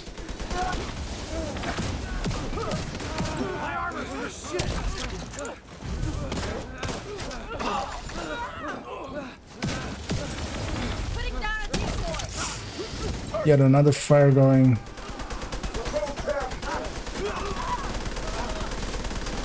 I'll just wait it out. Oh yeah, that's what happens here. We have to, yeah, someone has to stay basically inside of the circle, which they are. Because yeah, quite often what happens here is that nobody stays inside of the circle and it just takes forever. Gonna send another one over there. Because I think, yeah, I think there's finite waves here. As well. These 2 mini tanks are... They just keep trying to kill me, but they just don't get to.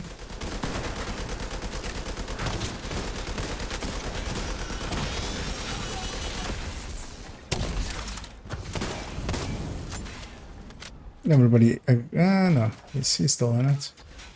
Nah, he's about to go out of it.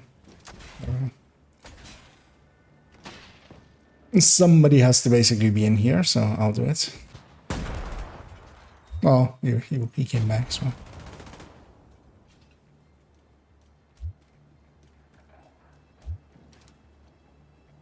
And completion. All right, continue the sweep. And then we only have the boss arena, which is quite easy actually, and I kind of like this with this one. It's very much if you let it kind of play out and you play it slow, it's actually a very annoying long fight because everything gets spread out. But if you actually do what I'm about to do here, of course, which is just go as fast as possible and try to get as much out of it as possible, then as a 3K went the wrong way. I hope for them that it's Friday for them and they are enjoying the night and have been drinking heavily. Well, they're coming back now. Because that's the only excuse I'll take. YouTuber saying it's a big deal for me.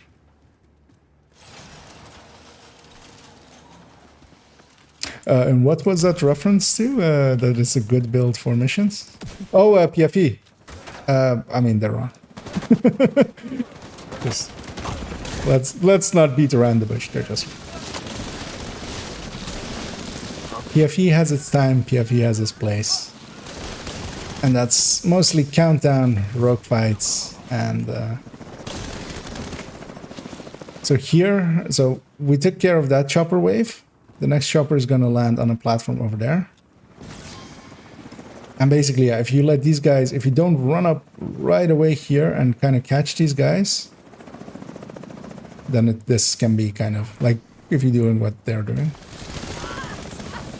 But yeah, if you go over here and catch them and get it done, it's actually a pretty easy fight. And then the next wave spawns over here. I did my duty there, I feel. Although, actually, not everything's dead yet. Or nothing is dead yet, really. But...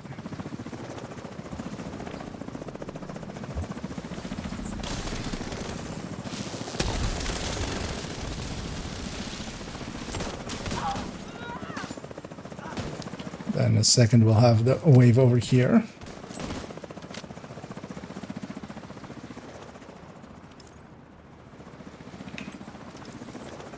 Then we'll have the boss, which will like land up there, and then that chopper that comes in with him is randomized. So I'm gonna look where the chopper is. I'm gonna set the boss on fire if I can, with a flame grenade just to keep him CC'd. I'll also actually crossbow this heavy here just to help out.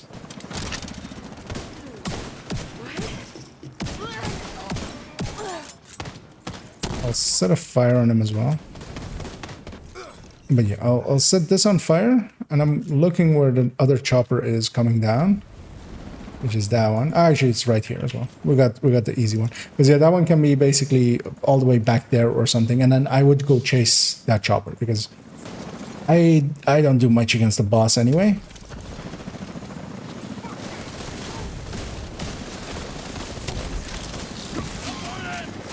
My allies do, and then my job becomes at control. That was clean.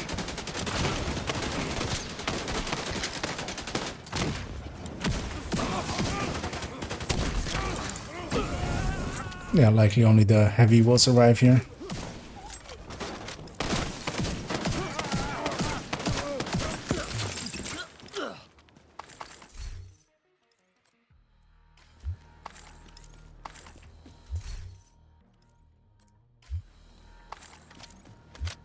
Because yeah, for me, it's always been like this. You just get it done real quick, as fast as possible, and just rush and get it, hit all the points. But yeah, I've been seeing this mission through the years being played by other people, where they like go and like, or try to do it with like turret drones and stuff, and just get caught up in behind and let everything get spread out and actually turn this into a fight where, you know. Like that, it's very much not a fight. Yeah, somebody needs to reach the entrance and that will trigger mission completion. So doesn't need to be all of us. So I'll just wait here and I'll give them a GG. See ya around. That was You got 'em all, Agent. a nice, easy completion for me at least because I joined halfway through. Just a few minutes over it. Once I seen.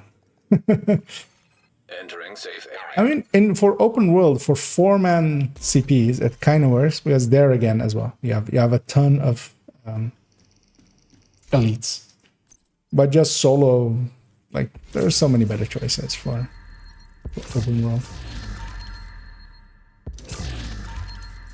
especially solo. I might hang on to that glove.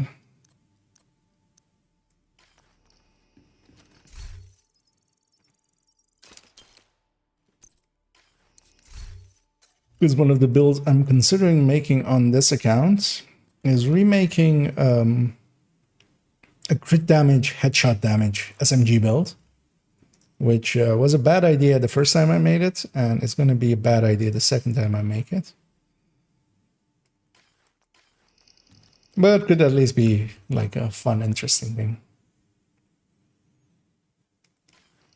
But also PFE actually, yeah, like it's not even like a single YouTuber or anything. It's just it keeps popping up from time to time. It's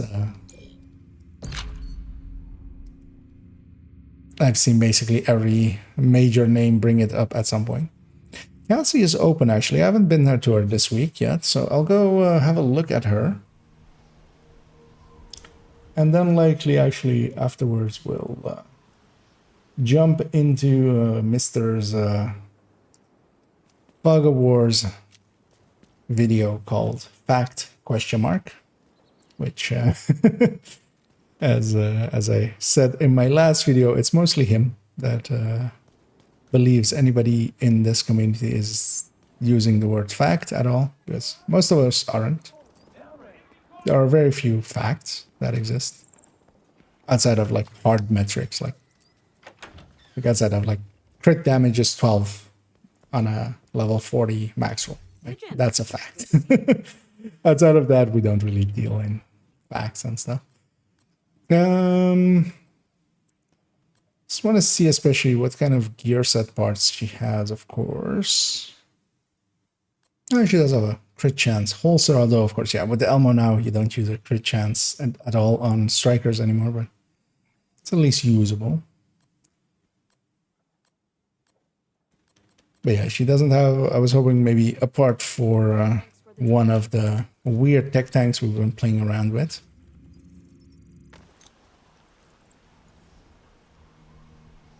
I'll go park this character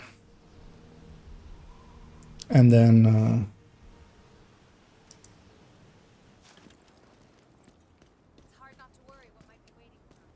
I think actually their inventory is already empty. It is. Here's actually as well to see. Even joining late, I beat some people. Although, of course, for Eclipse, especially with those 2 fights that we had at the end, that was very much possible. And yeah, let me see. I'll bring up this. Well, actually, I'll just close the game so that's not like any sounds and stuff from it overlap here. It's a 30-minute video, I think, so it might take a little bit with how much I usually pause them and stuff, but I hope at least we'll have something interesting in there, because I haven't watched it yet at all.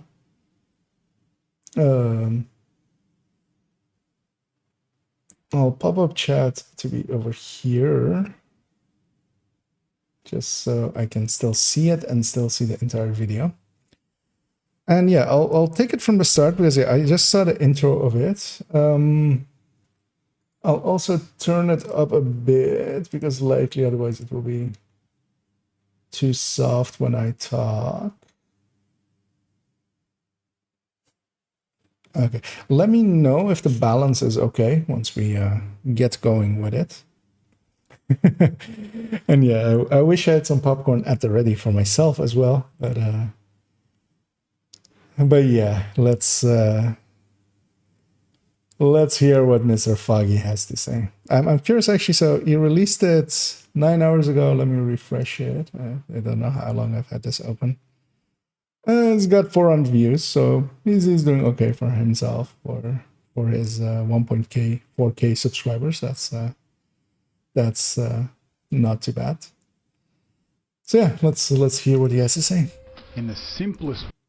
First thing as well, I noticed this already with it's jumped forward because that was what you do. He has the game in like he's capturing the window, but it's also like the top of the window, which is. Welcome to Division Analysis. I'm Fog. Now it's come to my attention that not a lot of people have seen all the videos that I've produced, and I've covered quite a lot of topics. Some of those topics have been very controversial, and I believe it's because it calls into question a lot of what we have been told is fact. Yeah, it is a little bit low, but also that's like the video, strangely enough. So I'll turn him up. Hopefully he won't actually make it super loud. And also his mic is like super muffled. Because it's like soft for me as well here. I'll boost it up a little bit, like a lot actually. Yeah, let me know if it's... about this game. So in this vid I'm going to cover some of the things that I've already covered. And it's my opportunity to challenge those pre-existing facts in the simplest way that I possibly can, and just to say respectfully, I disagree. So, well, first off, let me know if that was better in volume. It's still like, I feel it's pretty soft here. I can turn it up even more, but I'm afraid like it'll go clipping or something. Because yeah, I'm maxed it out here as well. Okay, now it doesn't. Okay. So he's talking about facts, and he's going like, oh, well, these are held facts. Facts you don't dispute, first of all. Like facts, you just fix them. Like that's how facts work. Facts are just like hard set things. You just go like, okay, we thought this was a fact. This is the new one. Here's my proof. Let's change it. Like that's how facts work. He's talking about opinions. Like these aren't facts. Nobody holds these to be facts. Like, yeah, it's very much, we don't talk about these kinds of things except him. He's the only one that's talking about facts. Like, I don't think I've used the word fact in any of my videos. I can likely actually, there's that one site that like goes that where you can like check your transcript. I think only in my April Fool's video, I used the word fact like 17 times because of him. Let's go. Oh, no, Bobby.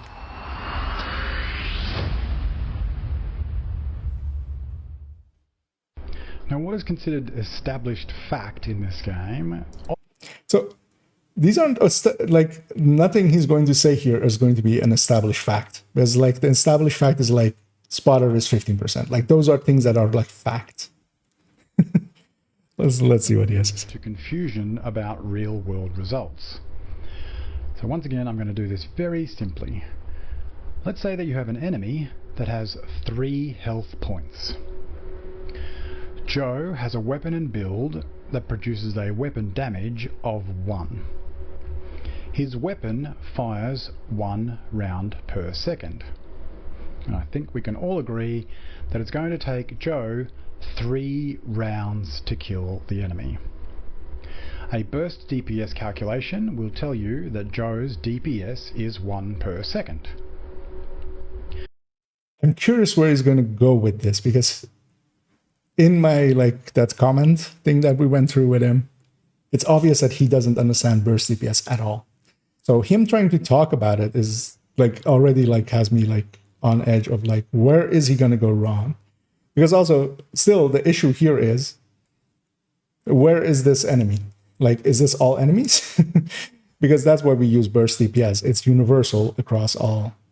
Like, it's the build and the weapons stat. It's not even like the player or anything. It's irrelevant of like what this enemy is. But Joe's real-world experience differs from what is considered to be established fact. In the real world, it looks something like this. An enemy with roughly 3 million health, a weapon that does roughly 1 million damage, and a cycling rate of roughly 1 per second. And what you can see is that Joe kills every one of these enemies in 2 seconds, and his DPS is somewhere around 1.5. Wait, is he gonna... No. No, he's not this dumb, right? He's not this dumb.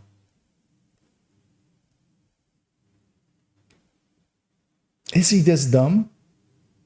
Is this going to be about that like the 0 second, if you count the 0 second, then it's up to 2 seconds? Because yeah, it's from the first shot, of course, and then you have a section of 1 second of that first DPS, and then the second, and then you go up to 2. You don't go up to 3 because you don't start at 1, you start at 0. As he actually showing there, like this can't be it, right? There are 2 reasons for this. The main one is what I have termed the first bullet principle. I'm not the first one to bring this up, but it's an important factor in this game. The higher your damage is, the more important that it becomes. The lower the HP of the enemy, the more important it comes. Joe fires his first round and all the damage of that bullet is delivered in an instant at the 0 second mark. The weapon cycles, his second bullet fires at the 1 second mark, and his third bullet, the killing blow, is delivered at the 2 second mark. No, this can't be serious, right? Because the reason why it is 3 seconds is your next round is at the 3rd second. This is how burst DPS works. It's from the 0 to 1 second is like the first second of burst DPS. It is an averaging of it, so it encompasses that entire second. So if your second shot is at the 1 second mark in there in the graph, that's your second of firing. It's like when a game comes out, like Division has been out for 4 years. We're in year 5, right? The first year it comes out is year 1. It's not year 0, it's year 1. You start counting, like when a baby is born, they're not 0 years old, they're going up to 1. So it's their first year of existence. That's how usually like say that kind of.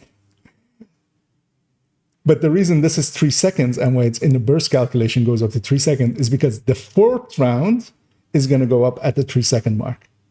And the 5th round is going to go up at the 4 second. Like this is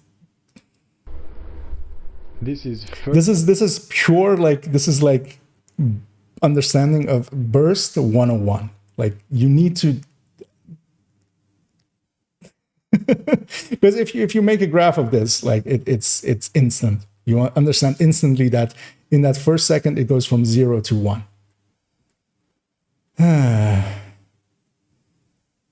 I hope this isn't the bulk of this. Exemplified if we do a simple graph Okay. of the damage done. As you can see here, 0.1 seconds at a time. Why does he use, like, just use theoreticals, like just make it a straight line? Why are you like... The first 1 damage is delivered at that 0 second mark, and you can see here from the table has no idea what to do, the graph has no idea what to do, because you can't divide by 0. A graph can't... Okay, that's why all graphs start at 1, right? Like every XY coordinates graph, like starts at 1, is the center point is 1, not 0, according to him now. What? You don't, like, the graph doesn't need to account for time. You can just shift this. You can start at 1 and then shift this back to 0. Like this is mathematics 101. This is like high school level mathematics.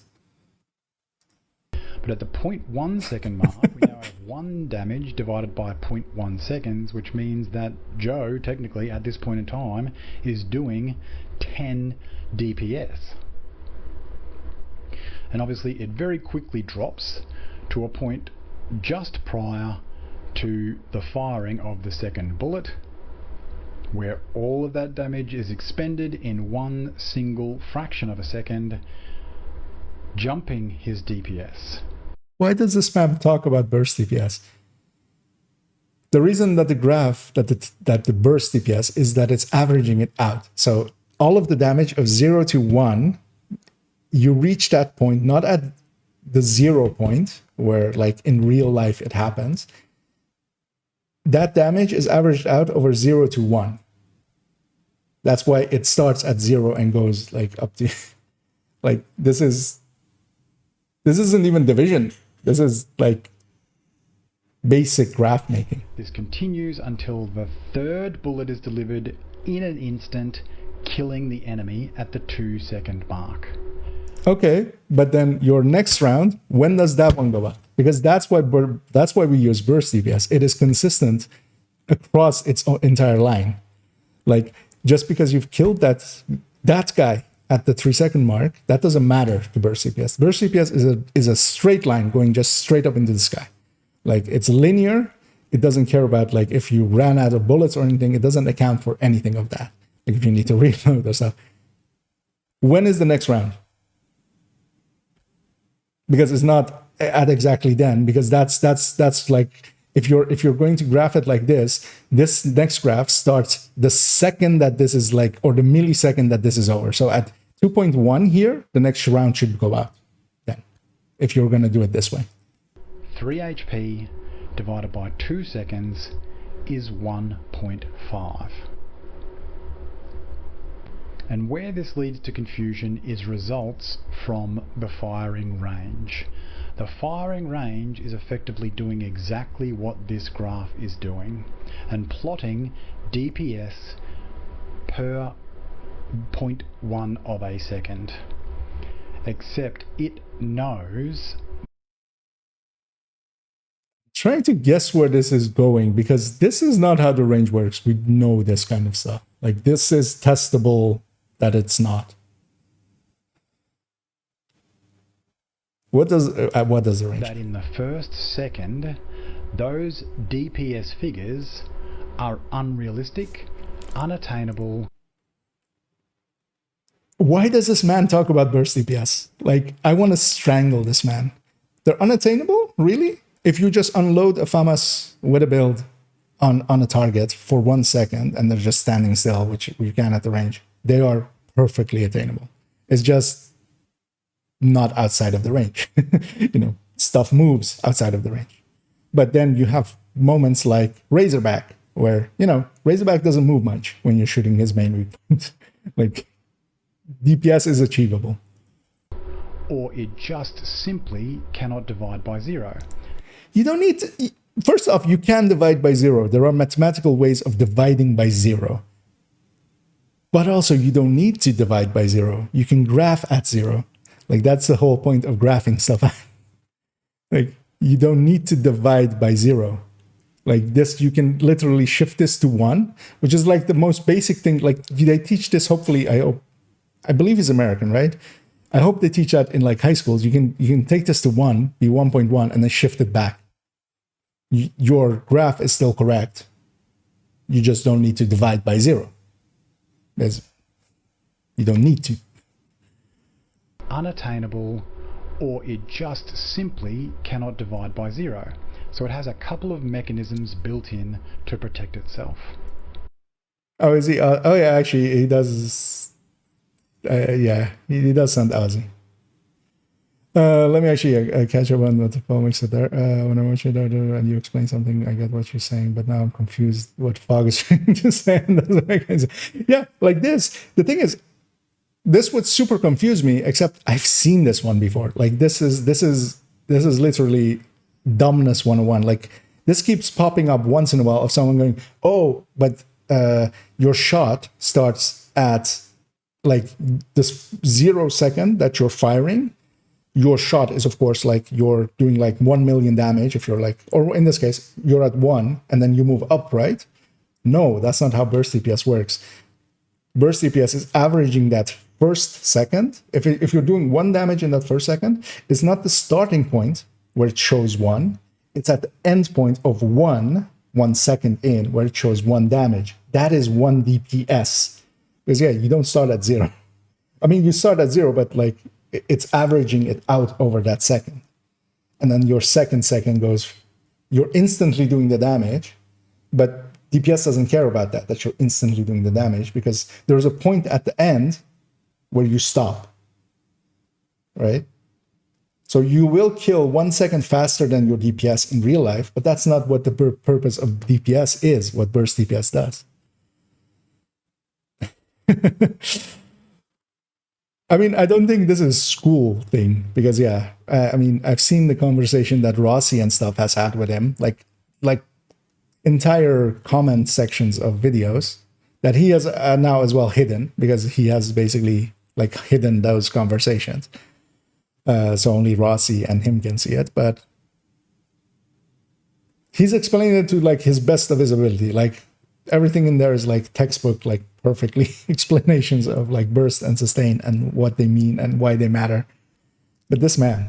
The first one is if you deliver all of that damage in a single blow, it can't divide by 0, but it knows that the maximum amount of damage that you can deliver is the total health points of that enemy.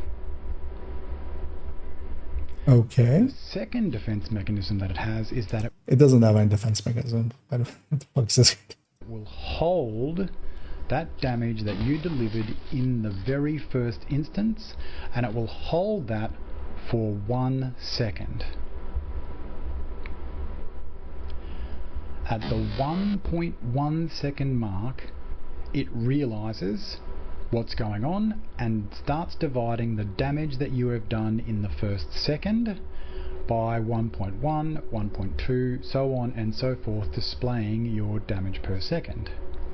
And as you can see from this display with a shotgun, it spikes immediately upon that second load of shot hitting the target. It is not a constant. I'm trying to see where this is going, but I can't really, because yeah, this is how the range is failing. It is completely inconsistent about the numbers that it puts out, but it doesn't spike and then go down. It spikes and then it starts to trickle down towards the bottom. As well, also, like, who the fuck uses a single target? Like, that one is completely useless, because you're just doing the damage that the enemy has, not the damage that your weapon has. Like, that's the number that it's showing. So this is completely useless and meaningless to use anyway. If you're shooting them and killing them in one shot, like every person that has used Headhunter ever knows that if you use it on an enemy in the range, you do get your Headhunter numbers in the chat thing if you have it turned on there. But the number that it shows there is just the health of the enemy.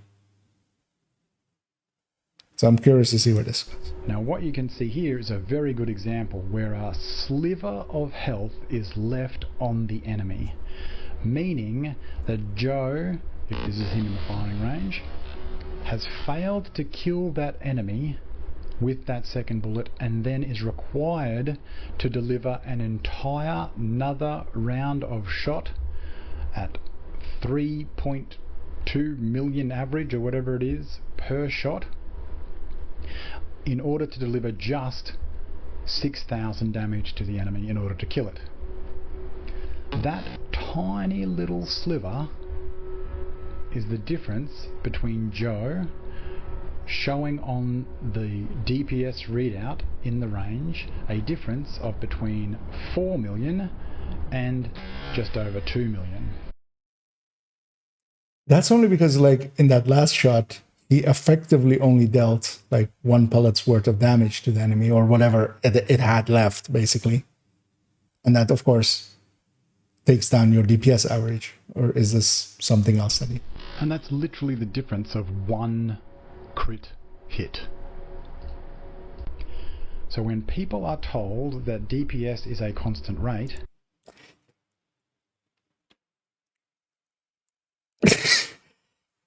the range DPS meter is not what we are talking about. You fucking idiot. I want to fucking murder this man at this point. How dare he insult us this way? they do not understand and are very confused by the results that they receive in the range, and it is very... Nobody that talks about burst DPS, me, Dodd, Rossi, Merc, Hutchler, fucking whoever else, Dispatch, Prodigy, who's left, DN, anybody, none of us are using this range. None of us are using this metric. You fucking asshole. Fuck him. Fuck him. Really. Fuck him. Really? This is what you're going to try to fucking pull up? The range is just being wrong. It has some quirks, but it's doing exactly what it's designed to do. So for those... like literally part of my video on the firing range. So this is actually perfect because I'm going to debunk this shit of his, like not even trying to, like in that for no particular reason. One of the things that I show is that if you take even a build that has, so gray build, no crit damage, no crit chance on it. So you can't have variance on a character on a watch alt. So you don't have any variance from like having 10% crit chance. This range meter still fucking breaks because it won't give two consistent numbers in a row. And it won't match like burst calculations. And at that point, you have to be matching burst because there's no crit chancing, there's no headshotting, there's no nothing except like shooting for a second and just getting a number out.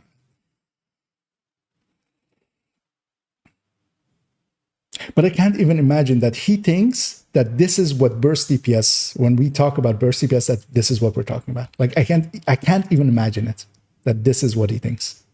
How? We have explained it to them thousands of times over. We've shown them spreadsheets. Our fucking 2-line spreadsheets. Really? You're gonna... Who are comparing DPS to water through a pipe or gravity, who say that it's an established fact. Respectfully, I don't agree.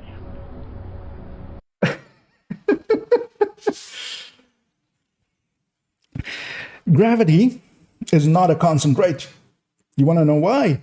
Because if I go to the moon, it's different. So how can it be a constant rate? This is that level.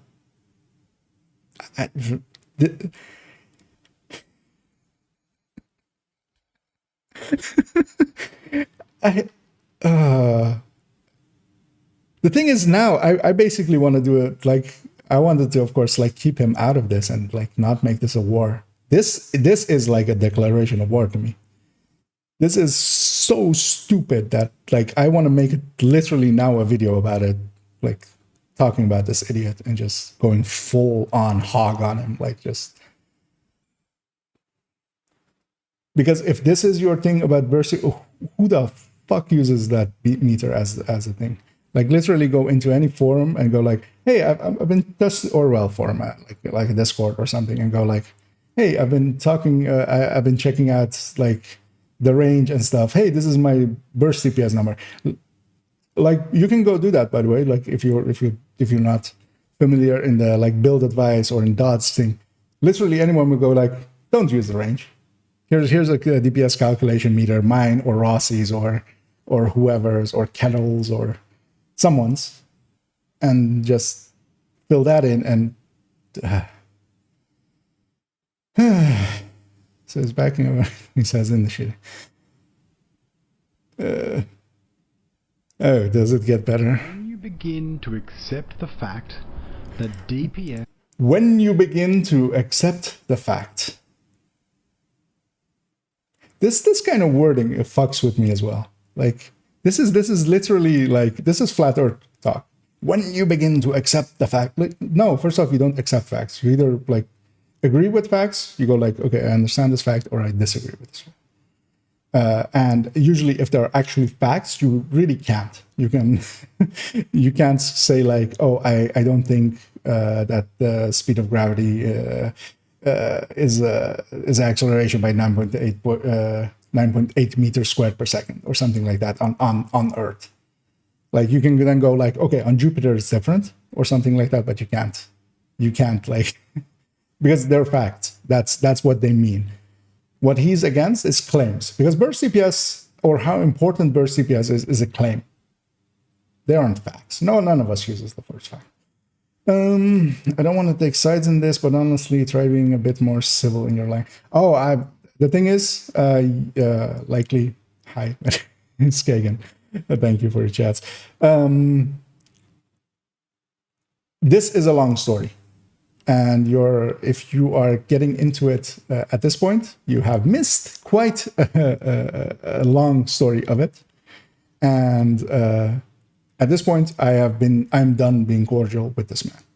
And if that is too much for you, then I understand.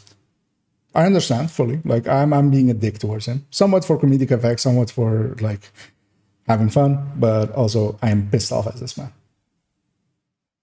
I have a courteous, respectful thing, and he's doing the grown-up. He's not doing the grown-up, respectful thing, like because we've tried talking cordially. He has been as bad as I am now to others and me. So there's a point where you no longer are discussing stuff as peers. You're adversarial. You're completely like you're at war. And if that is too much for you, I will quite understand. I feel quite strongly about these subjects, and I will, quite strongly take sides. This is not a constant rate. It actually... Also, burst DPS at its core is a constant rate. It has to be, because it's a DPS. It is a number per second. Like, there is no way to not have that be constant. Like, that is its limitation, even. Calls into question much of what you think is established fact in this game.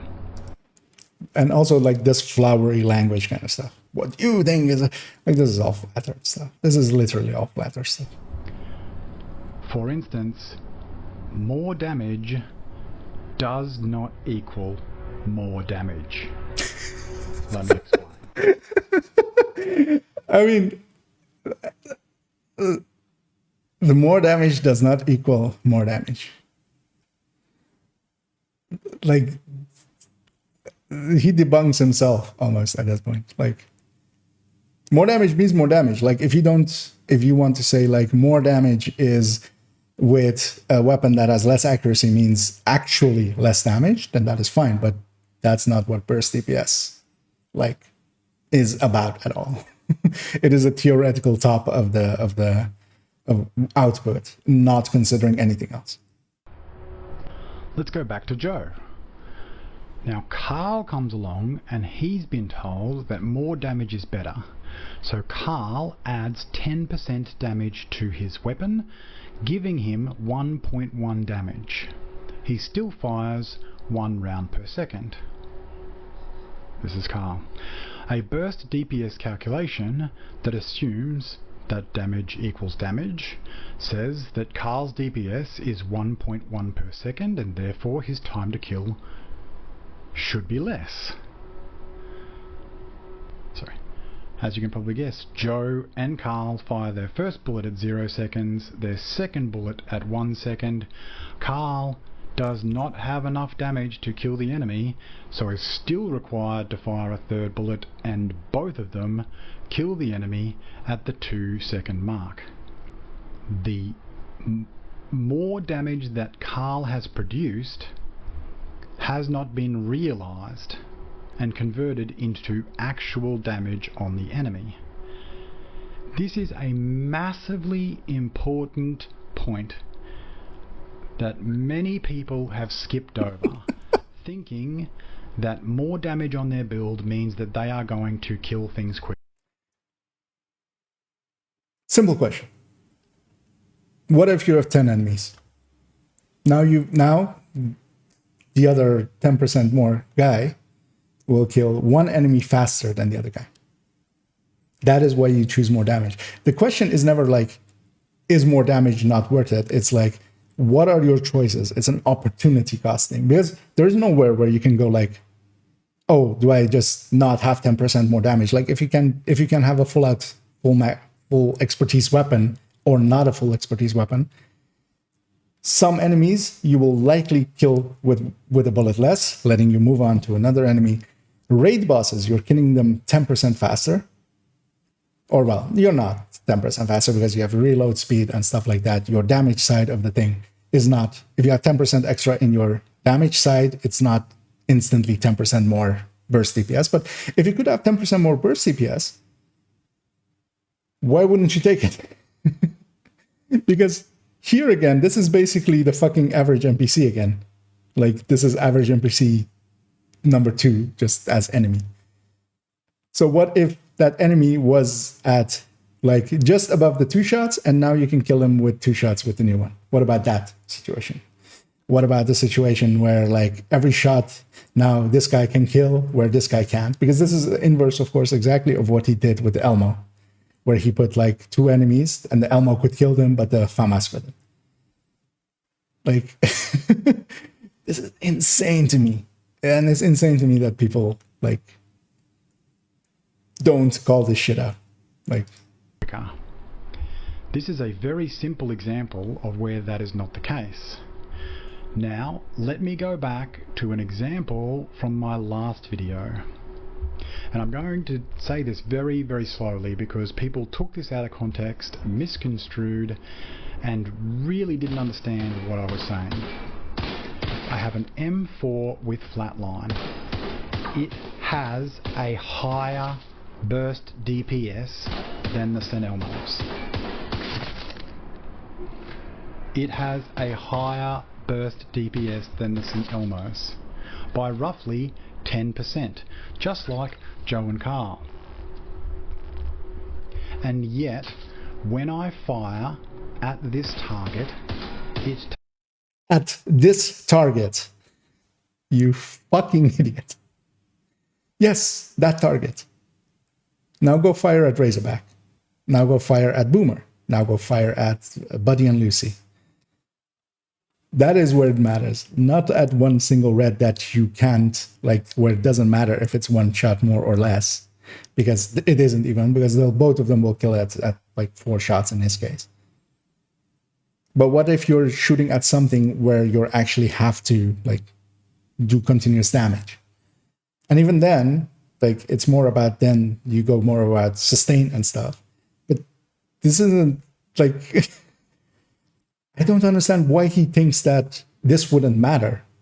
Because what if it's an enemy? Because that's why we bump up burst DPS and stuff, is it doesn't, if in this situation, yeah, it doesn't matter. But what if it's a situation where you have an enemy that you couldn't kill with the 4 rounds of the Elmo, but you could kill with 4 rounds of the M4? Like that's because you can't choose what your enemy is. You don't know that every enemy is gonna be the exact same because there's no average NPC. So yeah. Takes both the St. Elmo's and the M4 exactly the same number of bullets to kill this enemy. So exactly the same as Joe and Carl. The extra 10% burst DPS that the M4 possesses has 0 effect. It doesn't have 0 effect. Like the effect is there. It is not changing the result here, but the effect is there. Like, how is this man talking about facts? On the time to kill.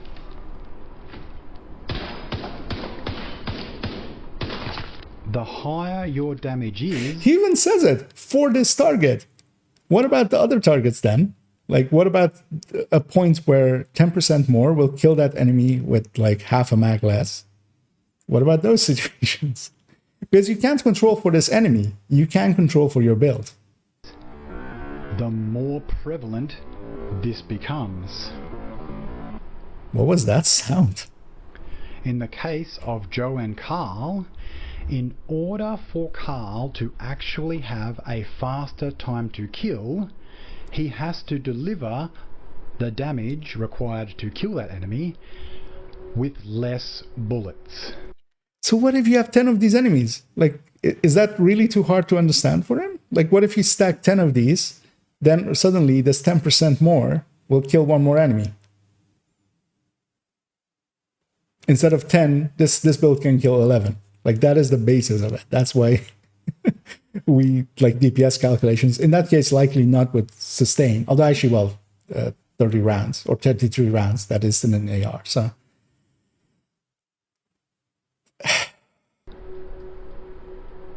it's not like water. It's delivered in packets.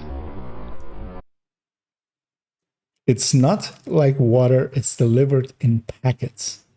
Does this man not know molecules? Because, like, there are minimal discrete parts of anything, like, literally, because you could even break it down to even then quarks or stuff like that. But, like, just because water flows together, like, it's still made of, yeah, discrete parts. In this instance, with Joe and Carl, Carl would have to increase his damage by 50% to Is that in the video? Like this background sound? have any impact on his time to kill. Yeah, it is. What the fuck? We go back to the M4 and the St. Elmo's, this time with a higher damage build. Now both weapons will kill the enemy in either 4 bullets, or if they manage 3 crits in a row, both weapons will kill the enemy in 3 bullets. And what we have is a very, very similar case to Joe and Carl, in that the M4 would have to have a higher average bullet damage. But it can have, like, because if his build is so shit, you could build a build that has 50% more damage. What then? Because then it does kill it in 2 shots, of course. So I don't understand what the point of this is going to be in there. Somewhere between 33 and 50% additional damage to have. Because the conclusion of this is actually, at this point, like, if you want to have a conclusion of this, is that burst DPS doesn't matter. Everybody go blue core, because, yeah, it doesn't matter if you kill 50% slower, because it apparently doesn't matter. More damage isn't more damage. Any impact on its time to kill. But why is he talking about time to kill? Because that's also not a constant rate. That's even a less constant rate. That's inherently not a constant rate. It depends on what you choose as the thing that times to kill.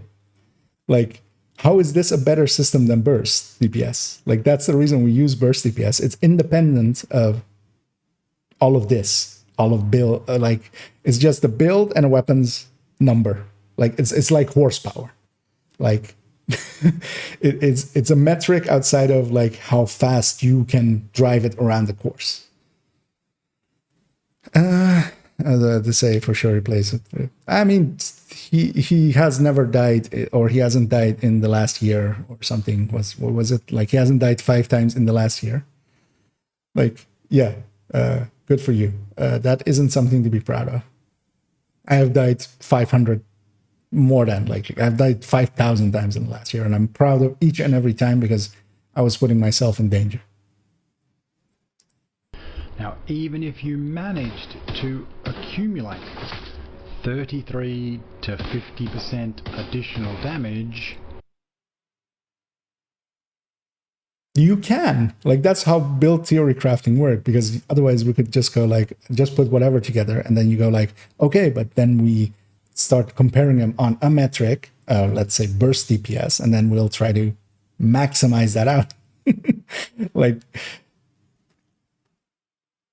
it isn't that this kind of stuff doesn't exist, because a focus build does 40% more. Now you have gone from 4 rounds to 3 rounds. Or well, like on the striker one was like 40% more than the Elma. But that's what all this is about, of course. He's still butthurt about, oh, Elmo kills faster because I say so, and it has more burst DPS because of that. No, you're doing sustain testing and talking about burst. Yourself 1 bullet.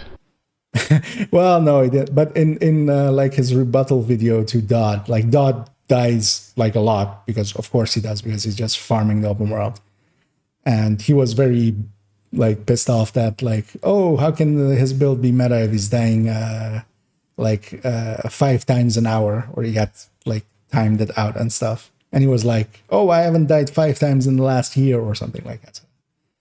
As a very like vocal thing of him to say, but not knowing that that is not something to brag about. Like he thinks that that is something worthwhile to, like that dying is a bad thing or something.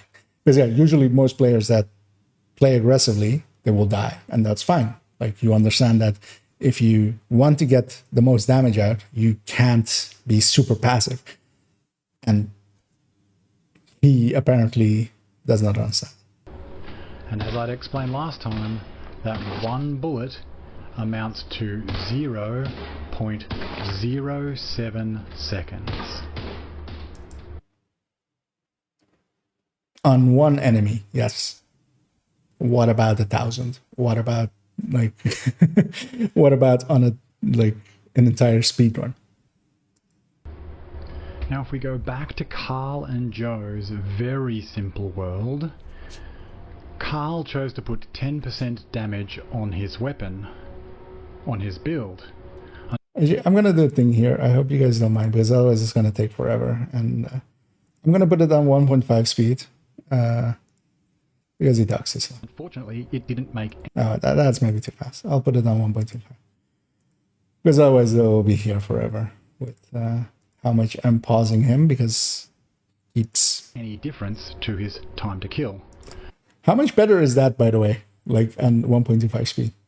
Now, if Joe, instead of taking 10% weapon damage, takes 10% extra armor, even if it decreases his chances of dying by 0.0001%, Joe's build is more effective in this world. What if neither of them die? What if that is something that the player can control and isn't determined by the build? Even though Carl's build has... Also, that's not the metric anybody plays by. Like, nobody cares about doing more damage or dying, but how fast the build is, especially for farming purposes. More burst DPS. Now, this is an exaggerated generalization to simplify a very key point to this game. If you have a build that kills an enemy in 10 rounds, very generally, average 10 rounds, you will require an additional 11% more average bullet damage in order to get that down to 9 rounds. To go from 9 rounds to 8 rounds, 12.5% more damage. 8 to 7 is 14.3, 7 to 6 is 16.6, 6 to 5, 20, so 5 to 4 is 25%, and from... He should add this up. Like, why isn't the ad? Because it's 11% from here to here, but we're always comparing against this one, really. That's what we care about. This is from this to this, this to this, so... 4 to 3 is an additional 33% damage to save 1 round on an 850 RPM weapon. So here's the thing that he still doesn't understand. Like, we talk about burst DPS because it is usually the better of 2 setups. What else are you going to grab then? What else? What is the other thing that the opportunity cost is worth it to give up damage for? Because for most of us, we go like full red and we just play that and we go fast enough. 0.07 seconds. What you can see here is that it is getting incrementally harder to gain an advantage from your damage. Now this is massively oversimplified, but the underlying context remains. The simplification comes from the fact that we do not produce one single damage number. We produce 16. I love how he wants to continue talking about, we never produce 16. We produce one each time out of 16 categories. Like, that's the way to word it, if you want to be, because he's talking about like crit, DTA, DTA slash DTH, DTOC, and headshot. And then each of them, of course, are like, it's a matrix of 4 by 4. So 16 numbers. But you never produce more than one number at a time. One number is active each time. And that's not including talents that stack, and that's not including optimal range. So the variation between the damage numbers that are produced will actually produce an incremental increase in your damage between these numbers. So you may add just a tiny bit more damage, and it may result in a decrease on average for your time to kill. The unfortunate downside to this is that for every increase that puts something over the line, everything else that's already over the line is now overkilling the enemy further. There is nothing that you can do to receive all of the benefit that you have put in. So what if this enemy isn't 2.38 million as his average enemy? Because we can't control for this. We can't control for the enemy. This enemy does not exist in this game. There is no enemy that is like, there's no fight where every enemy is 2.38. Like, there isn't. How is he this stuck up on this? Because the only thing we can control is how much damage we do, so that sometimes we do kill with 1 bullet less. And if we don't, then too bad. And then the times that we do, we benefit. Like, we can only control how damage we go, or we can go, we give up damage for a different reason, which like Tech Tanks even like, I'm giving up damage, I'm grabbing survivability for it. But that's not based on how much, like, that you don't kill an enemy more, so you should maybe give up 10% DPS. Why? Why should you give up 10% DPS? So what then if you don't kill this enemy like that fourth one? To your investment. To make matters worse for damage. Like, this is only true if you're like running DUA legendary over and over again. You know what every enemy health is, and you want to min-max for that. So you know that, okay, I can give up maybe 8% here in this room, because then I could have, I don't know, a skill haste thing, so I could get my EMP sticky out 1 second faster, so I can hit that dog that spawns there. Like, that kind of level of stuff. You can't do this as generalization. The generalization is you make the build the best that you can. And for that, the metric of burst DPS is very important, because it is your comparison point.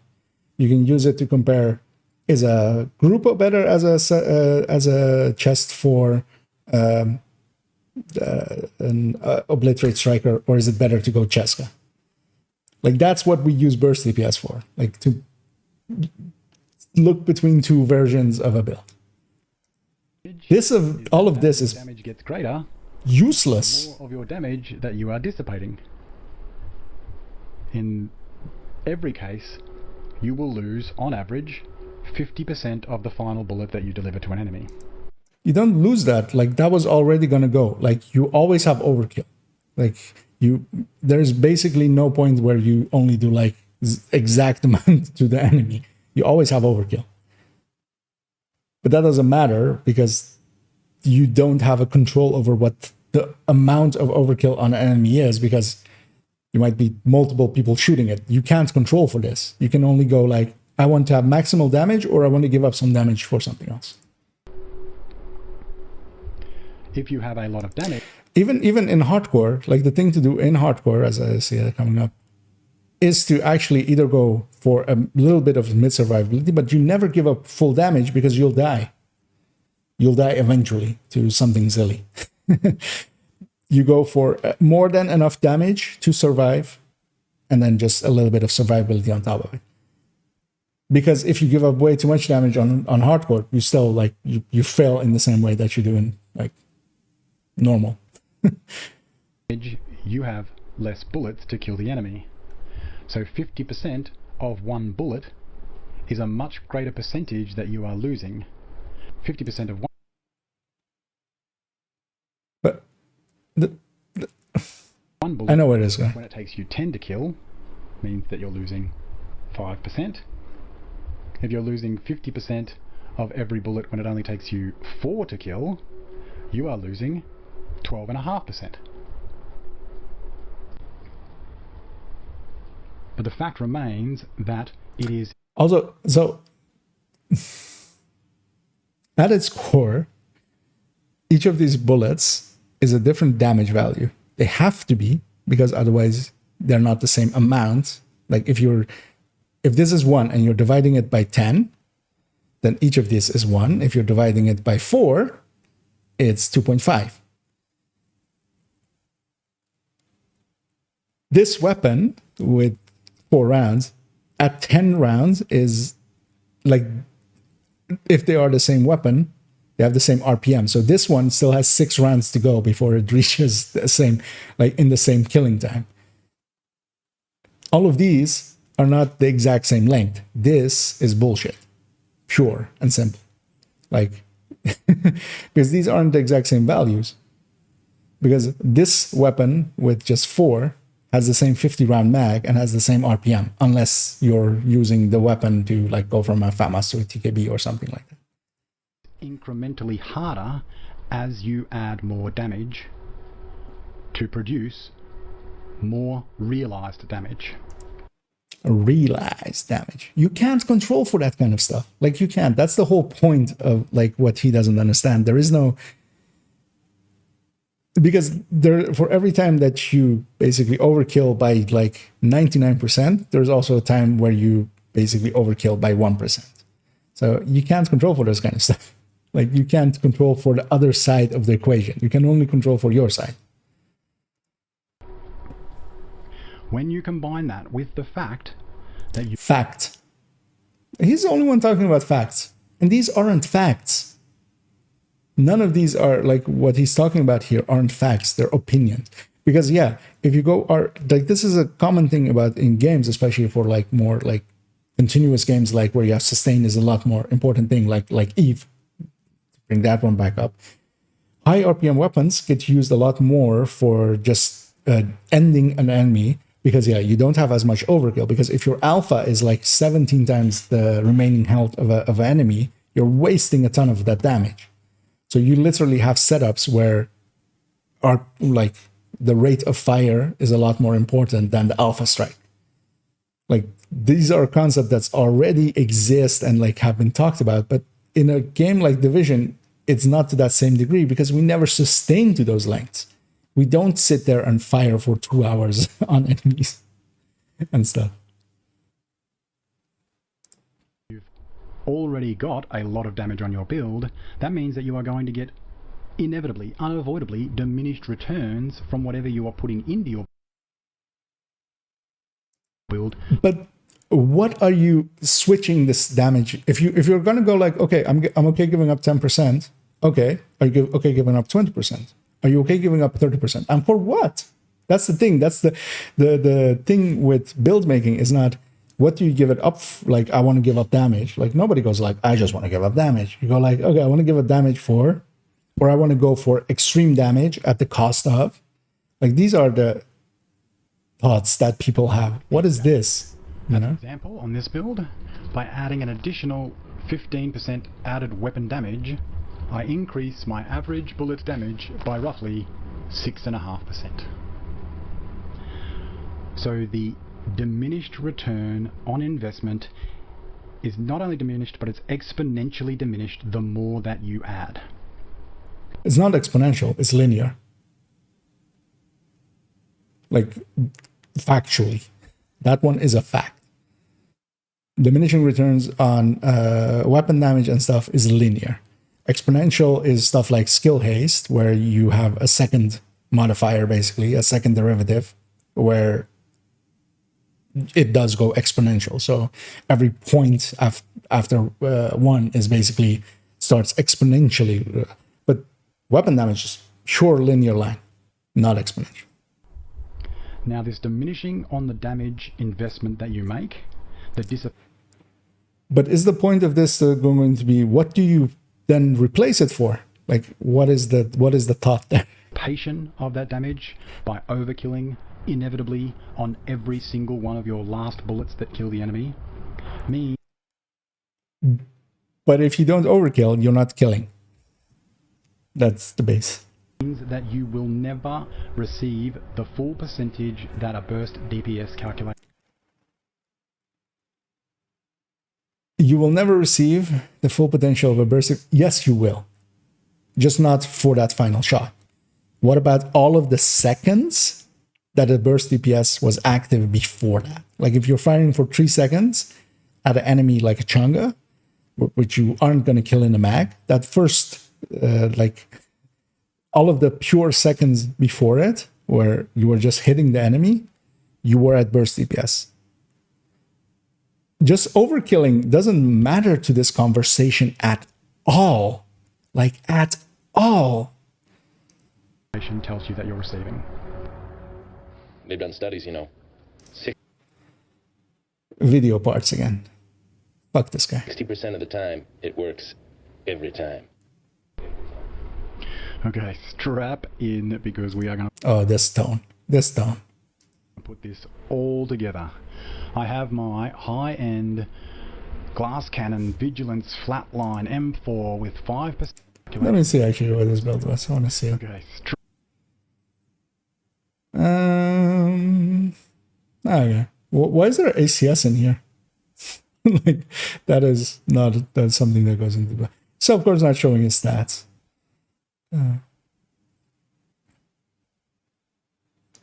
Wrap in because at least loadout wise it's all together. Kind of makes sense. But there's no gift here. My high-end glass cannon vigilance flatline M4 with 5% expertise, 60% crit chance, 100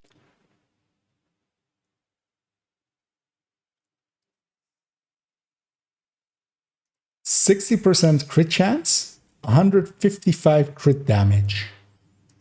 55.8. Those 2 percentage points are the only thing that's not maxed out. Glass cannon vigilance flatline.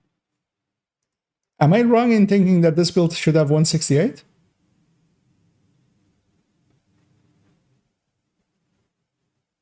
With contractors, you land on 168, don't you? M4 with 5% expertise, 60% crit chance, 155.8. Those 2 percentage points are the only thing that's not maxed out on this build. No, he has contractors, and I don't think he's over 60 because, well, he's likely over 60 by 4. He has a crit damage, or wait, is it? He has 90%. Oh no, that's crit chance. Just melded together with his gear. And 21% damage to health, and it also has 10% damage to targets out of cover on the weapon, and an extra 8% damage to targets out of cover. 2 percentage points are the only thing that's not maxed out on this build. It has 90% headshot, 8% damage to armor, and 21% damage to health, and it also has 10% damage to targets out of cover on the weapon, and an extra 8% damage to targets out of cover on the knee. Do I have to say anything here? Fox is prayer with crit chance. Why? Like, literally the whole point of going Fox's Prayer in this build is that you put crit damage next to it, so you have crit chance on all the other pieces. How does this end up? He is over 60. Because this build would land on flat 60 with flatline. That's the whole point of going flatline with this. Or you end actually you end up at 55. With contractors, you end up at 54, right? Yeah, you land up on 54, so you can go coyote with it. That's the whole point of going flatline and force. Let's continue. Where was it? Rifle damage. That 40% is coming from our specialization, Fenris, and the weapon itself. Is he showing the other parts? 5% all weapon damage, 10% to sorry, all together. I have my high-end Glass Cannon, Vigilance, Flatline, M4 with 5% build. It has 90% headshot, 8% damage to armor, and 21% damage to health. And it also has 10% damage to targets out of cover on the weapon, and an extra 8% damage to targets out of cover on the knees. So, from the stat sheet, we have 105% all weapon damage, 40% assault rifle damage. That 40% is coming from our specialization, Fenris, and the weapon itself. We're not going to touch those. We have 25% total weapon damage from Vigilance. We have 30% amplified damage from Perfect Glass Cannon. And I'm going to go over to my handy dandy spreadsheet. So, base weapon damage 44.191, 105% all weapon damage, 40%. Why does it have 2 extra zeros behind it without a number? Because yeah, the base of a M4 and FAMAS is 44191. Why is it 4419100 without a dot or anything in between them? Specific weapon damage, and that gives us a weapon damage of 108268. Again, why doesn't it have like a comma or a dot there to the numbers after? Looking at the weapon, 108268. Back to the spreadsheet. Let me fix up the camera before we continue. Feel I'm about to facepalm as this guy is talking about spreadsheets.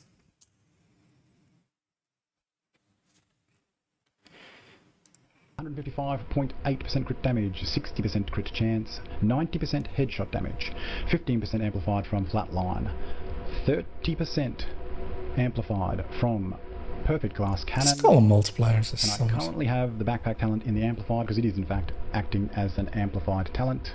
But let's be just a little say that it's full multiplier. Put that in the total weapon damage bucket.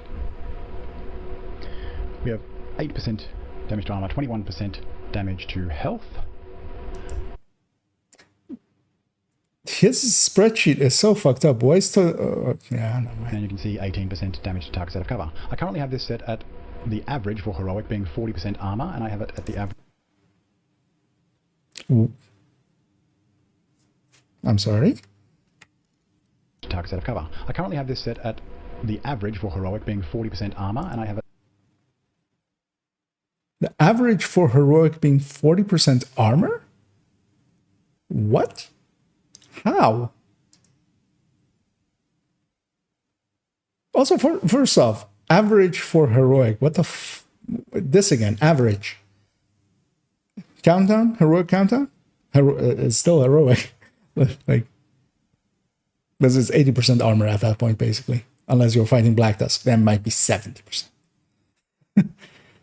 Average. At the average of out of cover being 82%. Just like, I would never, like, the wording I always use for damage to targets out of cover and how active it is I consider it 90% active. First off, 82% is like super low. Like, I would consider that like super low. But again, I wouldn't just say it's the average. I would say I consider it, because I'm not talking about facts. Only this asshole, or at least trying, like using the word fact. What you can see is that produces an average bullet damage of 544,418. I also have this set to 10% headshot accuracy.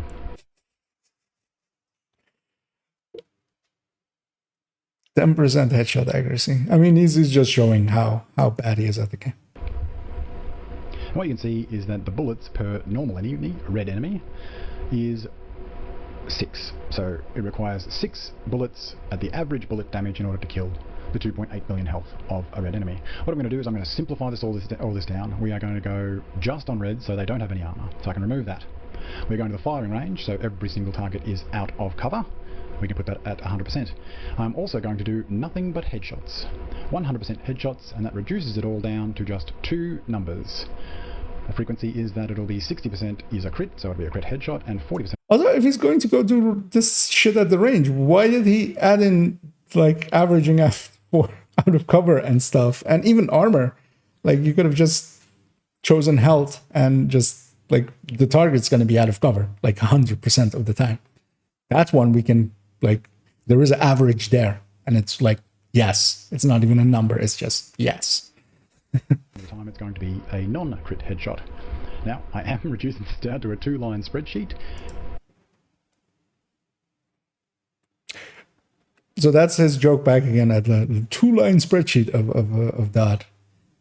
If he saw actual Dot's spreadsheet, for whoever like hasn't seen that ever like pop up in like a video or something, that thing is humongous. And that's because he keeps basically all calculations in one sheet and just keeps adding to the bottom.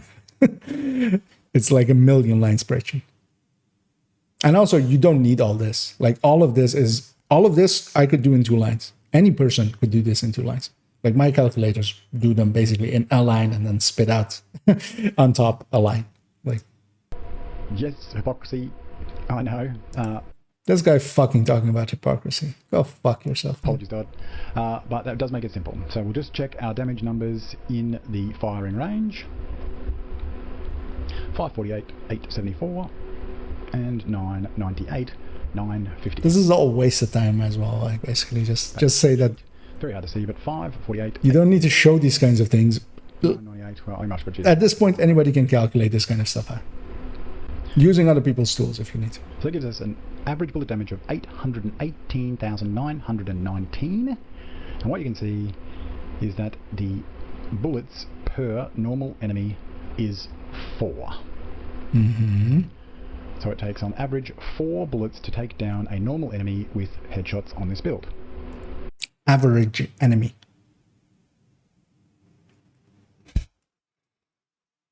Okay. Is Razorback the average enemy? Is Chunga in front of you an average enemy? Is a Warhound the average enemy?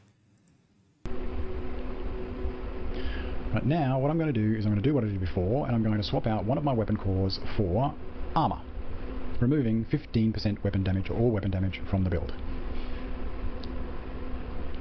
Stats now, 90% all weapon damage, everything else is exactly the same. So go back to my spreadsheet, change 105 to 90. Come down here, now reduces the average bullet damage to 768, 781. Let's check our numbers, 937, 790 roughly, and 515 to 69. Mm-hmm. 937, 788, and 5. Why stop at 1? 68. Why not go all blue core with a class? Average bullets per normal enemy, 4. Average enemy.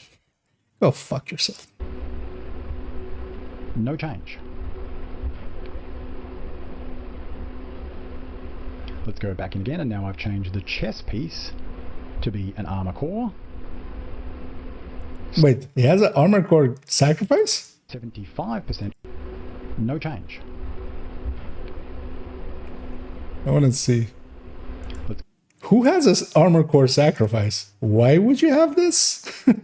You're gonna hope it's from like a glass or from a yellow core one, but then also you would have yellow miners. Why would you have a blue core sacrifice? Like, go back in again, and now I've changed the chest piece to be an armor core. 75% all weapon damage now. Everything else is the same.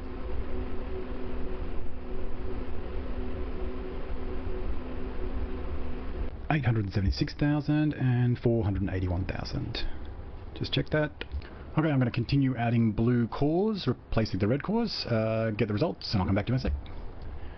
All weapon damage, we have gone all the way down to 0 weapon cores, from our 6 starting point, all the way down to 0 red cores. Can I guess this? I'm going to say at 45%, it's going to go to 5 rounds. Each time adding a 15% weapon damage at every single step to bring us up to 105% all weapon damage. That has changed our average bullet damage by a massive 300,000 per bullet.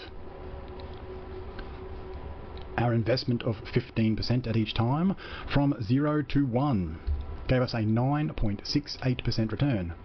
From 1 to 2, 2 to 3, 3 to 4, 4 to 5, and our final one gave us a return of only 6. So I just want to point out here, those numbers on the right side, you may notice they are not exponential. They're linear. As stated before. It is going from each one to the other one. It's like a 1.5 times of the last number. That's how that goes. 2% to our average bullet damage. Now for the big one. Let's just finish. Bullets to kill. At 0 weapon cores or weapon damage cores, it took us, or it would take us, an average. Aw, I didn't guess right. To kill that was red at 60 with headshots on this build. Adding 15% weapon damage or 1 red core gives us a 9.68% return, and it is enough to drop our average bullets to kill down to 5. But as you can see, the next 30% weapon damage added has resulted in no difference in the number of bullets to kill. So in total, we have added 6 weapon cores, 15% each, for a total of 90% added weapon damage, for a total return of 0.14 seconds. And this is why we all know that we all go blue core, always. 6 blue cores, never anything less than that. We never take weapon damage because that's what the conclusion of this is, right? Like, the thing is, this doesn't all matter. All of this shit doesn't matter. This is all just fucking, this is the magician going like, hey, look at the tits of my assistant while I put this rabbit in this hat. None of this matters is because what are you doing? It's never about what stat is better or not. It's about opportunity cost. Is it better to go 6 blue cores? On glass, especially. No, because you're taking 60% extra damage. And what are you doing with this, basically? And the thing is, still again, this is against average enemy. What if you're not fighting the average enemy? What if you're fighting something that if you can kill it 20% faster, if you can kill it 8% faster, 7% faster, 6% faster, all these faster, then you go from wiping, if you can't kill the Chunga at Razorback with your weapon, and you wipe, then all of these numbers don't matter.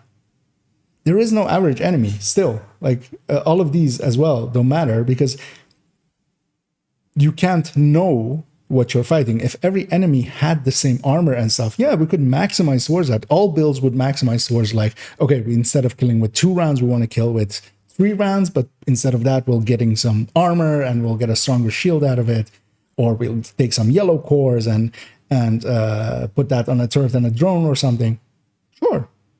But you can't maximize towards that because you don't know the metric of the enemy. This bullets to kill isn't a thing that actually exists in this game. Burst DPS does. Like, this is the worst part of this. He's trying to make a better system and he is making something much worse. Much worse. Because if you then think about it like this, you go like, yeah, sure, let's all go all blue core. The thing is, your killing power now isn't coming from weapon damage, because that weapon damage never mattered that much. Crit chance and crit damage is now then like is your new best friend. Friendship with all weapon damage ended. Crit chance, crit damage is now my best friend. Like, yeah, give up all of this then. Why not go all blue? Why not all be the builds we make fun of. That's this. That's where this thinking leads to eventually. Because, oh, I can give up more damage and gain this. I can go, okay, but you're giving up more damage. What are you gaining? What do you give up the damage for? That's the only thinking that actually exists in build making. But of course, this guy doesn't understand build making. He has a crit chance Fox's Prayer in a glass red. Like, this is. Let's finish this. Are you underwhelmed? I love that part. Are you underwhelmed? No, because we knew this. this enemy doesn't, first of all, exist. What if you're fighting heroic countdown enemies that, like, you basically need a full mag, even on a glass red, to kill? What about those? Because now that 10% extra matters a lot, because that may be the difference between you killing the enemy and you dying. That's why we maximize for damage. It's not just because, oh, we think burst DPS is the most important thing. The thing that we use burst DPS for is to compare builds. Because then we can go, like, instead of going, because for how long did Striker exist before it started to like really permeate that it was like the build to go for? Because Glass and Obliterator high-end reds were still the thing for so long. Just because people didn't understand it, we still had to keep showing, like, okay, look at how big of a difference of burst DPS this is. And slowly people start to gravitate more and more towards it, because it didn't get buffed afterwards. It was still like 3 months of people still hanging on to high-end reds because that's what they were told was the best before. That's what we use burst DPS for, not this kind of stuff. And still, here, the burst DPS as well went up and down. Like, you're doing all of this shit to get to a bullet per kill and stuff. The burst damage went up and down as well. And we could go like, okay, the enemy has this much health or armor or whatever, and you can go divide that by the DPS, and you get the time to kill as well. You don't have to do all of this shit.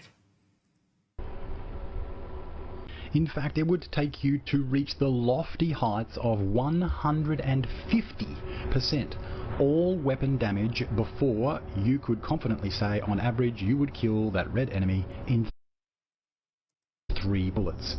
But what about non-red enemy? Like, this is still like, this is what he doesn't understand. He thinks that this average enemy exists. It doesn't. Like, you can control only your side of the equation. You can't control what the enemy has as health. You can't control for all of that side. So take control of the side that you have and try to maximize for that. And the question here is still, well, what do you give this damage up for then? Like, what is better than this damage? What is, instead of this more damage, what do you take? Saving yourself 0.07 seconds. But saving yourself like hours on Morozova. Saving yourself hours on Pfizer. Because that's the difference. Sometimes you need that burst DPS. There's a reason the term DPS check exists. Let me actually catch up on chat for a second, because I have that minimized so I could see the entire video. Full blue striker, yeah. I mean, yeah, that's what, I mean, if this is the line of thinking, what does it matter if I kill 50% slower? Because if the thing is, if it's okay to kill 10% slower, is it okay to kill 20% slower? Is it okay to kill 30% slower? Is it okay to kill 40% slower? And the thing is as well, there is mechanics of compression, of cascading, all of these ideas that exist for like true, like if you really go into tactics and strategy of like, especially like in team games and stuff that exist, that kind of matter for that kind of stuff. All of those, the more damage you have, the faster you cascade, the more enemies, the convergence on enemies happens more faster and stuff like that. Like all of those kind of things matter, because if everybody's stuck fighting their own enemy for like a second, full second, like we have in Polarity now, because people are shooting with the wrong polarity, if you can free them up and they go accidentally even to the right polarity enemy and they're shooting that one, suddenly like it starts to cascade. Like cascading, compression, all of these kind of theoretical stuff that matters, where you can get through content faster, which like is the core of basically Division speedrunning, either known or unknown, just because they have either by just dumb luck that like people that are running the most damage like get the best times as well, or because they understand that the ideas behind those things. Because strategies and stuff like for games like have existed for forever. This is a product of receiving diminished returns or increasingly diminished returns on your investment. Like, yeah, he explained well why you like weapon damage and stuff, why you start getting diminished returns and why it's better to have, like here, you should have explained why it's better to have a Contractors than a Fox in there. Like why those multipliers are still at close to their full values, even if you have detalk on the weapon. Like that could have been something informational. But as a reasoning of how many bullets to kill, it matters. Also, this 150% all weapon damage is perfectly achievable now. So what about that one then? Because that's expertise. You take 10 points of expertise and you're at 150 all weapon damage. Or well, 150 combined weapon damage. Actually, why is it using AVD? Because this is AVD plus SVD. So, but he doesn't know the terminology. For the damage that you add, and then that is amplified by the increasing difficulty within which to gain. Also, here he's using the term amplified as like a colloquial sense. Where, like, why would you even do that in this video? Like, you have been talking about amplified damage and stuff, amplified talents. Why would you then use it colloquially? Like, all it is just causing confusion with people that, like, don't understand. Like, because, yeah, you use it one way and now you're using it a different way. Why not why not use a different word? An advantage from that damage. Now, is there any wonder why in the real world we're still playing video games. Average player chooses to ignore what has been considered to be established fact? So because the average player, according to him, because he has an idea of what the average player is, who the fuck knows what an average player is? Like 60% of the player base is invisible. They're playing solo, you never see them.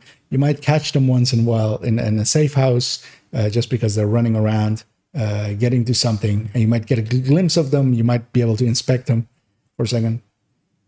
Nobody knows what they are, except the devs, maybe, you know? Yeah, because they go blue core, that means that burst DPS is wrong. Go fuck yourself, dude. And forgoes a couple of red cores for a couple of blue cores and finds that the game is much harder than finds that they are more effective. I've painted a pretty poor picture of investment in damage. Now, I do not want anybody to be confused. There is a real reason why we need damage on our builds. But if you tell me that it has anything to do with burst DPS... Burst DPS is like all of these as well have burst DPS values to them. We can use that to compare in the same way, but without adding in average NPC and biasing our results by that. Biasing the results by that.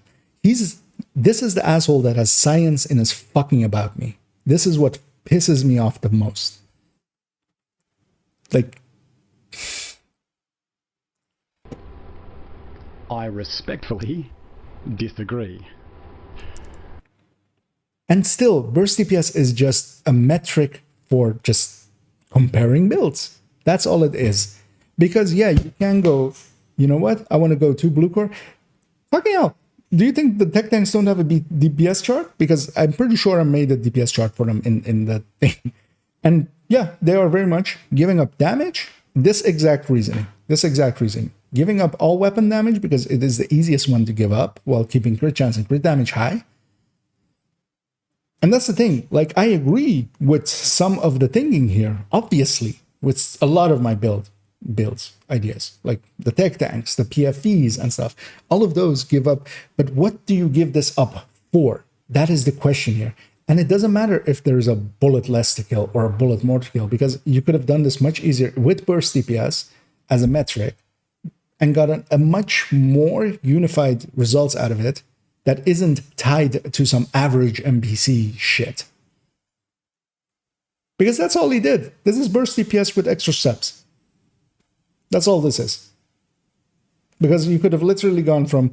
I can literally go from here, from these damages, from these average bullet damages, and calculate back to what his number of kills is. Because at the point that it's between basically a number between this 4 times this number and 5 times this number. That's what his average NPC health is somewhere in there. So it's that 3 point something million, because it's 5.5 times. It's more than 5, or it's less than 5 times 668 or whatever that number is. Small. Now this video has gone on long enough. I'm going to let this brew for a while. I have much more to talk about. A recap of some of the things that I've spoken about in the past, but again, piecing it all together using simple examples and relating it to real-world experience. His real-world experience. I want to point out, in none of his videos is he in a group. In none of his videos is he in like 2-mans. In none of his videos is he in anything other but heroic.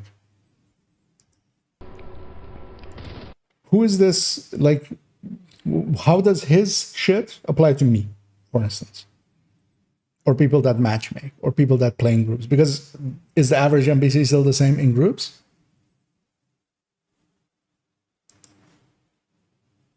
Trying to catch what weapon that even... In the next vid, I'm going to talk about damage and time and knock down a long-held belief there. I'm also going to rattle some cages with one of the longest-standing beliefs in this game, or truths, or facts in this game. Nobody except this guy is talking about facts or truths, because they're not. We know that. We don't care about them being facts or truths. We don't put science in our about me's. And shake that one up. And I'll give you my take on why I think we actually need damage on a build. So in this entire video, he went about, it is a mechanic element, isn't it? Yeah. Oh, he future perfected with it even as well. Subscribe. If you like this one, hit the like button.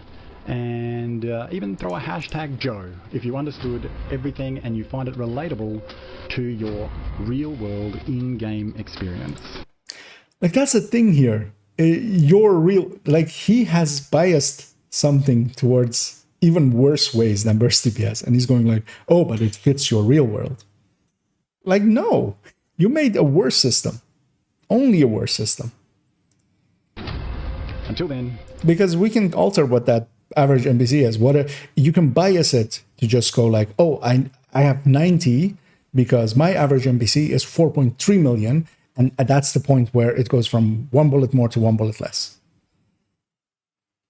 And justify stuff like that. That's the reason we don't go with this stuff. It is all just there, like, it is so easy to bias with. And that's what we're trying to get out of the system, not put more of it in there.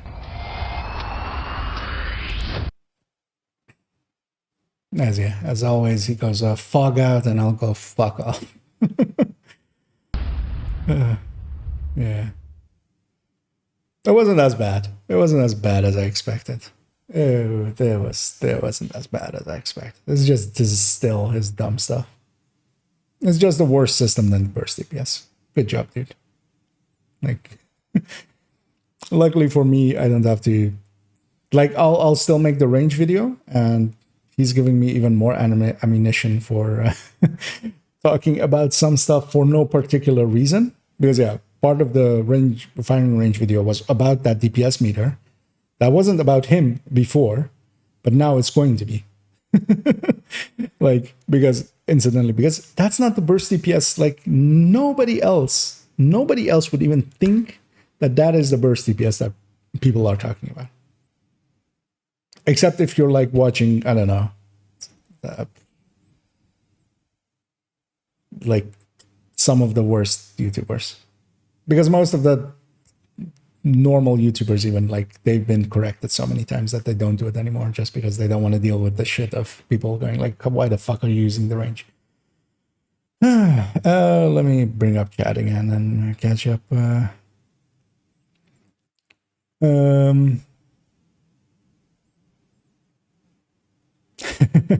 Yeah, exactly. What, like, in the same way, like, what are you doing with that armor core? But what does the armor core give you? One. But the thing is, like, the armor cores work well if you have a shield, because there they give you more than 2 bullets.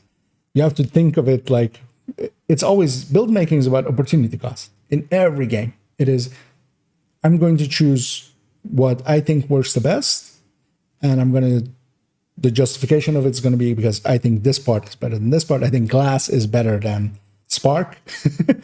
I think obliterate is better than spark. Or even like in between, like, okay, I think spotter is better than obliterate because it's instant on. I'm fighting, in my situation, I'm fighting in the summit.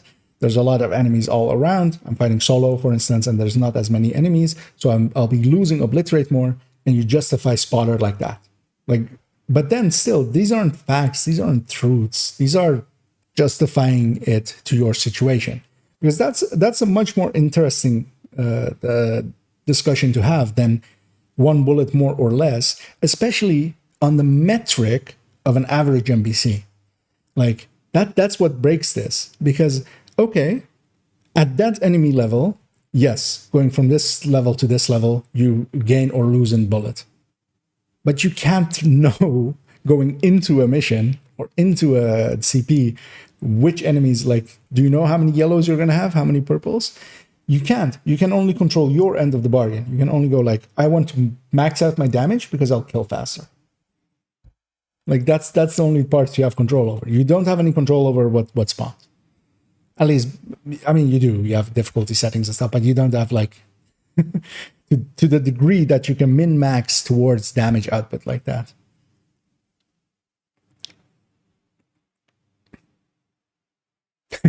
Yeah, exactly. This is actually, so his reasoning towards PvP is actually, but yeah, I don't even for a second. Wait, his thing was in here, right? Actually, I'm also like showing my recommendations and stuff. One of the funny things is actually a lot of people went like, also in the Fog of War video, a few of my friends are like, oh, you watch this guy and you watch this and this because yeah, they see my recommendations, which I didn't even think about.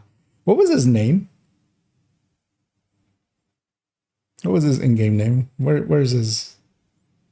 Okay, here. LTD, right? Let's see this. Oh,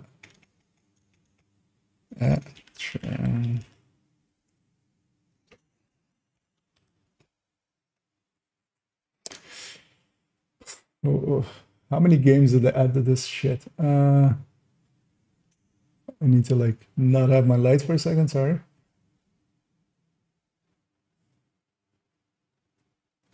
Why can't I see Division? Where did Division go?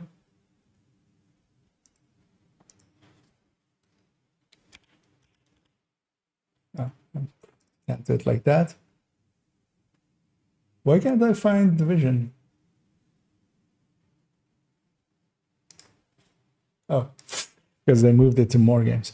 LT. Actually, well, I'm gonna assume he's on PC. What was it again? Over here. LT_div.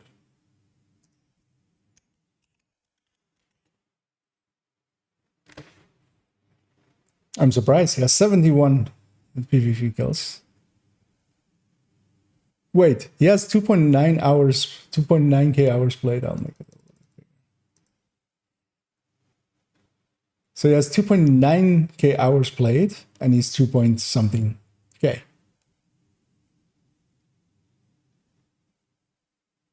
Now, of course, he could have played a lot in like year 1 or something, but it's not even.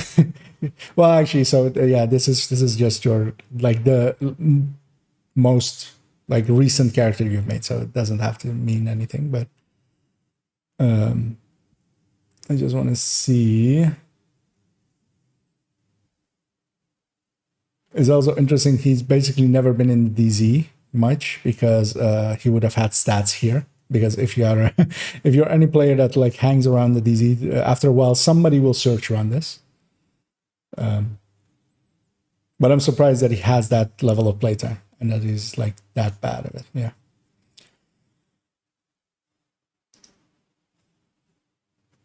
But yeah, let me catch up on the who knows average enemies. Right. Also, yeah. Well, again, yeah. Well, this average enemy thing of him is like there is no.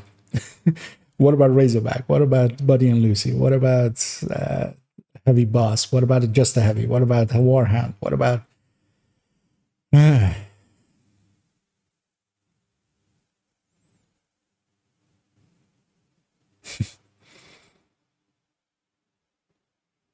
Yeah, as well. Like the thing is also with that rogue, like if you want to show like why blue cores matter, like that fight is a place where you can make blue cores matter. If I can yeah, it's we went through some of his findings here, Kano, and you didn't miss much. All of us just got dumber by listening to him. Although at least it wasn't that bad. This thing wasn't that bad. I'm not as pissed off as I thought would be at the end of it. It's all just his reliance on trying to average stuff out. Like that, even that same that like he went like it's 40% armor. I'm curious to see how he even gets to. I want to see what video that's from. Like if it's in a video that he did, because 40% armor, really? Like one elite will make up for like 2 waves of reds basically in armor, because elite in heroic is basically like anything between 80% to 90% armor. Like the LMG guys are basically 90% armor and 10%. And especially if you go into groups, the armor scales more than the health. So that's why reds actually don't scale up as much in format. Yeah, and this is again like, and then he takes that as if you saw there's a loads of reds. Like you can't. Why are you averaging that back to your spreadsheet that is like all round and spits out 60 numbers and is more than 2 lines? Because I would rather have a 2-line spreadsheet that doesn't say dumb stuff like that. Also, 80% or 82% or something detox active. Like, first off, you have control over that. Like a group composition, if there's an eclipse in the group, 100% of the things are out of cover, because everything that's on fire or foamed is not in cover. And everything that can't be foamed, like dogs and stuff, is already not in cover. So, because I don't think, I think my assumption of like around 90% active is pretty reasonable.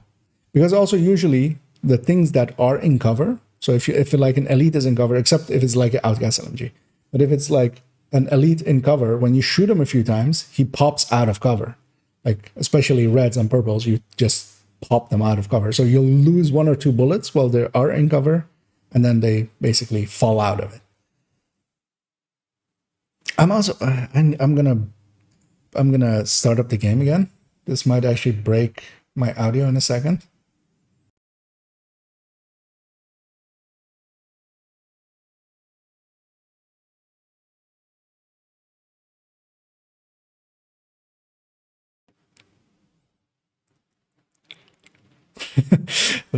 Yeah, as latency comes in, I'll fix that.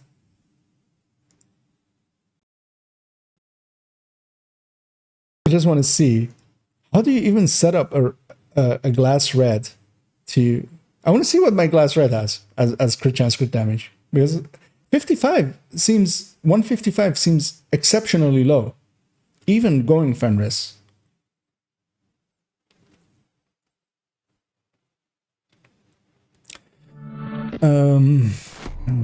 It's not promotion or something.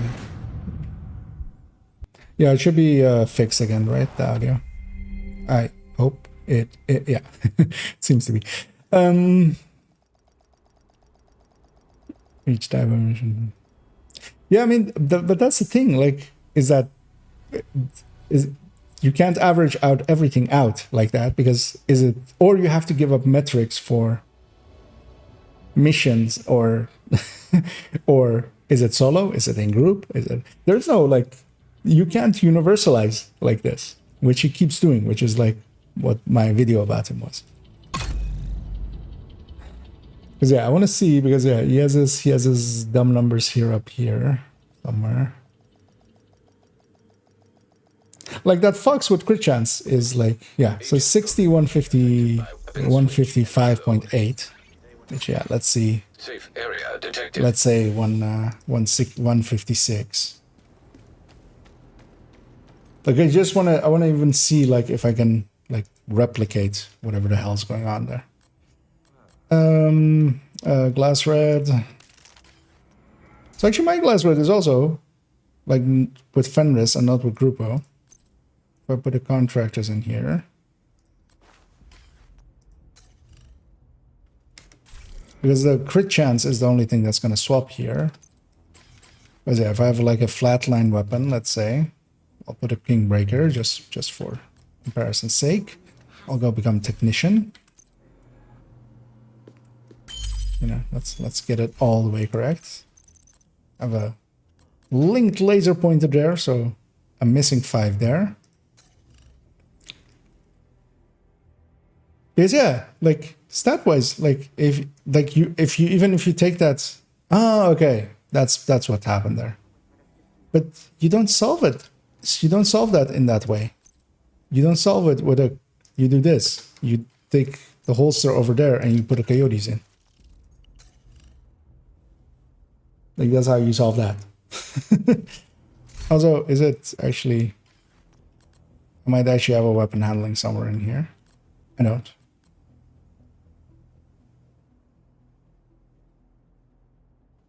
Also, you don't even solve it like that. You go crit chance or you go Cheska here somewhere and take it to 54. Or second piece of, she should have a gift. Like this is the, or well, it's Cheska. Like this is how you solve that.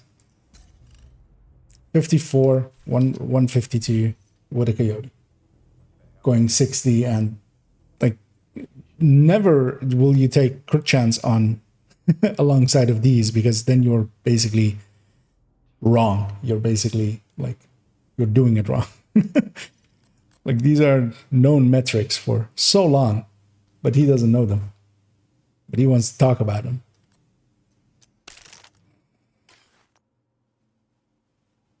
Yeah.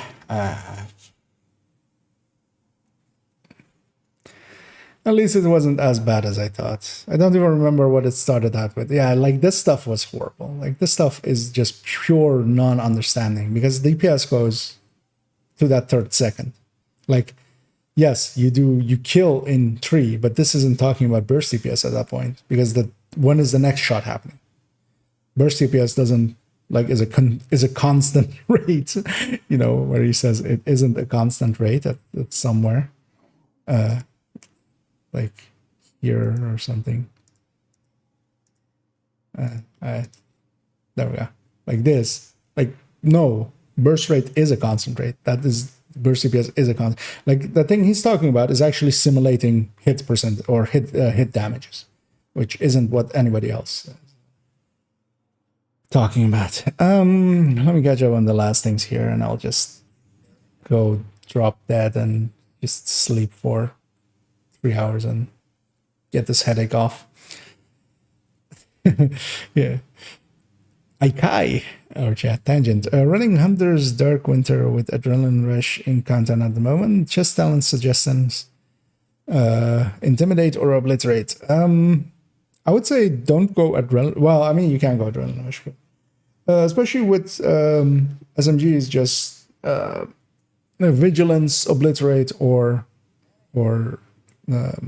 something else, or Companion, Obliterate if you don't want to be Vigilance. Promoted to group leader. Why am I group leader? Oh. Another agent has joined your group. Xander pops on in. Everything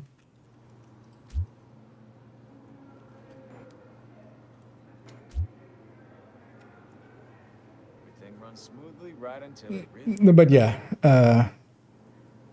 but you can go because Adrenaline Rush Intimidate no longer really works well, especially for SMG builds and stuff, because the second that Adrenaline Rush falls away, when you don't have anything in proximity, the entirety of Intimidate falls away as well. So you can kind of make it work with Memento, because you have those pickups and then they stay for a while, even if there's no enemy nearby, or with Bloodsucker, because on kill you'll start stacking it up. But yeah, usually just Obliterate Vigilance, Obliterate Companion, Obliterate, stuff like that can be very effective for SMGs. I don't know how we keep some of this stuff working, but we do. Goddamn right. I mean, yeah, you can use it. It's just, especially in countdown, because you will run out of wave. Like the wave will end and the bonus will fall away. Well, you can use just Adrenaline Rush with even Obliterate. Just using Adrenaline Rush as your like survivability trait. Like it's okay to give up a backpack talent for a little bit of survival.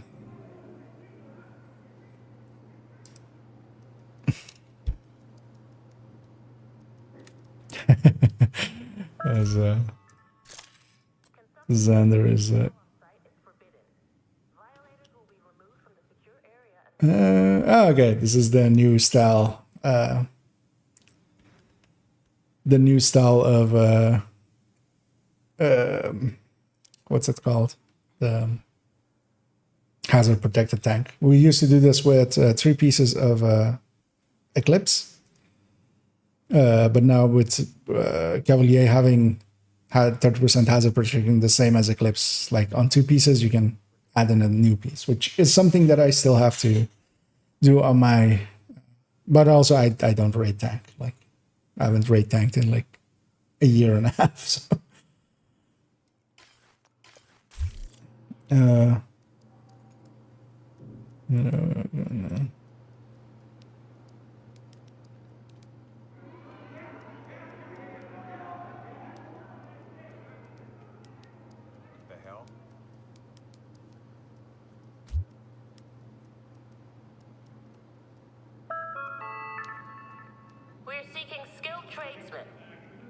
I'm just telling him that I'm needing to update mine in the same way as well, because he was just curious about that one. But yeah, I'm gonna. That was yeah. Nothing in here is too egregious. All of these ideas like were previously espoused by him, and all of them have existed in other games. The same way that like we don't use time to kill in a lot of places is you don't know what you're killing is the answer. Like that's the same reason why in WoW you don't go for time to kill except when you're like talking about raid bosses, but they also have such a long sustained fight that like it's no longer about burst DPS anyway. Like you can't calculate it. Like it doesn't matter what one hit is because you're doing a million hits anyway against them. So let's all make the game big and I can close these dumb tabs. But yeah, it was worth doing it on stream, having my reactions to it live as I hadn't watched it. But yeah, all of the ideas in it have been like debunked before and will be debunked again. Actually, before I should have kept it open. What was this? This one, right? I want to see because I saw Rossi answer somewhere.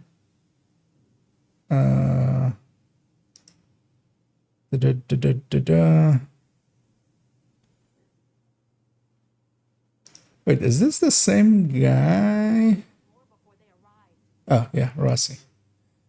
Let me upvote this. Actually, let me bring it up. So yeah, Rossi, another like somebody who really understands his shit as well. Because yeah, I saw his response on this. That's one of the things that I did see. I'm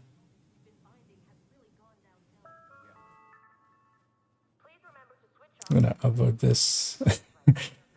I could read it out. Maybe that's maybe handy. So yeah, he goes, well, it's been a while. So Rossi has been like trying to make Fog understand. Oh, that was too far. Like anything about anything for a while.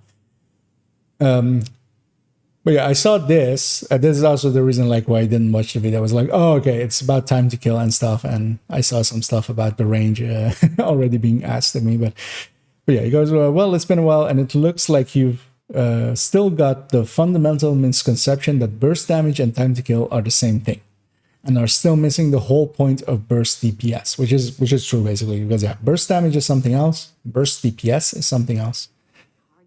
And when you are basing your whole perspective on time to kill, you're going to get wildly varying results like you get from the range. What does it tell us when we include 0.9 damage case into your 3 health point example?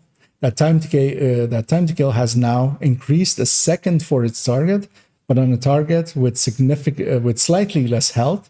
Now all 3 cases are all suddenly equal again. Every type of every faction at every difficulty and group size scaling will have different values of enemies' health. Cherry picking a single enemy health and or some set of targets is a useless metric that tells us nothing of use unless killing that specific target is all you care about. For in brackets, for example, if you're trying to sort out a boss one shot. When you're cherry-picking examples like this, you're going to reach these pointless, worthless conclusions. Is burst DPS the end-all, be-all metric, and we need to ignore everything else? ? No, of course not. But it gives us the ability to compare these differences in damage in a meaningful way. The problem you're claiming to expose about burst damage are problems you are actually have with comparing builds time to kill, which is exactly why people compare burst sustained DPS and not time to kill. I need to like scroll it down for me to see it. You're real big on not just assuming all shots are done on armor and damage targets out of cover. So you've come up with averages for all those cases and come to single average bullet numbers. All those assumptions of how you exactly get there set aside, that makes sense. Comparing burst DPS instead of time to K is essentially doing the same averaging for varying enemy health. Yes, it's not technically the same thing, but the purpose is. And that's the thing. Like, this is, like, that was Ross's words, and 1000% agree. Like, all he's doing is making a worse system. Like, that's all that is coming out of this. Like, his time to kill system is a lot worse. And now I should just see this name. Let me take it to the game. Because I saw a comment. Oh, it is the same dude. Okay. Let me not show this, but let me take us to this one then. Let me find this comment, because this is the thing that I love about like his clan, basically. Can I find this comment here somewhere? Yes, I can. Like, that's the same guy that like praised them over there, but underneath mine, of course. But yeah, I saw this question and I was like, yes, I don't even want to, like, none of this is in good faith. None of this is okay. Because he goes, I always wonder when I watch Division math videos, how do you guys, so first of all, like, going like, how do you guys, like, no, how does anyone? These aren't just you guys. This is just, that's not how you answer a question in good faith. Because you're basically already going like, I'm this camp, you're that camp. But yeah, how do you achieve the numbers you do, and if you know about all the assumptions you make? After all, we've been shown in a number with claims, this is the right one. Maths don't lie, in quotation marks, and yet the situation shows certain problems can have more than one approaches. What assumptions do you have for your calculations, IKEA? Then he asks about like specific things, which each of these would like take a paragraph to explain, like how you calculate strain and stuff. And then basically he concludes with, I can already tell you make one very common and yet so unspoken assumptions, all bullets shot is hit. That's a good assumption if you compare weapons with the same talents or talents that are all hit dependent, but what about fast hands and Sigdelmos? Let's make an assumption that of top level players have an accuracy of 80%. This is a very generous assumption. It means FAMAS with fast hands gains not plus 120, but reload speed, but 96%. Completely irrelevant to the conversation there. Do you think 80% accuracy impact will be linear as for Elmo, or rather exponential? Like, these kinds of fucking questions like piss me off. First off, have I ever said this? Maths don't lie. Because this is a dumb thing to say. Maths can't lie. The people interpreting the maths, statisticians, or more usually politicians, or well, somebody trying to like gain influence, influencers, they lie about the numbers. The maths itself cannot lie. It is a linear thing that can be replicatable unless they basically put a factual error in it. It should be the same for everyone. That's the basis of math. And here as well, so how do you, with the assumptions you make, we all make assumptions. Like, that's the point of this. I'm assuming this person exists, that this isn't just ChatGPT coming here and annoying me. You have to assume a lot of things. Just at the core of anything. And yeah, we assume a lot of things. But then to say, basically, at the point is, what is the better system? You're trying to achieve a better system. Because, yeah, this idiot is basically coming from Fog of War's video and coming over me, trying to like act as if he's having a good faith conversation. He's not. Because everything of his is a loaded question, basically. In the same way, of his metrics over here, which include some specifics, which, yeah, all of these stuff is accounted for. And the basis of it as well, so the, actually, I hadn't seen this one, actually, that of how you compensate for out of cover, without a cover, out of cover attribute, which, yeah, you don't, because it will be, like, for the Elmo at least, like, it's just the damage loss. But all of these kinds of like things are just not done in good faith. Especially like if you try to put this in here, like maths don't lie, as if I've said that. Like, go fuck yourself. Like, I would never say something that dumb. I'm not talking about truth. I'm not talking about facts. I'm talking about numbers in a video game. Like, it shouldn't be this hard. Any person that is trying to sell you the truth is usually lying. Like, that's like an old proverb in so many languages. But yeah, that's me trying to make the world a better place, and sadly making it worse going for now. I'll hopefully make it better someday. A little bit. But yeah, I'll have a look over here, see if, because I'm assuming nobody is still here and listening to me ramble, although I see now that some are, so thank you guys for that, for my ramblings. But yeah, I'm gonna go sleep. His video wasn't to the level of requiring any like rebuttal. I'm gonna most of it is going to be like, it was already in the range video. I don't even think I need to reshoot anything, because yeah, I went over like why that DPS meter thing is completely useless. Like, you can't trust it for anything. That's why we don't. That's why we calculate.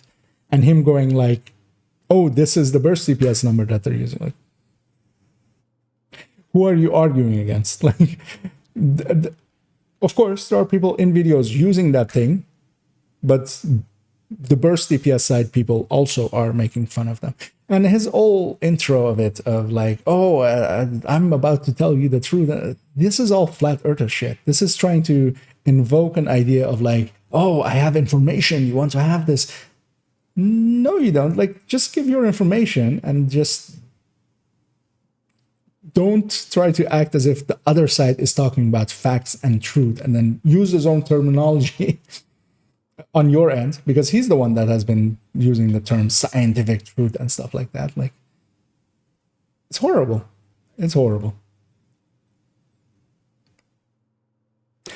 The only thing I'm happy about is like, he has 1.4k subs. He has like 3k views. Like, this isn't that big of a deal as like me and Dodd are making, or like even like Rossi or others are making about him. He isn't that big. That's also why I want to do it as like that, for no particular reason. I don't want to name him. I don't want to give him any attention. I don't want to give him the adversary that he's craving, because that's also part of all this. He's basically craving an adversary. He wants to fight someone because then he can like go like, oh look, we're the in crowd, this is the out crowd, we're fighting them, stuff. No, I'm just gonna refute him on the basis of it.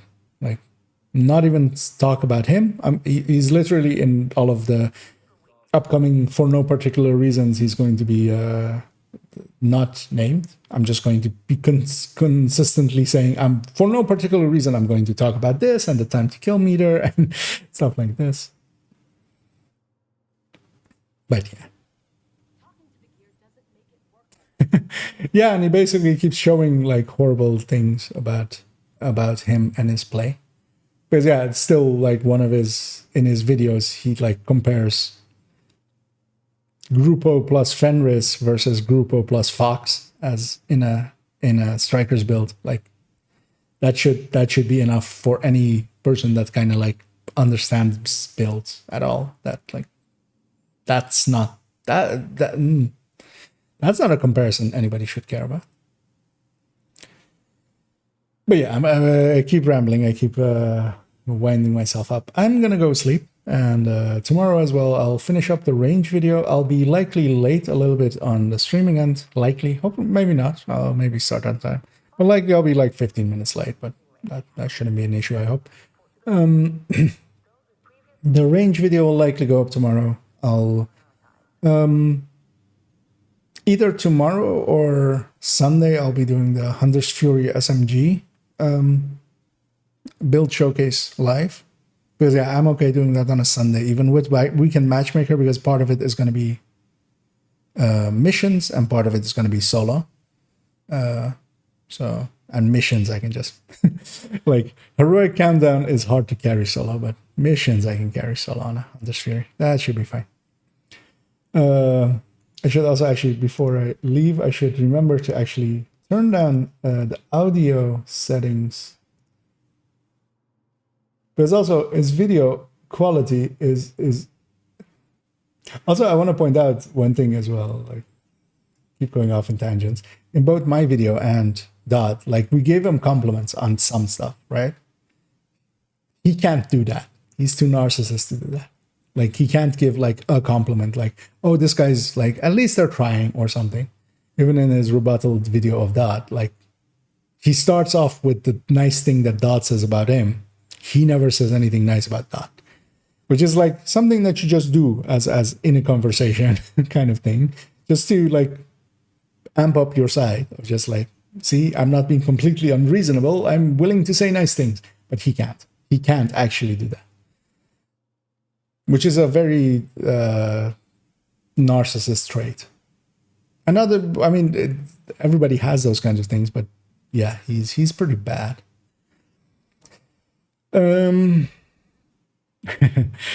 Yeah, the Hunter's Fury one. I think actually I will do well as well because it's a good build and people keep forgetting about that it exists.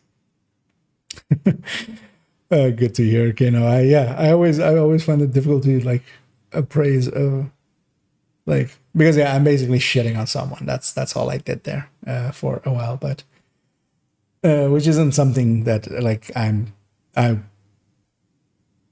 I condone really, but also like in this case, like someone should do it.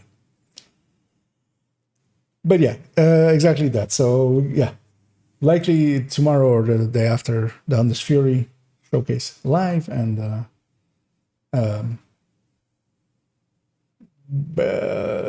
but then actually that one will likely go up like the Thursday of it, because I still also need to do the high-end red glass thought process video, and yeah, and like the only tips and the for no particular reasons, they'll be just like mingled through the stuff. They don't have a real schedules whenever I have time. And yeah, busy season, so that's gonna be fun. But yeah, thank you all for joining me, and thanks for all the hanging around and keeping me company with this craziness. And yeah, and as said there as well, Very much appreciated, and have a good night.